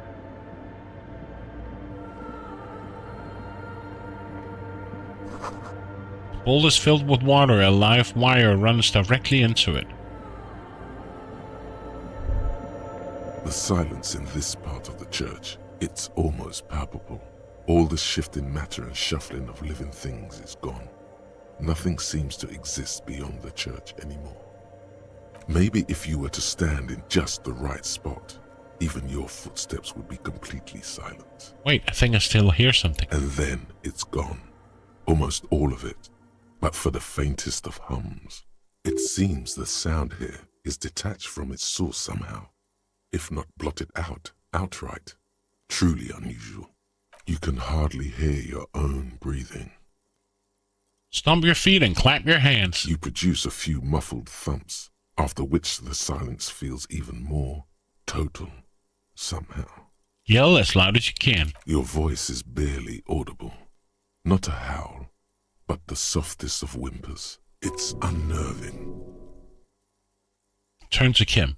What's happening? The lieutenant points to his ears and shakes his head. Then he leans closer. Can you hear anything? Almost nothing. It's beginning to worry me. The church just has strange acoustics, some engineering trick. His detached tone conceals how uncomfortable he is. Whatever it is definitely real. Something odd is happening around us. The lieutenant doesn't reply, but you can sense him tense up next to you. The orderly rows of ceiling panels become barely visible, then disappear completely in the darkness of the tower overhead. Perception.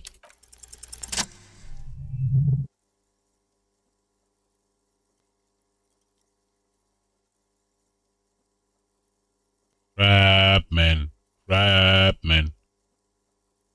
It's like there's something moving up there. A shadow has emerged from the tower and it's making its way toward you through all the other shadows. On the ceiling? Yes. The darkness makes the ceiling feel infinitely far away. Follow the shadow movement. It's not a shadow anymore, becoming more substantial as it gets closer.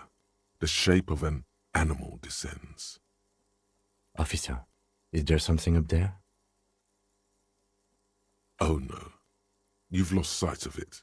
Where did it go? Blink.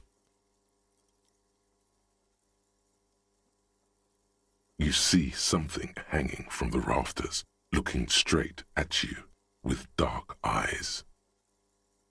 Maybe it's possible to talk to it.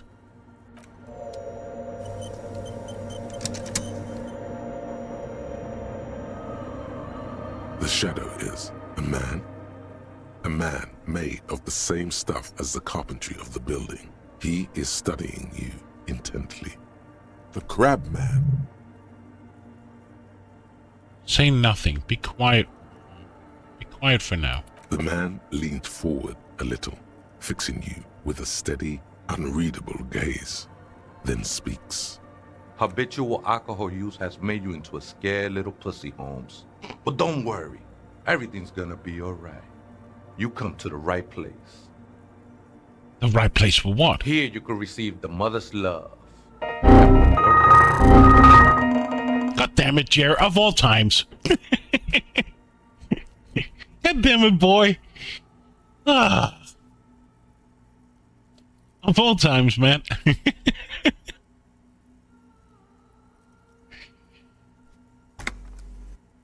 This man is obviously a habitual narcotics user.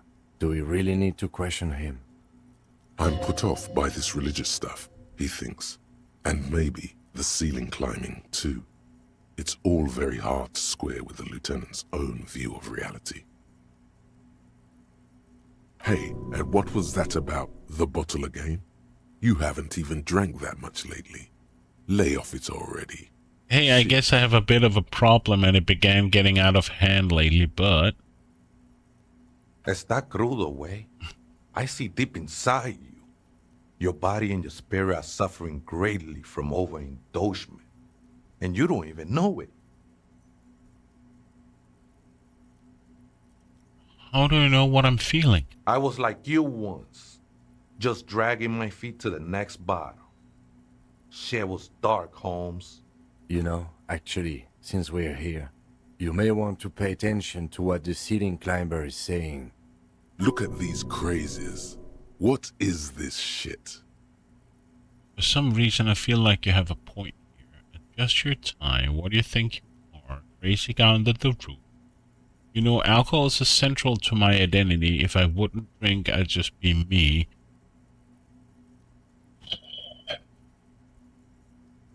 The grave's coming for your little identity sooner than you think, Holmes. You sure you're ready? The mother could set you free from all that shit. This is the Church of the Mother of Silence.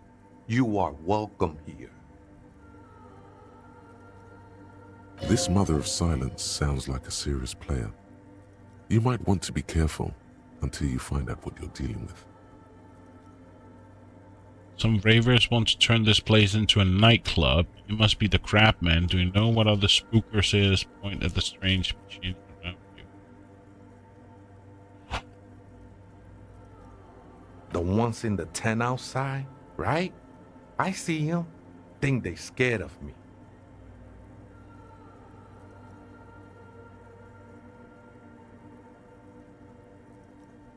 Wait, do they have reasons to be scared? Nah, man. They look pretty funny. And I don't harm no one anymore. Anyway. Though he used to, a long time ago. Turning the church into, I have to say it's a great idea. So what do you think about the nightclub that is? Wouldn't bother me none to have them spin music in here. I'm usually way up there, imbibing. Might even be nice to have some company. He said that in spite of himself. He's more attached to the human than he'd like to think. Do you know where the other spooker is? Point the strange machines around you. Other spooker? Oh, esa viejita es muy estudiosa. Don't know, Holmes. Wait, so there's another person living in the church and it's a vieta? No. I just call her viejita because of her clothes. She's actually quite young. Or maybe not that young. Age is just one of the many masks we wear. And how don't you know where she is? That's what I said, Holmes. How can you not know when you both live here? Don't really follow her comings and goings. Just see her typing on her computer now and then. We got different interests. So, you've got nothing else to tell me, how she looks, what she does, who is she? I'm afraid not, Ese. You just have to wait until she comes back, or search through her radio computer. Okay, then thanks.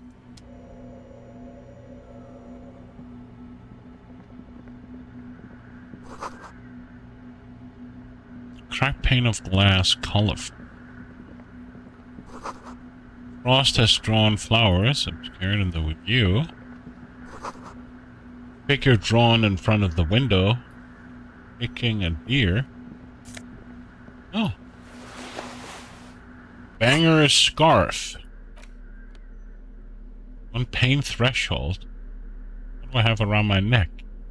Nah.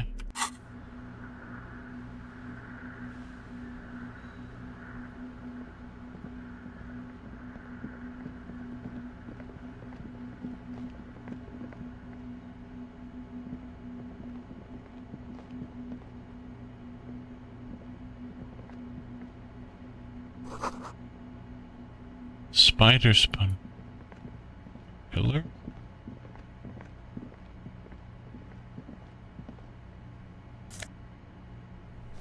Some more shoes. One empathy. Nah. Some money.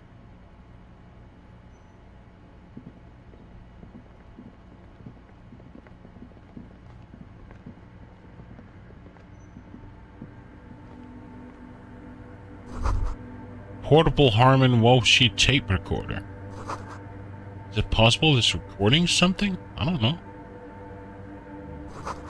Someone siphoning electrical current from outside into this antenna. 2 decks of reel-to-reel tape spinning and empty. Anything else?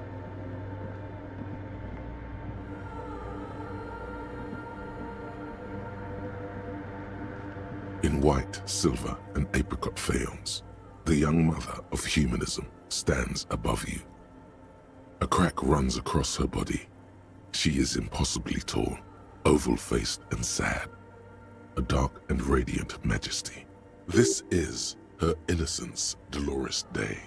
Cradled in her arms are a pair of glowing lungs, clearly visible from underneath her flowing dress. You should kneel. Your knees touch the floor. The floorboards are hard and cold. There you kneel among the snowdrifts, diffuse light falling on your hands from beyond the glass. Look up. The woman looks down at you kneeling. She towers among her followers, architects, laymen, courtiers. There is a sad smile on her lips and a glint in her green-blue eye of what? Compassion? Remorse? Remorse? As that useless word passes through your mind, the lieutenant draws an X-shaped cross from shoulder to shoulder. Do the same as you get up. Your fingertips touch your chest 4 times. Then you rise from your knees into the apricot-colored light of the window. Above you, the woman still smiles her distant smile, sundered by the crack in the glass. This is Dolores Day. The old woman in the village was right. This must be the Dolorian Church of Humanity in Martinez, or the small Pinewood Church in some records. You know of this place? It's a minor landmark, not easy to find. Most maps misplace it. It was built not long after Revachol's founding, 300 or so years ago, by first-generation settlers. What else do you know? There used to be 7 stave churches on the coast. Les Sept Sœurs, they call them. The 7 Sisters. Only one remains. The rest were burnt in the revolution or used for building materials. We should be respectful here, although the building appears to be deserted. I do not believe we'll find anything connected to the lynching here. Something else, perhaps? A pang of guilt. The lieutenant is leaving something out. Do you know why it was abandoned? I have a theory, yes. There was a police raid a while back. I heard the place was shot to pieces. The old woman in the village was being tactful with us when she didn't mention it. She has more respect for the RCM than many around here. Who conducted the raid? Well, your station was involved, I hear. Although I can't be sure. You're not sure? 3 precincts were involved in the raid, and people say Precinct 41 was one of them. I guess I could have been here? I'm sorry, I'm not saying you were. It was a clandestine operation. I don't know anything about it, why it was conducted or who participated. I try not to pry into extra-district matters. It was here I should find out what I was doing. Good luck. You will not get information on a confidential operation from your station secretary just by calling. If you really don't remember, it might be better to keep this one forgotten. It happened a while ago. It's unimportant to our business in Martinez now. Encyclopedia 10. How did I know this was the mother of humanism? 42%. Despite the damage you've done to yourself, the title appears lodged in your hippocampus. This is Her Innocence Dolores Day, the innocence of humanism, internationalism, and the welfare state. Perhaps the most famous human being ever to have lived. No amount of Commodore Red can wipe her sad smile from your brain thing. It has survived the deluge and haunts you still, and will haunt you forever, as it haunts all men. I want more. As did we all.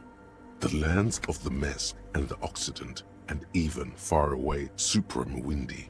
Altogether, 21 of the 40 Mundial nations of the time immediately accepted Innocentic rule, even before her crowning. Crowning? In a city called Advesperaskit in Vesper Messina, her homeland. The name of the city means evening comes, but it happened on a winter's morning, with the canals frozen and slush falling out of the sky. She was dressed in a white and pearl dress on an emptied-out plaza with the crowd far away. Already, her Theriers, the secret servicemen of the Innocents, were worried about an assassination attempt. I don't care how she looked. I don't care. It doesn't hurt me. She must have been beautiful. Oh yes, she looked like humanity's young mother, a perfect mother, insultingly beautiful. It was as if her face and shoulders and hands were covered in a soft down of underfeathers. You know this well, very well. Midwinter snow was beating the cobblestones around her. A small attaché of officials stood by as her Theriers placed a white gold wreath on her head. The crowning was mostly witnessed by secret servicemen.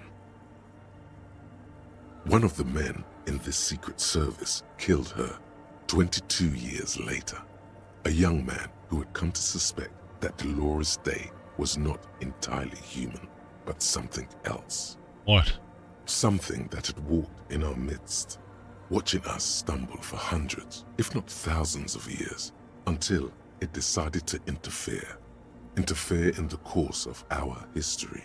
We were supposed to come up with this ourselves, the man was reported to have screamed at the innocents. Dolores Day was shot in the chest with a fowling piece 8 times.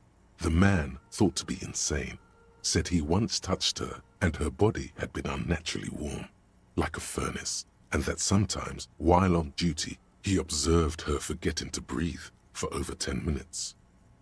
This inhuman quality was witnessed by many others as well, glowing lungs and all. It is commonly attributed to mass hysteria and religious psychology. What else do I know about her? Many things. You know she was a woman of the court, the wife of an influential Marchese, and eventually the principal advisor to Irene La Navigateur, Queen of Suresnes, modern-day Sir La Clé. Also that she was gorgeous beyond beauty. Draped in ancient sadness. Are you sure you want to remember this bit of historic trivia? Standing under a long, slender form like this, dwarfed.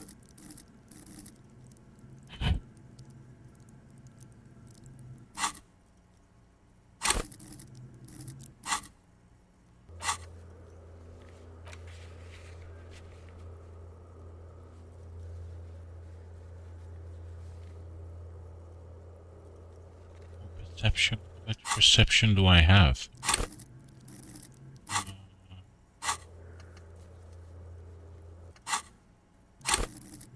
Can't see it here.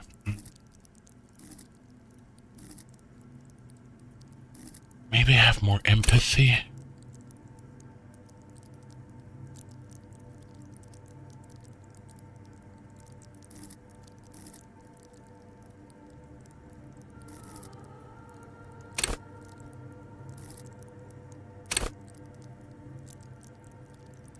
You know what? I'm going with more empathy.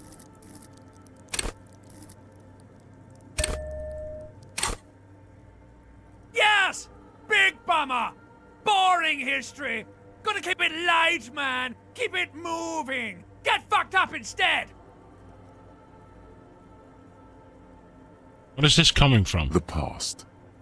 It's a silo of sadness, fermenting. You should keep away. Fuck this pain, Bratan! It's unhealthy! I better not go poking any further. Exactly. Back out of this corner of your mind by choosing the bottommost option. To hell with this. When did she rule? 300 years ago, in the wake of the discovery of this Isola, the Insulindian, by explorers from the continent of Muindi. She is, among other things, the innocence of inter-isolary travel and the connected world. Wait, what exactly is an innocent? I've heard of the system. The highest category of historic individual, an embodiment of the world's spirit. A ruler? More. An innocence is elected to office by the founding party, a precedent that has taken place a mere 6 times in the entirety of history. The legal system of the Real Belt is built to accommodate innocentic rule should it coincide with our time. An innocence is infallible. The decisions made by one are not decisions. They are inevitabilities. What would have happened anyway? Only accelerated, packed into decades instead of centuries. An innocence is a continuous, compressed event, a sacred human being. It is an honor and a glory to live when one is in office. Is one in office now? No, we are alone. Was there something terrifying about her? Terrifying is a term too emotionally charged for your semantic memory, or what remains of it. But terrifying, it's a simple word. She was bad for humanity, and you shouldn't have started thinking about her. No, was there something bad about her? I want to know. You already do. Although she is often considered to be the greatest human being to ever live, there was something ominous about Dolores Day. Constantly surrounded by her terriers, she was the most socially secluded and least self-aware of all the innocences. Some modern thinkers would consider her a war criminal for the campaigns she waged against the Mesk state. And then there were the resettlement programs. What happened? The Mesk state tried to detach itself from inacentic rule. Parts of the world were experiencing whiplash from accelerating into secularism. Her mandatory education programs and mass resettlement of upstream Marguerite were problematic as well. Dissenters were suppressed by a military force she called the Army of Humanity. She adored chess, yes, but also military war games. Dolores Day often holds a tiny tin soldier between her index finger and thumb in icons such as this. She was also blonde, the blondest woman you have ever seen, with green eyes the color of the Pacific, mare interregnum. Little is known of her Marchese husband. It's as if he vanished from history after completing his role, which was to introduce Dolores Day to court. In conclusion, yes, there is something lonely, paranoid, and even terrifying that people seldom mention, but feel when they think of her. Lieutenant Yefrater, you've stood there for over 5 minutes. What are you thinking of, if I may ask? She's beautiful. She's not human. Okay. This church, the coast in general, we shouldn't linger here. This isn't a good place to get lost in. We should conclude our business and move on. The shards glimmer in the dark. You see little pearls of light on the edges of the mother of humanisms.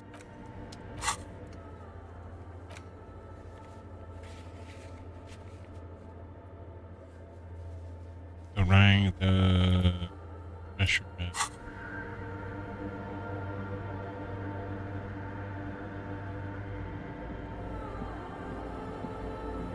A machine stands in the corner, watched over by the figures on the stained glass window. It's turned on and quivering with soft electricity. Another radio computer. And this time it's already turned on. These machines sometimes harbor traps, he thinks. Alarm systems and the like. Let's be careful. We should leave. I doubt this place bears any connection to the case. Wait, let me just investigate it. You see fluorescent play and print buttons on the keyboard. A hatch connected to the central compartment is wide open. The lieutenant says nothing. You see the machine's glowing frame reflected back from his diamond-shaped glasses. Behind the hatch sits a cube-like crisscross of filaments, smoldering in the dark like fireflies. Silver tape on the side says, in black marker, log, February to March. Another filament memory. Press play to talk with the repeater. The speaker comes to life. Static seeps through the machine's planar magnetic driver. An old lady greets you. Her voice sounds 100 years old. Good evening. Votre accident on Saint-Brun. This is the East Insulindian Repeater Station 1. Please repeat. Is this the personal log? It's the same old woman you spoke with through the radio computer in the doomed commercial area.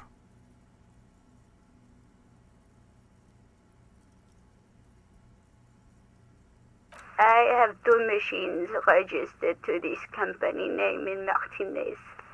One on Saint-Brun, the other on Rue de Saint-Ghislaine. Saint-Brun, that's the church. And Rue de Saint-Ghislaine? That's the doomed commercial area. Anything else I can help you with? Good. Please repeat. Let's look around. There's no use trying to get... Maybe he knows something. Received. Votre accident. Sleep well. The machine's keyboard is still. Nothing happens.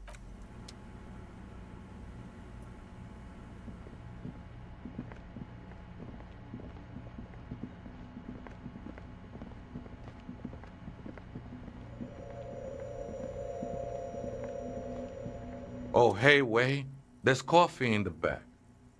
Oh, wait. Say the I password. meant the mother's love.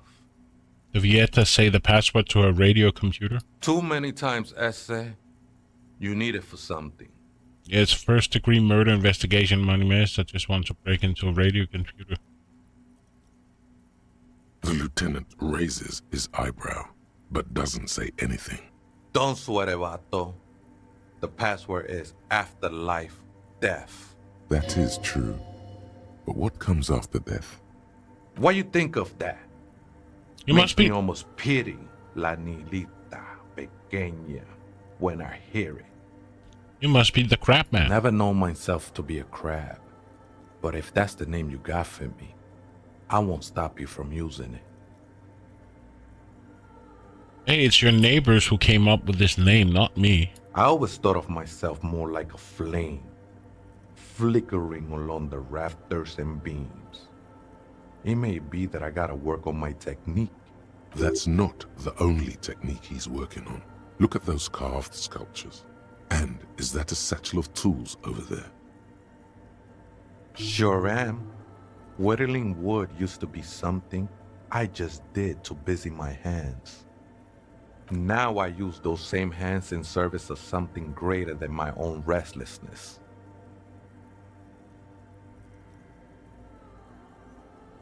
Up your chin, you've got some nice curves going here. It's all just for the mother, man. No need to overthink it.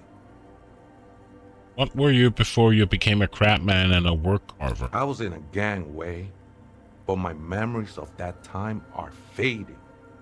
Most of them are already gone.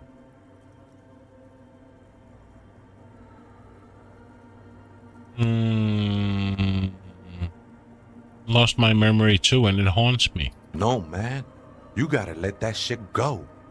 Then the mother's light touch will fill you with rapture. Do you remember your name, sir? The lieutenant is not particularly interested in this information. He's just trying to assert some control over the conversation. Tiago's my name, but those syllables don't mean much to me these days.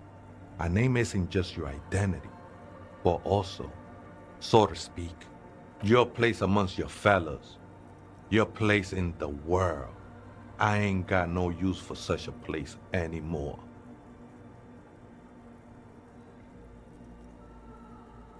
My name is Harry. That's just the thing, Holmes. None of that matters. What are you doing here? This is a special place. There's a perforation in the world up there.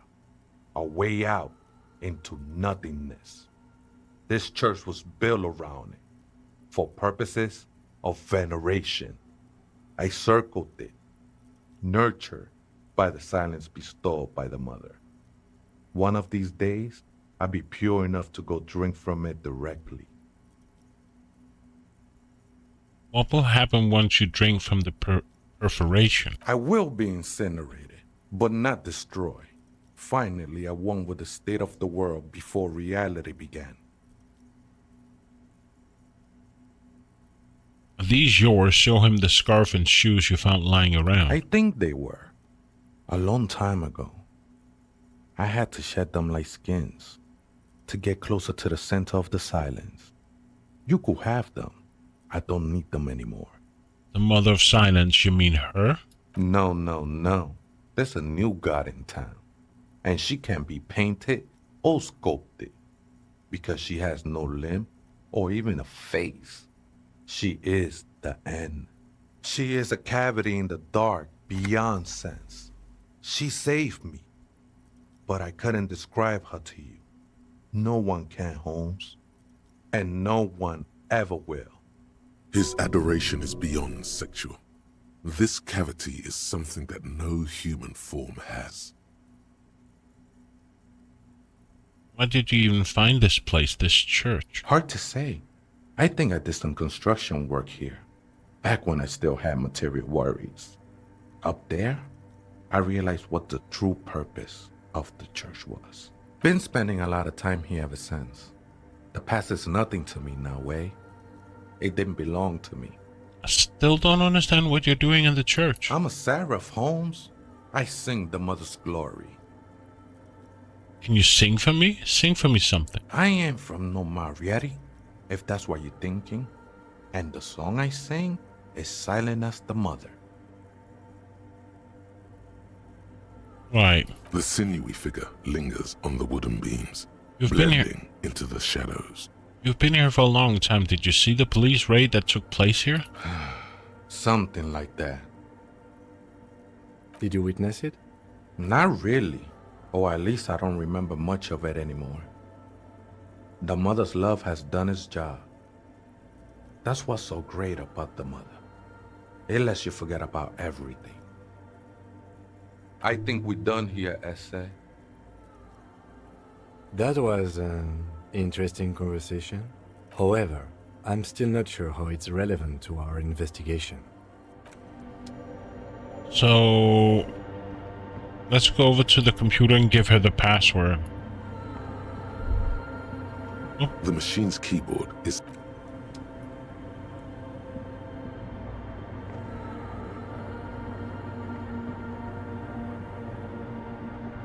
This is what hates me about his thoughts, that sometimes it just disappears. Here it is. Hey, her Innocence Dolores Day liked little figurines, right?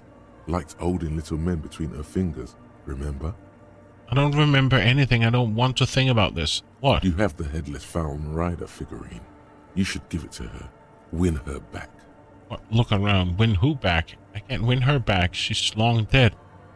I should, yes. This is the task of mine now. So very, very, very nifty. Nifty and mysterious. This is surely what the figurines are for. Offer figurines to...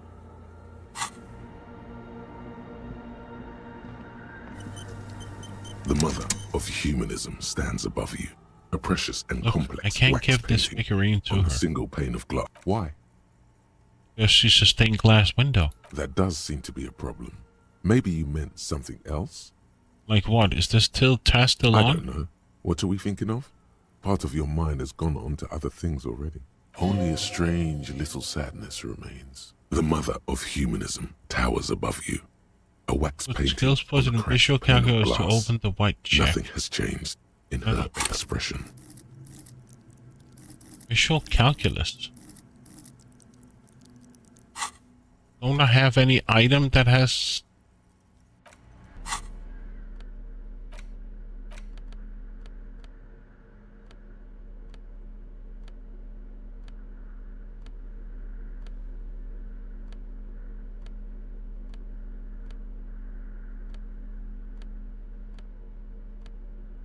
There we go. Can I do it now? The mother of humanism stands above you. A precious Put skill and points complex into wax visual painting calculators to on a open single the... pane of...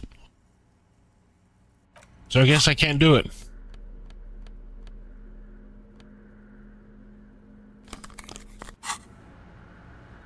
Guess we have to wait. The machine's keyboard is still illuminated, revealing fluorescent. The speaker. Good evening. Votre accident en Saint-Brune. This good. Please repeat the password. Afterlife death. Good. I have unlocked the filament. After ending the call, please press print to access the filament. Votre accident. Is there anything else I can do for you today? Sleep well, votre accident. The machine's keyboard. The printer prints out a long text document with dated paragraphs. It looks a bit like someone's journal. Read the printout. The first entry, made on the 4th of February, 51, by an unknown author, is short and concise. Arrived at the church. The door was boarded up, so I used the crowbar to get inside. Looks like the place has been deserted. Nothing out of the ordinary, but I'll ask around. Need to figure out how to get the electricity in. The lieutenant leans closer, scouring the printout over your shoulder. Just as you finish reading, he looks up, muttering under his breath. 4th of February. That's over a month ago. Whoever set up those machines has been here for quite a while.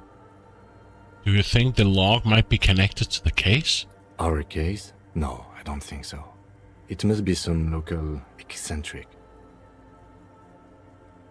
Read the second entry. 6th of February, 51. Had a little chat with the local fishermen. Said I shouldn't go near that place, that the church was spooky and ridden with narcotics. It's a little spooky, all right. Still haven't figured out the electricity.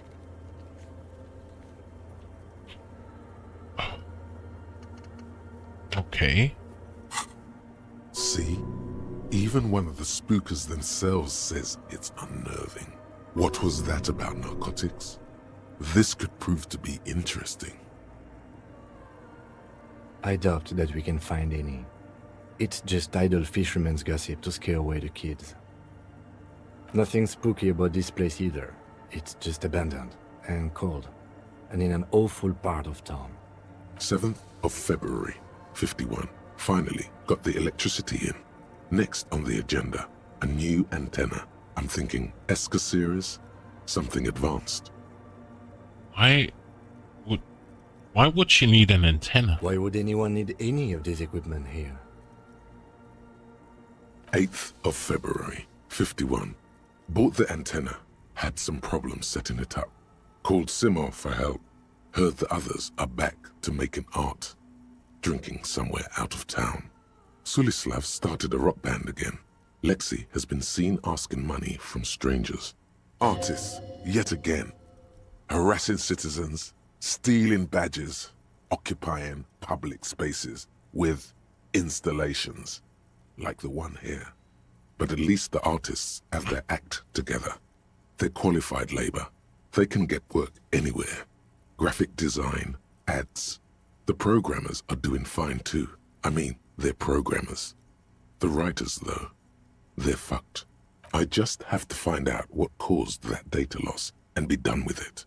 Still don't understand how it managed to wipe out the backup, when the backup wasn't even connected to the front.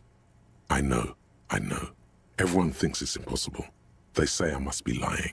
I'm here to set it right. A data loss? Seems like something to do with radio computers. Unfortunately, I don't know enough about them to understand what the author is saying. Something about the backup data getting destroyed, and how everyone thought it was the author's fault. Let's just keep reading. Artists, programmers, Lexi, who are all these people? I think these people worked in the radio computer games business. The one we saw in the Doom commercial area. They must be our former co-workers. Read the 5th entry. 12th of February, 51. Brought some food from the grocery store. Apparently, there's a strike going on in the harbor. Definitely not happy to see the Martinez people again. Everything's now set up in the church. Going to start working tomorrow, 8 a.m. The strike. We are nearing the date of the murder. Keep reading. I'm interested now. I want to know what's that radio anomaly that sent this person here in the first place. Read the 6th entry. 25th of February, 51. I've been sending data up to Lintel for a while now, trying to recreate the data loss, but nothing. Didn't even feel like logging in, the disappointment. But I did discover a curious audio-spatial anomaly at the back of the church. I've named it the Swallow. It swallows sound. Need to get some mics. Is she talking about? I don't know. Read the 7th entry. 28th of February, 51. Yes, the first recordings confirm that the swallow is real, and I'm not just losing my mind. It's a pillar of silence, with a diameter of approximately 3 meters. Seems like the higher I go, the less I record. This might be a coincidence, or it could be connected to the data loss that led me here. The pillar of silence. She is talking about the silence.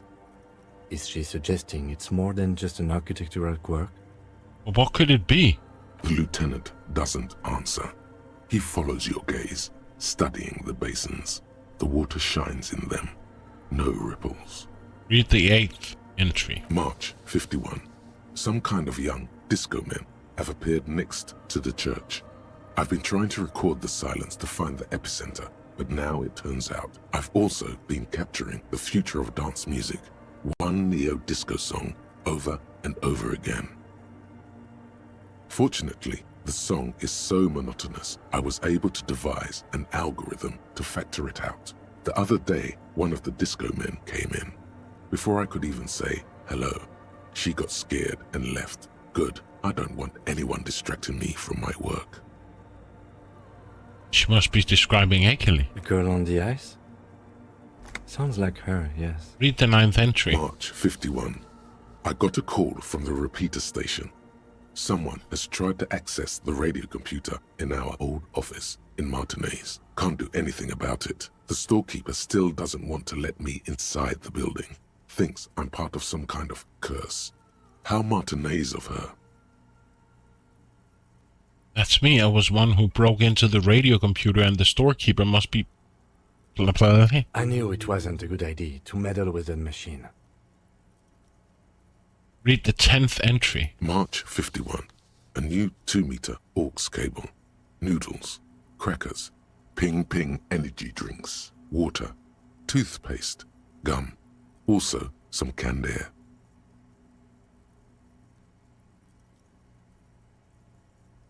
Continue. Your reading is interrupted by the sound of the church door opening. A strange woman makes straight for the radio computer.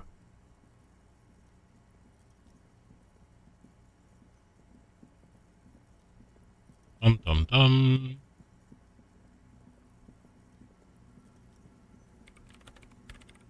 Breaking into my radio computer, I see. She glares off as the holds down the off button for several seconds. The machine reboots. I do apologize for the intrusion, madame. We are with the RCM, you see.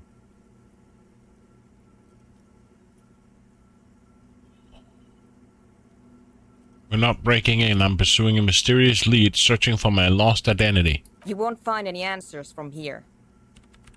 She barely looks up from the keyboard. You hear the machine whip back to life. It's just me and my computer, and it has been this way for weeks. Now please give me some room. I need 2 seconds to see that you haven't destroyed anything. We should talk to her after she has rebooted the machine.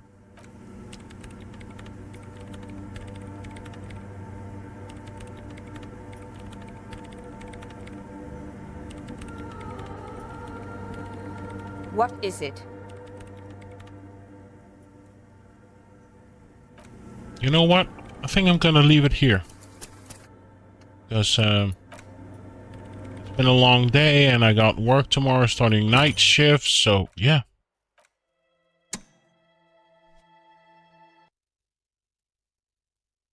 Yeah, I think I'm gonna leave it here. Now I'm just curious. Are anybody else playing Disco Elysium? They are.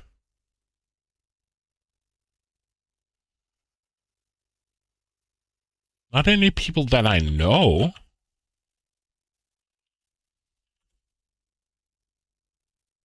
Many people playing Disco Elysium.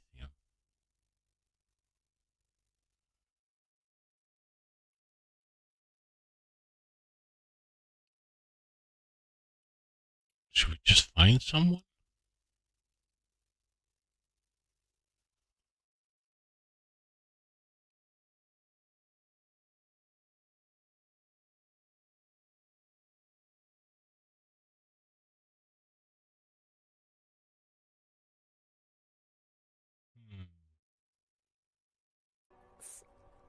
Such a fun storytelling Yeah, concept. I think I remember that.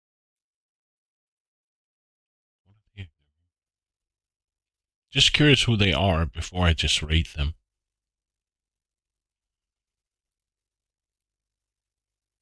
What have they been playing? They don't have any categories at all? That's weird. Oh.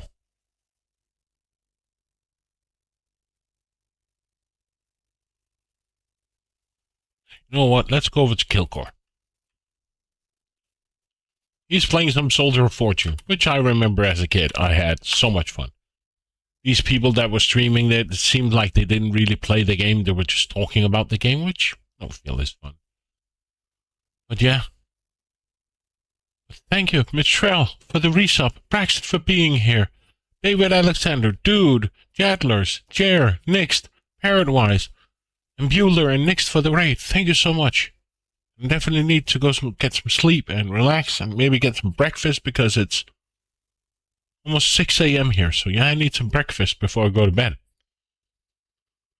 I don't know if I'm going to stream tomorrow. Maybe during the week. It all depends on how busy I get. So, yeah. But enjoy your stay over at Kilgore playing some Soldier of Fortune. And I'll see you guys around. Bye.